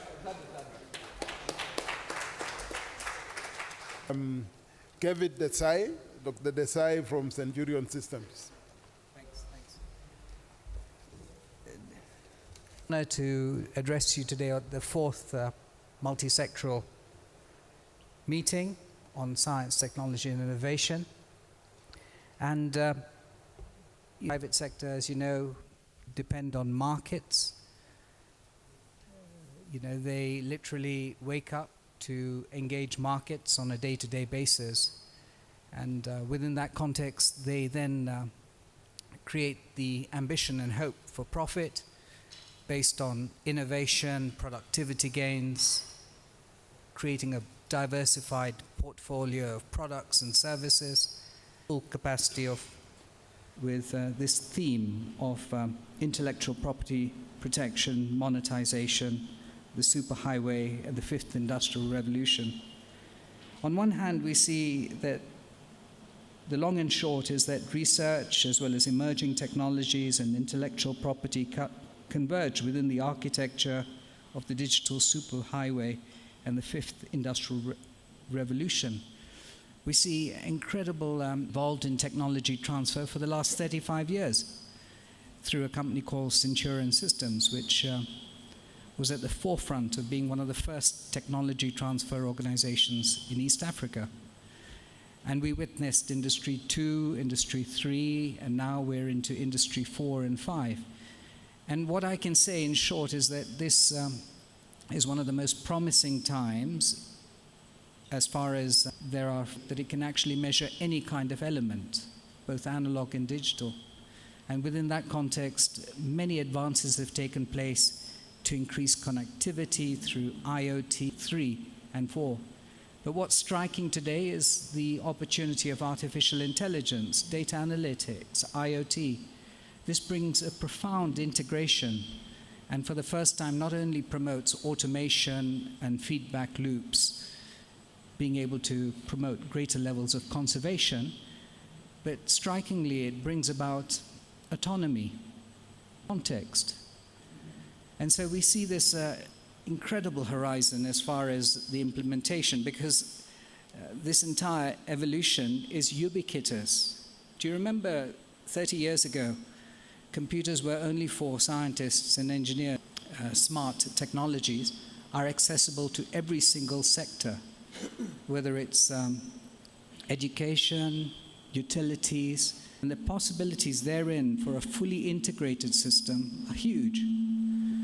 But ladies and gentlemen, the challenges of technology transfer are far too great within this country, within this East African community. And part of it hinges on the fact that we're not able to adopt and adapt technologies. Yes, there's a proven case for outcomes world over to enhance productivity in farms in Nanyuki, because they don't have compelling evidence and research capacity to make the decisions. And this is where you come in, as universities, as academics, to provide that compelling evidence for investment in productivity, innovation, and diversification. So I'm hoping into not only in terms of the full potential of this evolution. Here present today, and we honor their curiosity, creativity, and resourcefulness. Those are the foundations for the fifth industrial evolution, as well as curiosity, creativity, and resourcefulness, and breaks away from the traditional approach of modeling as well as implementation to something more friendly. And this creates even more of a case in order to implement such opportunities. Ladies and gentlemen, I've described the overall transformation over the last 20, 30 years, inclusivity and well-being, and that potential of autonomy. But it also brings an enormous amount of equity. How do we get accessible water, increase our productivity from a staggering low 18% of landmass to something that is more acceptable towards feeding the country? How do we transition, arable land, which stands at 7%, to gain from greater levels of smart technologies within farms? But it's also critical to realize the role of research, technology, innovation, and how crucial it is, and how it underpins technological evolution and national competitiveness. Every single facet of our lives and our potential lies on our ability to be efficient and have that possibility of innovation and diversification. Every possibility of humanity depends on our ability to conserve. So research is up, and how it is a catalyst for innovation, and how the transformation of IP has such a huge role as far as creating the next generation of enterprises. While I've been championing technology transfer for the last 35 years, and national markets, right, it's far too low. So we have to question where will the additional funding go and come from in order to invest in intellectual property and the ability to monetize IP, which is so crucial and such a natural resource. Since we last, through a different platform, created 9 MOUs with leading institutions, almost 10 to 15 IP have been onboarded into an international system which promotes access to the world, but most importantly to international financing. And it's promising to note that there's such a potential with respect to the number of IPs that we have within the data banks of all these institutions, whether they're research institutions or universities. But the challenge, ladies and gentlemen, is how do we transition a pathway which has relied on research for the public sector and the social sector and humanities to one that is focusing on a very direct channel to markets. Markets are made of various elements. They're made of effective and enabling policies, legislations, capacities have to exist, together with aspects of infrastructure. For example, you can't grow a tomato in one area and you don't have capacities to transport it. So the infrastructure plays a role, the ability to process and have those plants. But it's also how crucial it is to have the coordination capacities. The long and short is that while all of this depends on innovation, it's high time that we also think within the context of the potential of creating markets that feed into existing opportunities of research and thereby diversify our economic mainstreams. This is possible and indeed has been the evolution of enterprise over time, but needs to be accelerated with the cooperation of academia, private sector, and the public sector. So indeed, promising as it is, ladies and gentlemen, we do have challenges within the context of how we would like to have clear outcomes and solutions for challenges as far as unemployment are concerned. The fact that almost $91 billion are international market opportunities as opposed to relying on local markets. The expectations of our youth, which show 87% interest as far as enterprise is concerned. The fact that 72% of them lack access to capital. And while young people have college degrees, they still are struggling within the context of ensuring how they translate that knowledge as far as an enterprise creation system is concerned. So all of this has relevance in today's discussion and the potential that indeed we can turn the tide. I would say that within the context of IP within universities, being able to incentivize IP, focusing on close collaborations between industry to create a demand-led research agenda, finding ways in which we're able to promote the necessary attention to unique markets that could exist within the context of Kenya. On the technology transfer front, we're looking at solutions, and I'm hoping that institutions like yourselves can play a bigger role in creating the value proposition for implementing greater levels of technology, especially the fifth industrial revolution and evolution. I thank you and I close. Thank you. Thank you very much, David. Let me invite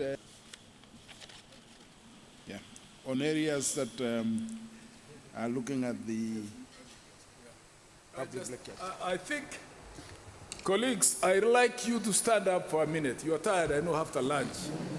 Now, when you stand up, you say like this. Look at your neighbor and say, yeah, please. I know you have been sitting the whole afternoon, really. You take a seat comfortably, majestically, and I'll just take you through my thoughts. I thank you all. Let me say this. This meeting, I thank you very much indeed for being here. And I say Nkemi, Professor Nkemi, I see you standing up even further.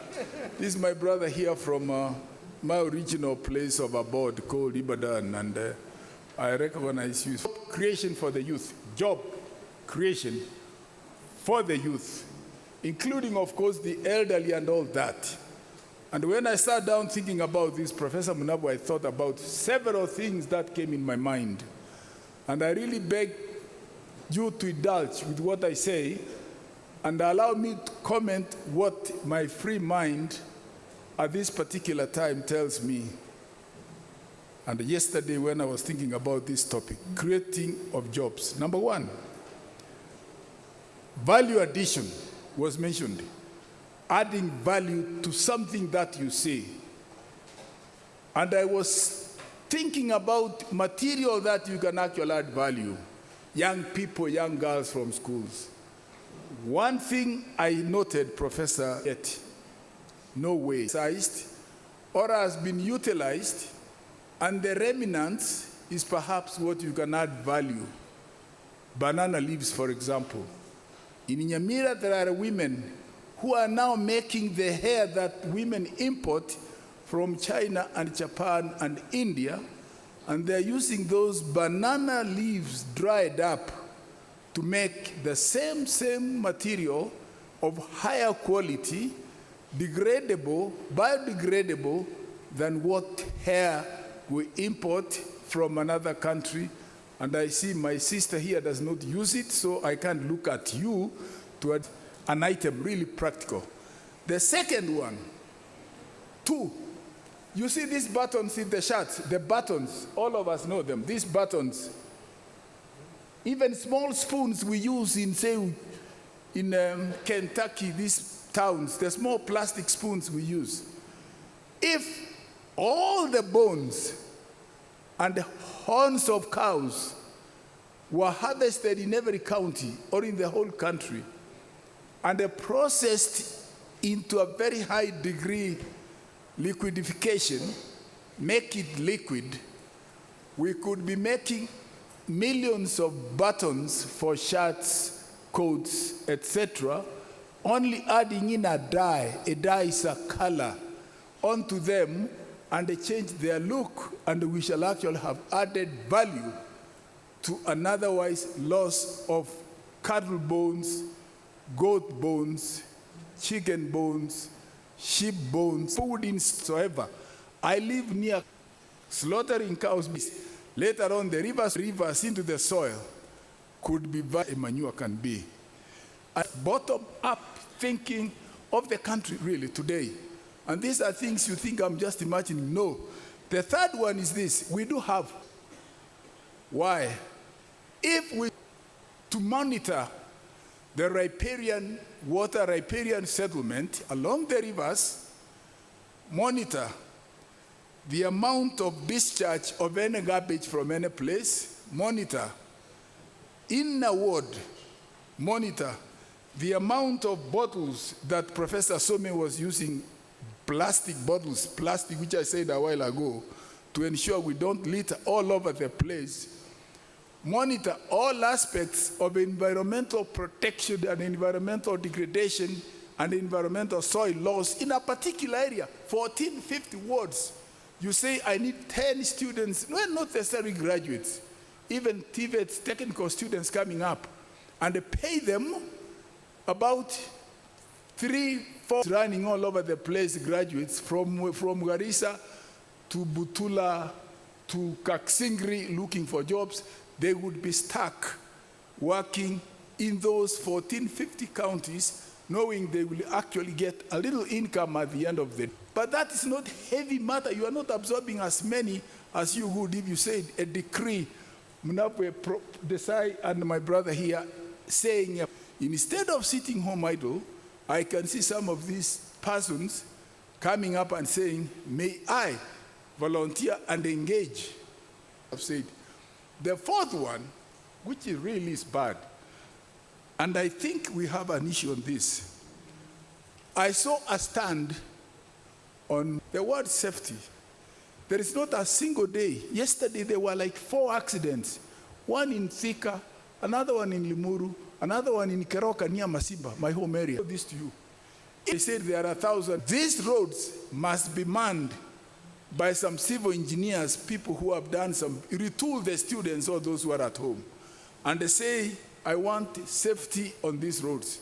And therefore, you get these people to man, not manning physical, but putting signposts, painting them, ensuring that these prone accident highways, sharp corners, they have been actually clearly marked and checked continuously to avoid accidents that occur every single day. You are now talking about bottoms-up economy and these people will earn, and the counties that we so proud, really, low-hanging fruits exist, artisans in mining. Another one, Professor Imbuga, in your own area, near Ikolomane, in Kaksingri, 4 in Keyo Marakwet, 16 have been buried in Marsabit, up north. Why? A low-hanging fruit. Why don't we have area to tilt? Instead of saying, I've done clearing and forwarding and I'm carrying a bag to go and clear you. Nobody clears of rare minerals in a particular area. A low-hanging fruit in those counties which do actually mining. Professor Some, this one, a very serious one, processing. Several environmental issues I've said come through. Crops, beans, maize, tea, cotton. We import cotton, and we just see a ginnery this morning, a baby one, developed by Muranga University, I think Muranga, it's Muranga, not Muranga. Kirinyaga, that particular machine, if it were India, actually in India, they would develop those, the government will take in and they do about 10,000 of those small machines, 10,000, okay? Low-hanging fruit, available jobs to the basement ground. That will encourage people in Meru grow a lot of cotton. Nyanza grow a lot of cotton. Ukambani, Kitu area, Sekuro, those areas, Taraka, Nithi area, grow a lot of cotton. In that process, those ginneries, that cotton would actually be now operated higher and processed to make all these cotton materials we actually import. Everything cotton that we actually talk about. We have answers, we don't concentrate, we don't have police to follow those, and even the bones we see all over, dogs eating everywhere, we can actually process mica to something that can come through. All you do is high temperature boiling, cool down, chip in. You couldn't tell my button here was made from the horn of a cattle or from the bone of a goat or chicken. With those many words, colleagues, I've talked about bottoms up, I've talked about beneficiation, adding value. Those bottles of water are tightened primitively so. They are difficult to open. Developed nations, in fact, you can't fight to open that bleed. Can somebody go back probably? And Steve, I recognize your presence. You may sit down now. Thank you. Those bottles you see, Prof, neatly, they are packaged in a manner and friendly. Little things that we can do, beautiful, defeats us. With all those many remarks, I thank you for your attention, and I look forward to seeing at least some beneficiation, value addition in Sukuma Wiki, Nsageti, Managu. Adding value is simply saying, grow a lot, JKUat. Dry them nicely, beautifully, without mold. Forward them to Australia, to the US, to South Africa, for those who love to eat Managu and Nsageti. That is value addition, and the low-lying innovation actually exists. I thank you all for your attention. Think about that, and I really thank you for that kind of advice. Thank you. Thank you very much, Professor Micheka. Ladies and gentlemen, I want to give like 5 to 10 minutes for any questions on the 3 presentations that were looking at the case of digital superhighway and the 5th revolution, and the 1 presentation that was looking at the impact of RST on the bottom-up economic approach, economic agenda that Professor Micheka. But we are going to do it this way. If you can tear a half of a page on your notebook, write the question. Then we just pick it up and write the person to answer, so that all the questions are answered, are asked simultaneously, and we'll give the presenters to answer, and we conclude this session. That should be quicker than seeing a hand. So, right. So, I give 3 minutes. Please, there's a lady standing, so she will pick from that row. Another volunteer on this side. Mebo is volunteering to pick from this row. Or to ask the question. I thought you were writing the question. Okay, as the others are writing. Good. Any microphone? Microphone?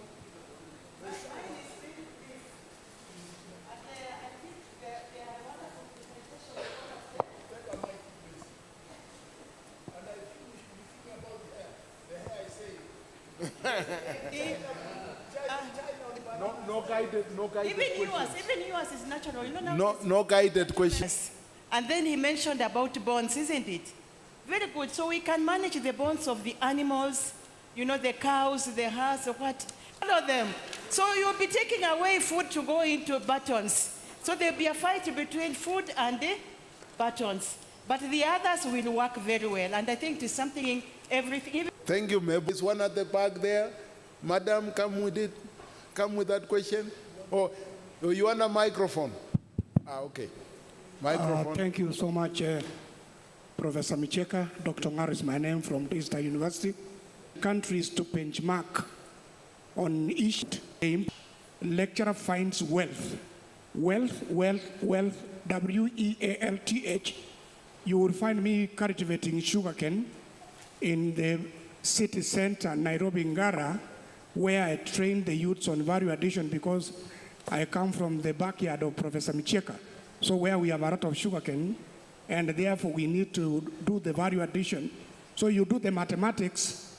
If you get 6,000 pieces of sugarcane from Kisii, you will pay 120,000. But if you do the value addition, 6,000 pieces times 4 grasses of chewies per a sugarcane times 100, you will get 2.4 million shillings. That's how farmers have lost hope and trust in farming. So I concur and support Professor Micheka agenda, but we need to have centers through which within the region where we train the youths. And therefore, that's why Thomas said Jesus never resurrected, because he wanted to see the marks. The youths want to see the marks. Thank you. Well, thank you very much. We have about 9 questions that have come forward. I will invite each of the presenters. Maybe I start with Professor Munavu. He got the majority vote, so that's the majority questions. Or give him time to study the question. Whoever is ready. Very interesting. Yes, very interesting question here, and very relevant to this discussion today. In reference to innovations which have potential for reviving and growing industries, such as the ginning machine by Kirinyaga University, how would the government and other agencies support so that such efforts reach the farmers and the users? So, ladies and gentlemen, this is a classic example of, if you look at the agricultural sector, and I alluded to this earlier, 18% of our land is arable, 7% is cultivated. We have a huge challenge within the context of processing. There's a challenge with respect to transport and logistics. The average cost per kilometer is $3. World standards and the gold standard is $1. So this particular innovation supports the development of the agricultural sector. And what it does is, beyond the fact that, you know, a farmer toils each day on a subdivided plot and tries to cultivate a living, it gives this farmer a chance to produce and, as Professor Micheka has constantly said, add value through processing. What is unique and innovative about this project from Kirinyaga University is they have made an effort to empathize with smallholder farmers, which are the majority of farmers within this country, and create a fit-for-purpose technology which enables a farmer to mill cotton. This extends the value proposition of the farmer by ensuring that he's able to pre-process and process cotton on a small ginning system, and then have that potential to sell to off-takers as a refined product or a semi-refined product. Let me explain this even more simply. It takes, when we're growing pyrethrum, it costs a certain amount. When we process it, it adds value by 5 times at each processing level. By the time you sell it, it's 15 times the value of the produce. So you get the drift. The drift is to ensure that we constantly add value, diversify our natural resources, and in doing so, bring about greater levels of capacity to market. But the link here is that machine from Kirinyaga University. And what has troubled me for many, many years too is, why is it not possible for something so obvious to have access to market and access to scale up? Well, as I earlier pointed out, 76% of those machines don't have access to capital. Further to that, the nature of our ministries and the public sector, the nature of our universities are not there constructed in order for us to have a common platform for engagement where trust is developed and we're able to then co-create solutions for market access.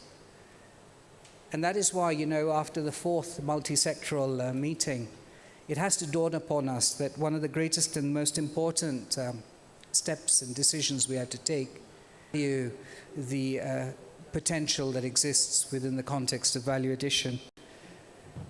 So, ladies and gentlemen, such initiatives are brilliant in all capacities, but have challenges towards scale up and access. On another question, in terms of youth empowerment to enhance creativity and innovation, value addition, how well are our tertiary institutions prepared to match skills and market requirements? It's one of the things that I'd committed for the last 25 years, starting from the development of the National Strategy of Higher Education, together with Professor Manavu, all the way up to every policy, sessional paper, strategy culminating in the 4 acts, together with Professor Some, the TIVET Act, the University Act, Science, Technology, Innovation Act, the Kenya Qualifications National Framework. In all of these times that I spent in the development of tertiary education, one thing that I profoundly, constantly advocated was for standards. Everything has to be measurable. If it's not measurable, you're not able to gain the trust and therefore not be able to access cross-disciplines. It's for that reason tertiary institutions now have competency-based education and training. And in one sentence, the policy is all about training to a standard that's measurable, a measurable standard that has been determined as far as outcomes or productivity, innovation, and efficiency. It's also why we have a policy called recognition of prior learning, so that we're inclusive to stackable skills and competencies that keep on stacking up. So I would say that the policy environment is absolutely perfect, but where we have a challenge is the implementation of policy for coming out with the transition and translation of what exists as valuable traits of curiosity, creativity, and resourcefulness into gainful employment, innovation, and efficiency. Thank you. Not be developed by one. The Ministry of Intellectual Property and Plants, Kenya have a Plant Inspectorate Institute. We also have the Cambria on the side of the medicine.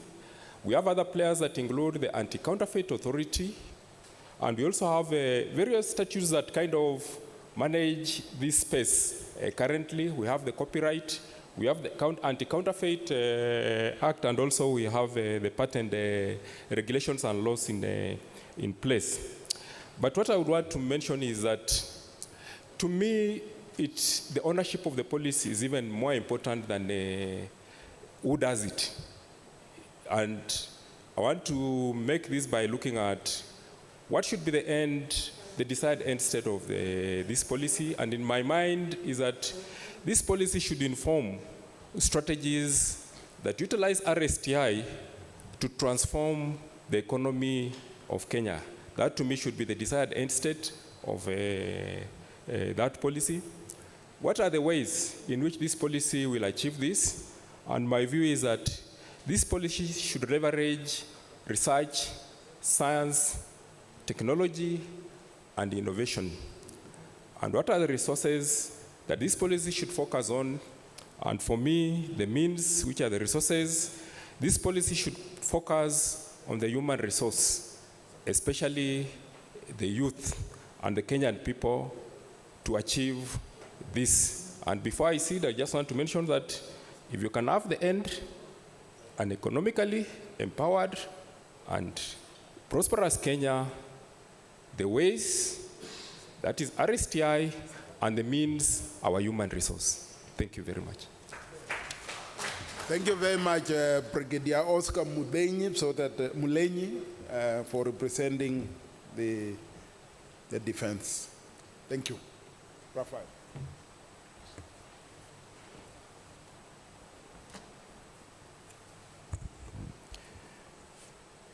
There is a question. Tell us more about the research facility, university coming up at Konza. What is its uniqueness?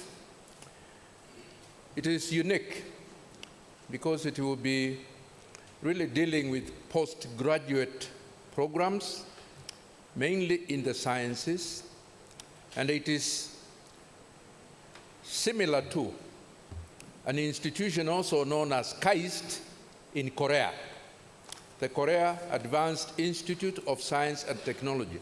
And Korea has moved economically very fast because of KAIST in Korea. They were able to come up with innovations, they were able to develop projects and so forth, but most important, what the president of that country did was he looked at South Koreans in America, in Europe, and if he found good engineers, you know that, good engineers and good physicists and so on, he would himself call them and tell them, Professor so-and-so, Dr. so-and-so, this is President so-and-so, and I would like for you to consider coming to teach at KAIST and do research. No, it can't be the head of state calling me.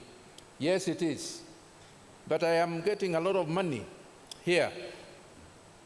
Then he tells you, in dollars, come on board, and I will pay you the same amount when you come. It was a pull effect.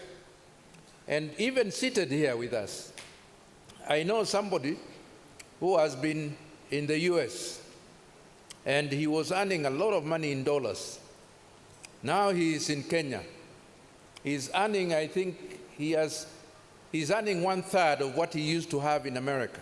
But he's here to promote innovation, to promote science and technology. I will not mention his name. So the research facility, I mentioned it should be launched this year. It's complete. The infrastructure is complete. And they have identified the people. There is a board in the university. So I am hoping that it will be starting soon. And mainly it will focus on research, so that people will graduate from Nairobi and so on, and they will be going there to do their projects. The second one, what plans are in the pipeline to advance conservation of wildlife in Konza ecosystem? And I would like for you to listen, especially you young guys.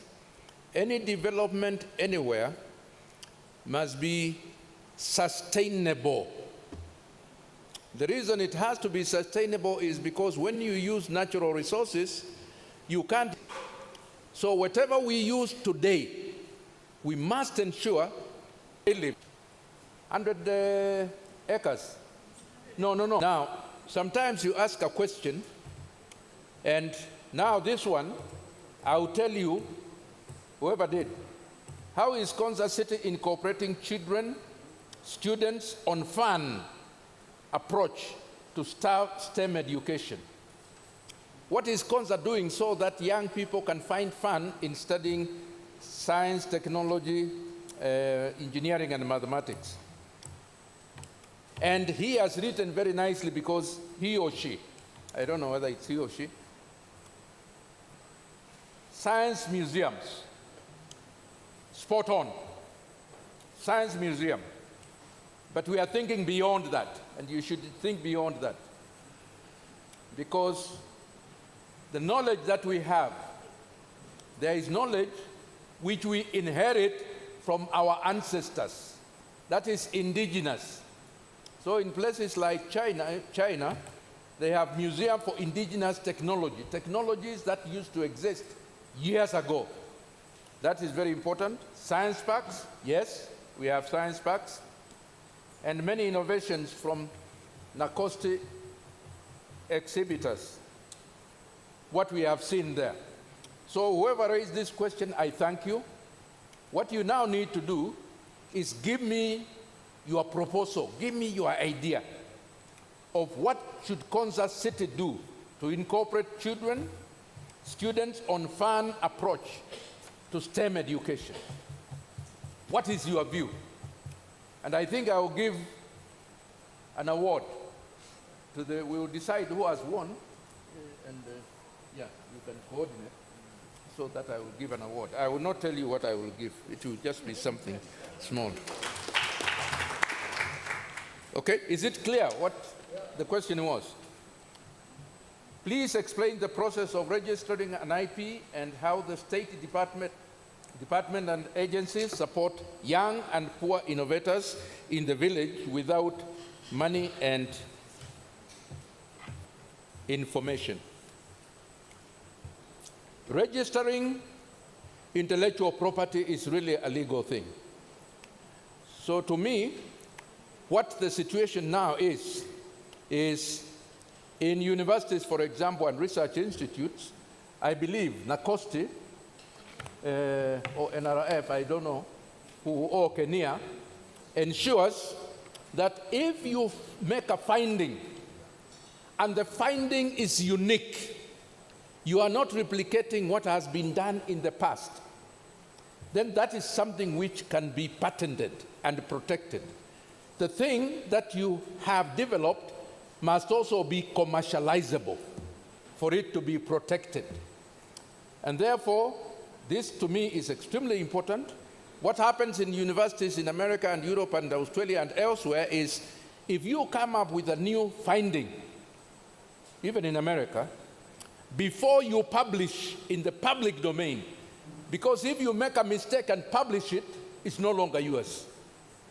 So what they do in those institutions is they have an office that looks at your publication and says, is there something new here? Is it a totally new product? Is the process unique? Can this be commercializable, etc.? Has it been done anywhere? No. Then they tell you, don't publish it. We will assist you to patent it.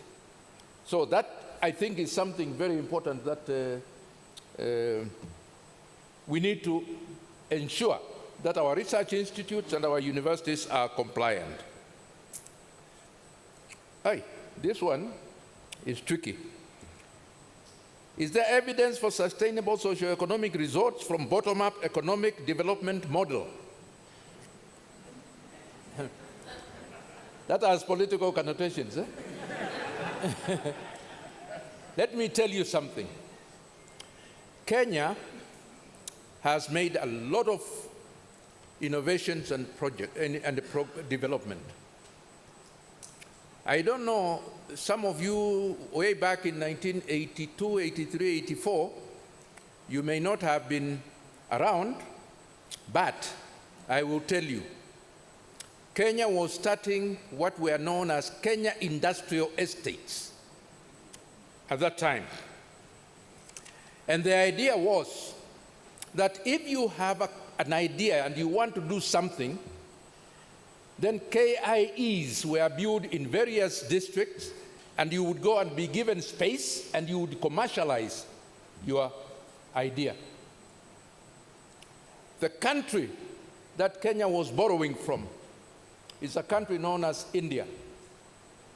And I will tell you, in India, they are where they are today because of micro, small, and medium enterprises. If I give you 1 million shillings and you invest in a very big industry, the income and the people who will benefit will be very few.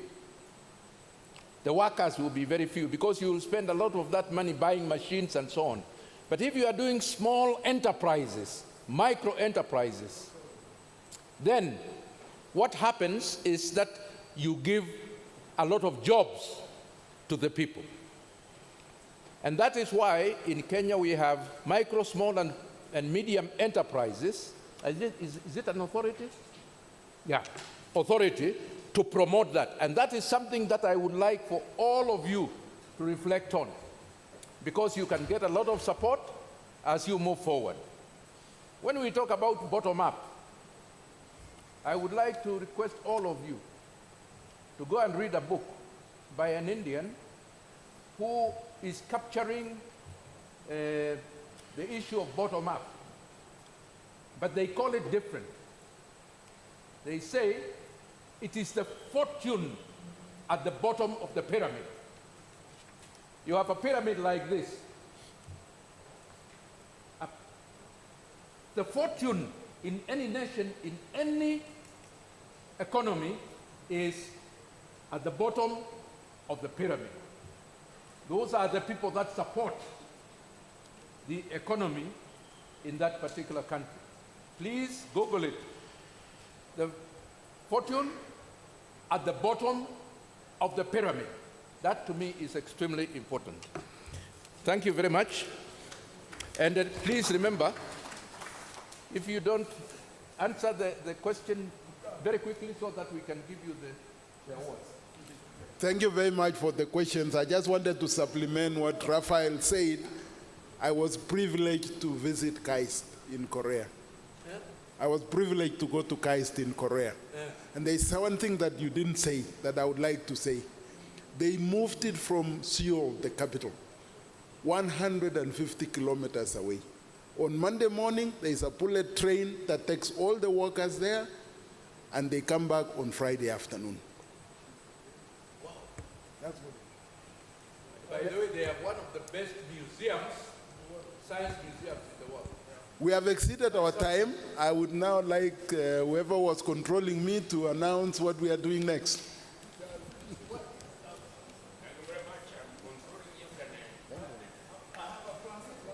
Oh, did I leave you out? Yes, you had a question. Why did I think you had answered? You say that, yeah. You say. You know, this time I can't ask you to stand, but we are just about finishing. But I like to ask you to look to the left and right and nod your head. Left, right, go like this. Very nice, thank you. Now, quick. Thank you. The one who wrote this is a lady. Very nice question. Can you stand up, please? I may have a present for you. A girl. A girl. The question is this: how do you plan to support the people who have embraced the value addition locally in society? Can you stand up? Yes, it's a lady. You see, and you come around, come here. Just come around. You know, very nice. She's been here, and I can tell by the, you know, that's why I've been a professor for years. I can tell handwriting, and I can tell who wrote it. Thank you. Just come here. Don't mind. Stay, hang out with me here, okay? You're not, I'm just going to thank you. She will support my thinking, okay? I'll answer you. I think the key thing is this. You see this girl? We are all here scientists. If you have an idea, great. Locally, you have made some value that you have. Don't you worry. See any of these gurus. That gentleman there, decide, may probably help you, okay? So you are here. Thank you. Your name? Abigail Wanchiku. Mpigie makofi tafadhali. Yeah. So, okay? So, thank you. Number two, really, she's done. You know, this is how life is. Number two, another very nice question. wonderful presentation, okay. How do we, the young people, is there a platform for the young generation to show cause, to show ideas? There is really. You are here, the young generation. Sikia niwaeleze. Kizuri cha chiuza. If you have a good idea, you will actually have a place. Kibaya lazima kichitembeze. Young people, if you have an idea, we are here, we have been all over the place. There is indeed a platform for you to go and showcase on what you do. Don't sit back and keep suffering that I have an idea, which idea I must actually promote. There is a platform, we are all here, walk around, ask these gentlemen, and they do it. Even in shows in high schools and places, come up and do that. Yes, there is. The third question, again, Micheka is my name, not Micheka, but it's a good question. He says today, it's important for a discussion. Very scientists are being paid extremely low. Prof, the scientists indeed are paid low. Maybe this is a lecturer here, I think so, is one of those who also. The lecturers are paid low. What can I tell you? Even the daily workers, my brother Matiko, they are paid low. This one we need to bring, if the economy is up, really, you know the daily workers now in Buga is about, what wa mkono ni about 500-600 depending on the town. Na fundi wa wale wakubwa ni 1,200, 1,500 is low. That's why I said 1450 counties, if they bring up a little more money to pay those workers, nobody would actually be roaming about. Yes, the pay is low.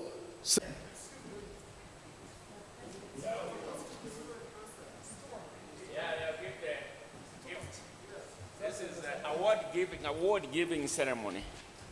Steve, bring the awards now, and as Steve prepares to give awards to these honorable ladies and gentlemen,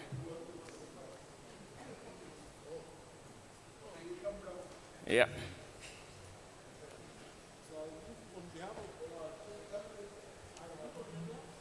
Yeah.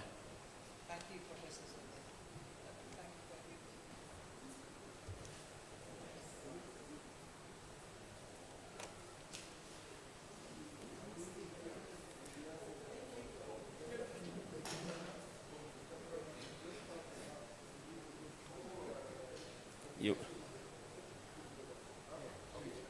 Next, anyway, I'll call you after.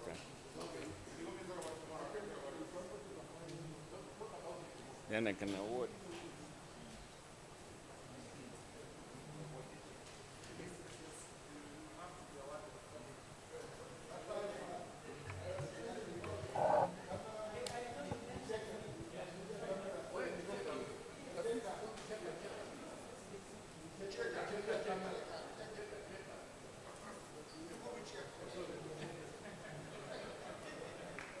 For that presentation, I want to call upon the high schools that are here. We need to recognize you for a moment.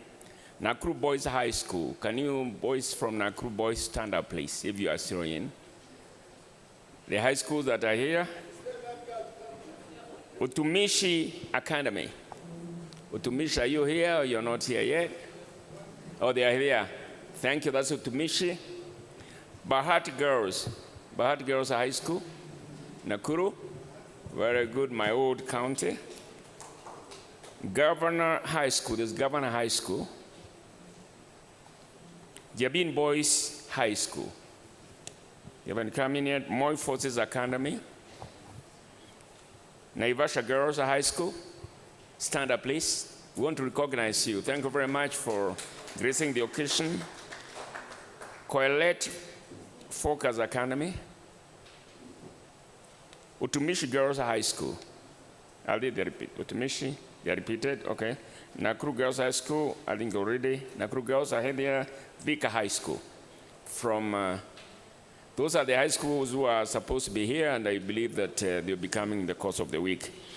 Our final presenter this afternoon will be one and the only.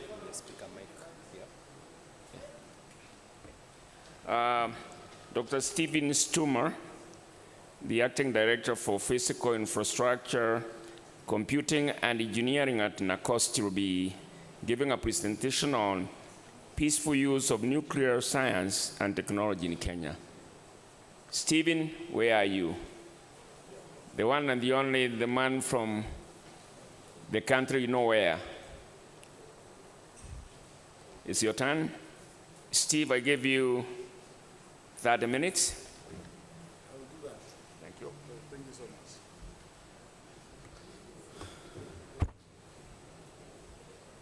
Good afternoon. Good afternoon, all. We are not going to tire you with so many stories. My name is Stephen Stuma. I work with the National Commission for Science, Technology, and Innovation. I want to present to you some of the work we do at the Commission, especially the peaceful use or application of nuclear science and technology. This is in collaboration with the International Atomic Energy Agency under an acronym called AFRA, which we're going to know what it is. They have several projects with us in Kenya, and Nakosti is the AFRA national coordinator for the regional project.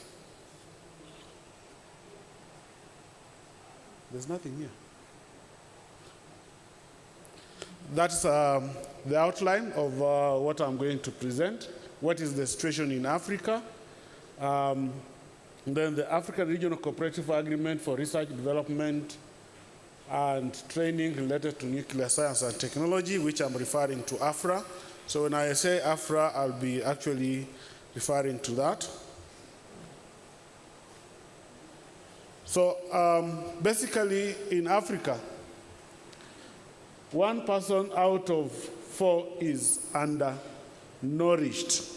There's a difference between malnourished and undernourished. Unaweza kula ugali mingi lakini you don't get all the nutrients. That means you are undernourished. 70% of people in Africa do not have access to radiotherapy. Radiotherapy is a technique used in treating some diseases that we are going to discuss just after this. Then 30% of the population in sub-Saharan Africa do not have access to clean and safe water. So those are 2 terms, clean and safe water. Then 60% of the population live without power. Of course, you can relate this to the Kenyan situation. And the good news is that we have a technology that can be used to alleviate some of this, and that technology is the application or self-application of the nuclear science and technology. So as I said, AFRA is coordinated from Nakosti, and of course, the others are national projects. However, we have several thematic areas under which the projects are classified. We have one on agriculture, food and agriculture. We have the human health. We have radiation safety. And then also we have energy development, water resource management, and then of course the industrial applications and the many others. Of course, as I said, all these are affiliated to the International Atomic Energy Agency. Now, on agriculture and food security, we've divided it into 2 parts. Of course, we have one on food security, building because of that it was actually to improve the variety. We also use in soil tell how much fertilizer we top up a small and put it on a trip. So we will be able to, of course, we could also know same technique. Under food safety, we also have some techniques that are used called food irradiation, in which you will actually subject fresh foods from the farm so that you actually elongate their shelf life. For example, if you're harvesting potatoes, how long will they stay on a shelf under normal circumstances? Now, if you irradiate them, then you potato. And then what happens is then the lifespan or the shelf life of the potato, the phytosanitary conditions that are set by some of the European markets. If you are using pesticides to control, but if you are using the irrigation, then at the end of it, of course, there's no chemical in it, and therefore they will be able to access a bigger market than what we have. Of course, we also have the E-beam, where we use a high energy electrons that will act in the same way like the radiations to kill the organism from the sewage system. Because of course, the amount of the irradiation or the amount of the beam, energy in the beam is actually controlled in such a way that you can be able to use it to conserve the food or in sewage treatment. It's something that we Kenyans need to be looking at how we can be able to apply that.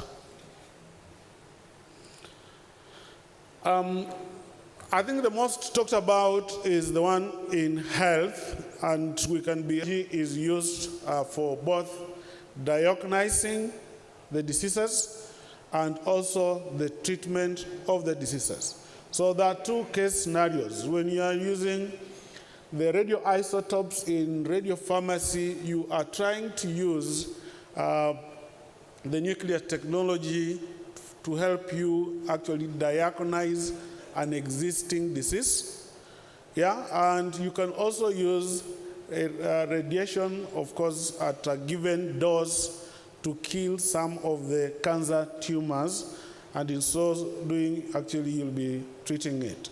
Now, of course, the technologies that have been in Kenya, earlier on, we had the computed tomology, but of late, we now have the LINAC machines. And of course, this LINAC, if you listen to Professor Shaukat, he will tell you that they have been able to install one in the MTRH with the help of IAEA. There's one that is being installed in Nakuru, is it level 6? And also the Coastal General Hospital, and they'll soon actually be launched. Of course, diagnosis, as I said, we use the radioisotopes or radio tracers that actually the isotope will go and accumulate where the problem is, and when now you do the imaging, then you can be able to see, because that place then said we've been able to do an upgrade of Kenyatta National Hospital, although when I was talking to them yesterday, they said the machine. Importance here is capacity of people. One is clinical oncologists in Kenya, but of late year we have been able to establish, which is running. I think this should be the 4th year they're producing clinical oncologists. So in that area, we're not doing badly for now. And then, of course, we have the radiotherapy course that also was started in Jomo Kenyatta University. Again, with the help of IAEA. How does it help? It actually helps us to develop a career. Also look at the people you have trained. Then also have one that is not doing very well called medical physics. For your information, we only have 12 qualified. That's a very low number. But 14 are just doing it and going. The problems that the professor, when she was saying, there are 3 basic sciences. And then at your degree level, at least a basic science, then you must have done a master's in physics. Then you go and do medical physics. Second master's degree for the numbers in the near future. LINAC machine. One is from Kenyatta National Hospital. Now, apart from the diagnosis and treatment, you remember my first statement, undernourished. So we can also use nuclear technology to monitor and address issues to do with the nutrition values, undernutrition, obesity. And You know, the biggest are really applying it in very good to food just to determine acting under fed. And if and AFRA have brought together several Kenyatta University in Kenya and Masinde Muliro University are taking part. Of course, even under radiopharmacy, we have Kenyatta University, University of Nairobi, and some universities that also have a common curriculum that has been developed to teach radiopharmacy. What it means is that you can leave Kenya and go and practice in Algeria, and you can leave Kenya and go to Mauritius.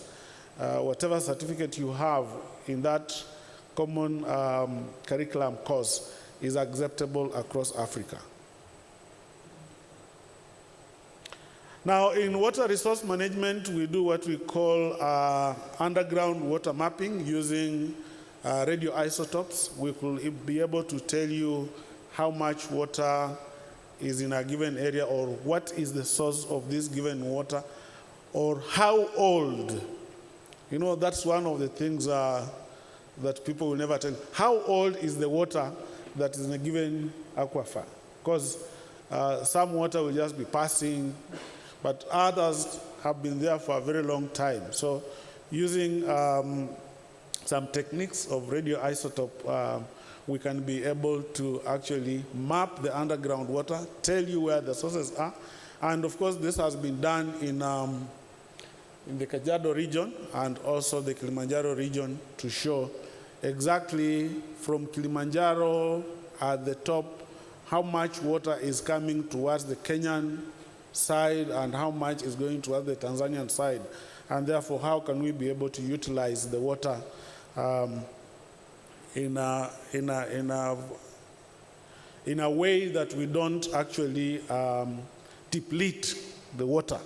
Because again, it will actually tell you how fast the water is refilling. Remember, I've already told you that we do also know how old the water is. So we can be able to tell you how fast the water is refilling and therefore how fast you can use the water. Because if you are using it faster than it is refilling, then you are likely to create a problem at the end. Those fellows you see there are having equipment that has been donated by IEA through AFRA, and they work for the underground water mapping, the Regional Center for Underground Water Mapping. As I said, again, 60% of the population, I don't know about Kenya, but what goes for Africa always is always very close to what goes for Kenya. 60% of the population does not have access to electricity. Now, nuclear power is cheap and renewable. My business in this area has not been to produce the nuclear power, but our business has been to actually train Kenyans on how to utilize what we have economically. Earlier on, Kenyans were using some type of tool for planning called the least cost planning tool. But now we introduced the one called Massage from IEA. Now that tool could not take care of some renewable sources like the one of geothermal, but now the new one is able to take care of all, including wind sources, so that when you are planning, you also take into account solar, wind, and also geothermal. The least cost tool used not to do that, and therefore we have trained several energy planners in Kenya, here in Naivasha, on how to use the tool. The IEA has sent experts to do, and the last time we were discussing with them, they were saying the new tool, so for proper planning of energy needs. Of course, with the use of the nuclear technology comes with two things: nuclear regulatory protection from installations and give you a certificate. They also manage for us, those are very low, but it has to be managed. Of course, we have other projects that we do coordinate, and They're what we call triangular projects or coordinated projects. This time round, we only have two. One is on radiopharmacy between Kenya, Egypt. When I say triangular, it means there are more than one country involved in it.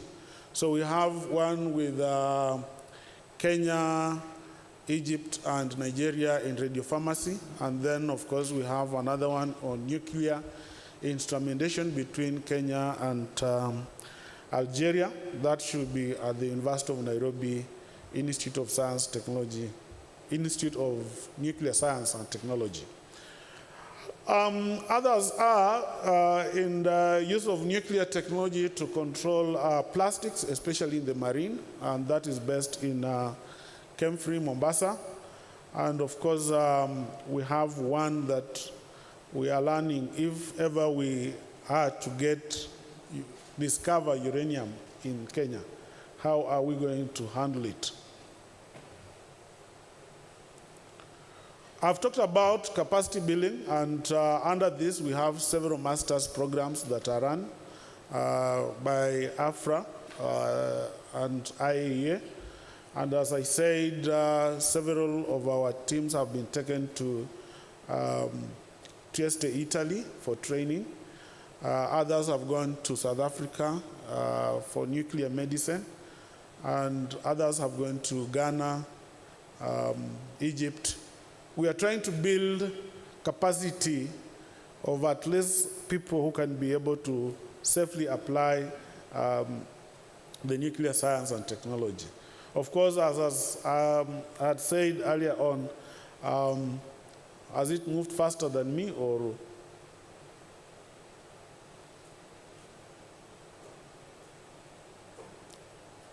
It's taken me back to the start. So what I can say is one of those slides shows the very, very many opportunities that are available to the youth. Yeah, just the one that I was through with that. So yeah, that's the very many opportunities that are available in the nuclear science and technology field. It is safe. You can be able to practice in it, and you won't have any problem as long as you make sure the exposure is controlled. But others, there's no exposure at all, like in nuclear energy. In energy planning, you don't have to be, as a lecturer of nuclear science, you don't have, or a lawyer. By the way, one of the most interesting things that I learned from IEA is for you to train as a nuclear law expert, you don't have to have a basic degree in law. It's not a must that you have a basic degree in law, because you're not coming to practice in Kenya, or you're not going to practice anywhere. You'll actually be helping to develop regulations and the peaceful use of nuclear, basically. So it's not a must, and interpreting some of the international statutes that exist between the different countries. We've already mentioned water and environment, food security and agriculture, nutrition, the medical physics, medical imaging, and nuclear power, which I always don't discuss it so much because there's an institution called Nuclear Power and Energy Agency that is supposed to discuss it more than me. Thank you so much. I will tell you, you can ask me questions, but answers are not guaranteed. Thank you.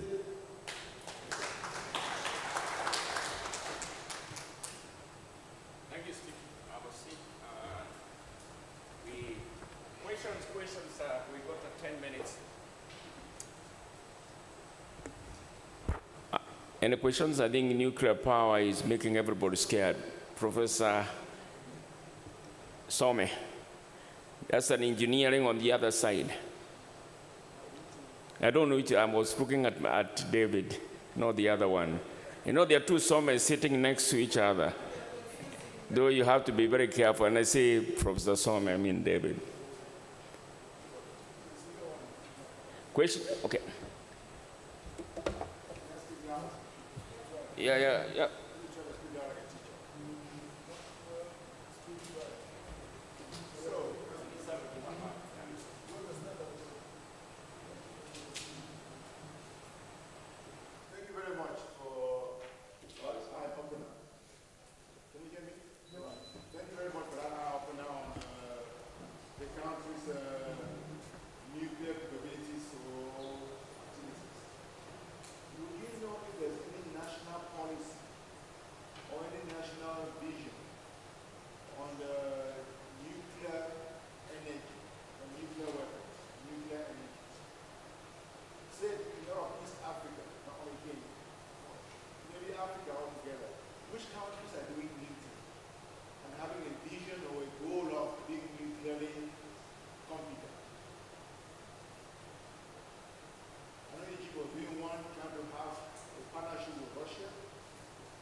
the medical equipment that are based on nuclear science to support health.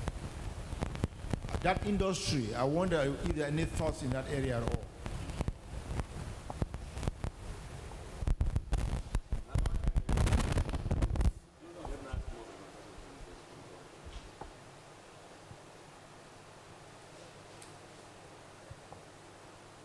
Good afternoon. My name is Dickon Soden. I work with the West Academy for Nature. My question, does this technology require some kind of additional data for verifying certain elements of input to understand the volumes of the aquifer in any area? Or in itself, you can get everything that you want concerning the aquifer, the volume of the aquifer?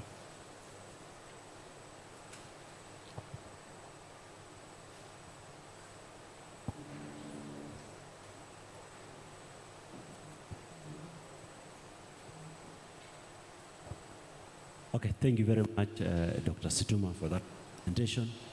I am Malanga, Dr. Malanga. I would like to ask a question, and I believe the first question maybe has touched what I wanted to ask, but just to be sure. You've made a presentation on, in my view, mild applications of nuclear energy. But once everybody hears about nuclear, two things click in the head. It's about nuclear energy, as you've mentioned briefly, and the nuclear warheads. So in terms of Kenya, we know very well this technology has been here for over 50 years, half of a century plus. So when are we having building capacity to build these technologies in the near future? What is the status? Because the training you mentioned is about usage of already existing techniques.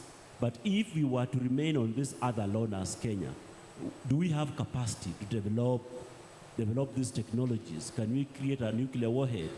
Have we sent people to Russia, as it has been mentioned, North Korea or France, to develop these technologies? Because that's the only way we can benefit from nuclear energy. The issue of using it safely, we can continue doing it safely, but without getting the basic benefit. Lastly, on all the applications you mentioned, you said we used nuclear isotopes, which is okay. But we all know that the decay of nuclear isotopes is asymptotic. It never ends. It continues forever. So do we have research to prove that the applications are not related to the spike of cancer diseases, particularly in Kenya? Because there could be a likelihood those applications are contributing to the cancer disease that is bedeviling the country. Thank you.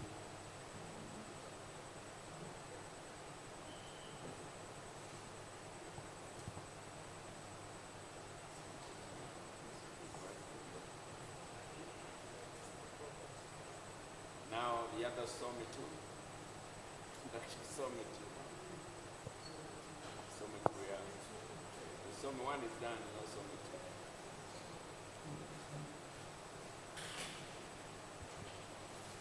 Thank you for the presentation.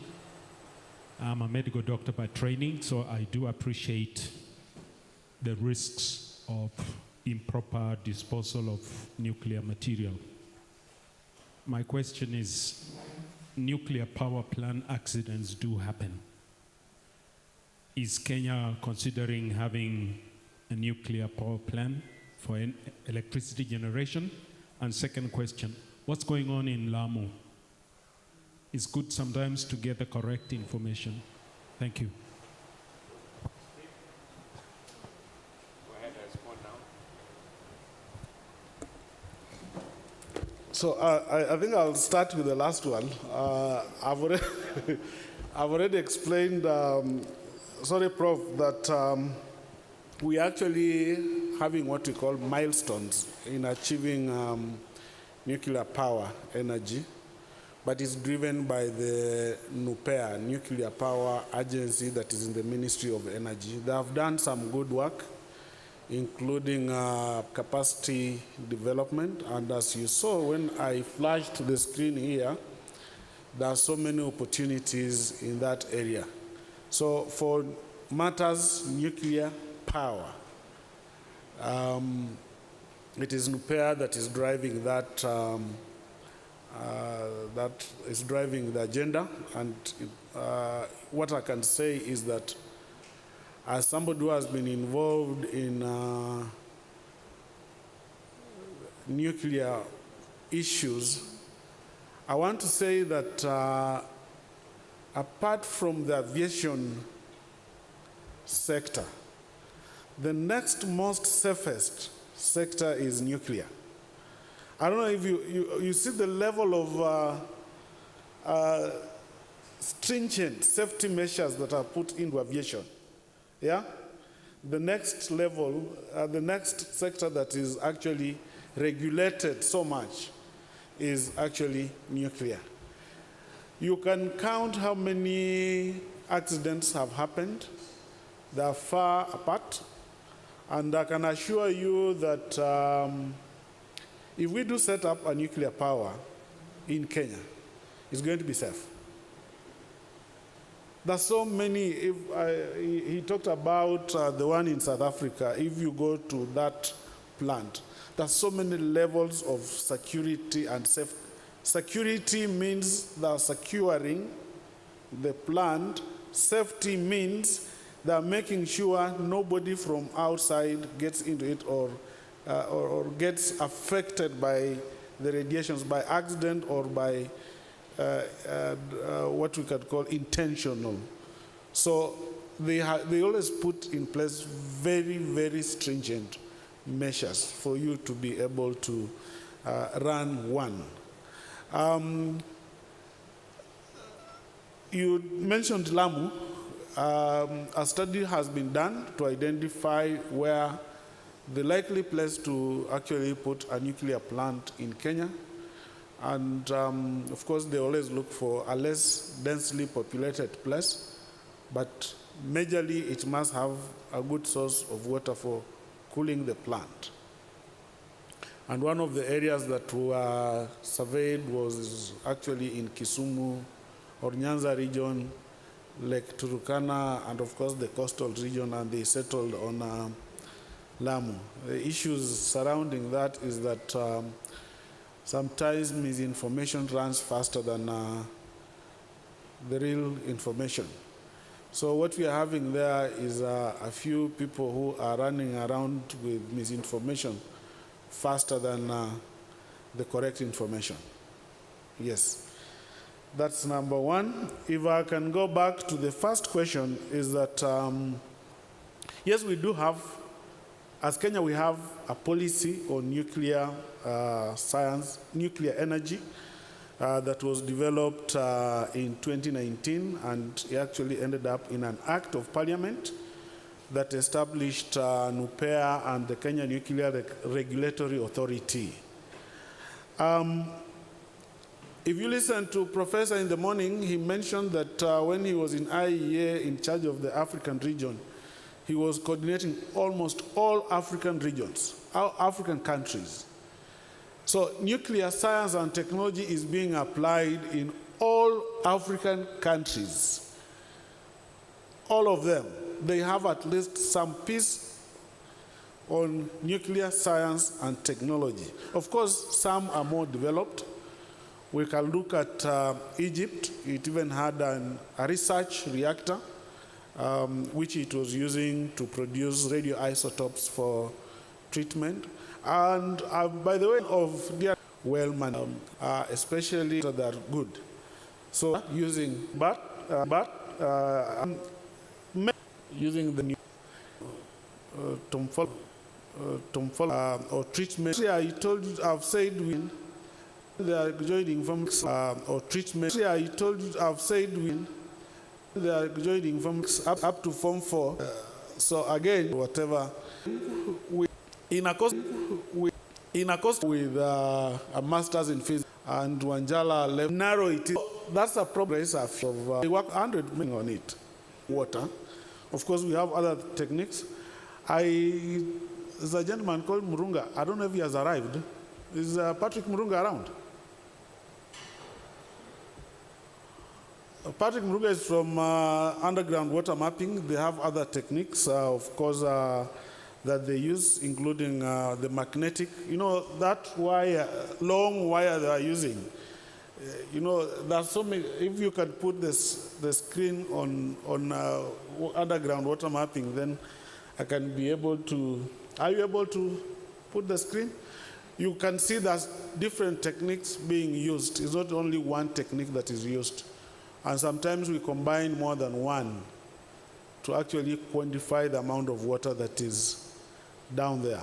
Radioisotopes mostly will actually tell you how old the water is there, how fast is being replenished, and of course, from where is it coming from.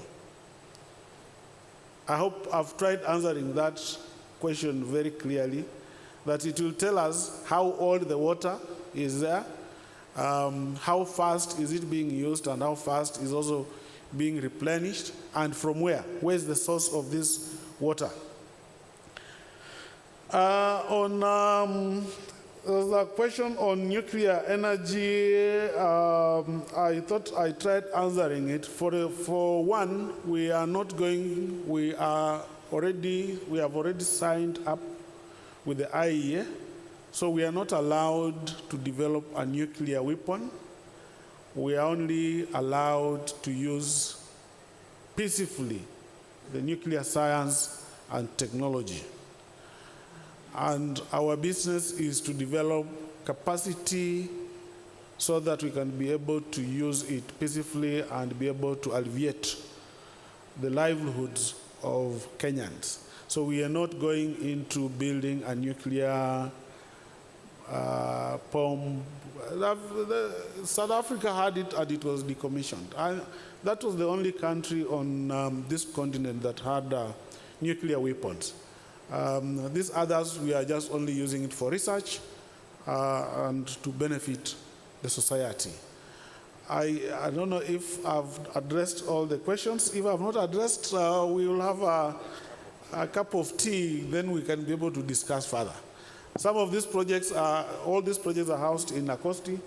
Dr. Ngiki is actually the Afro National Coordinator. So one of these fine days when you meet him, you ask him how you can be able to get one of these projects to implement. Thank you so much. There's a word for you. Thank you, Stephen. I think, ladies and gentlemen, we have had a very long day.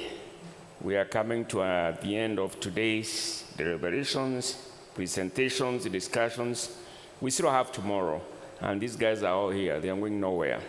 Before we leave, I need to make a few announcements for the scholarly session tomorrow. We are going to start at 8:15.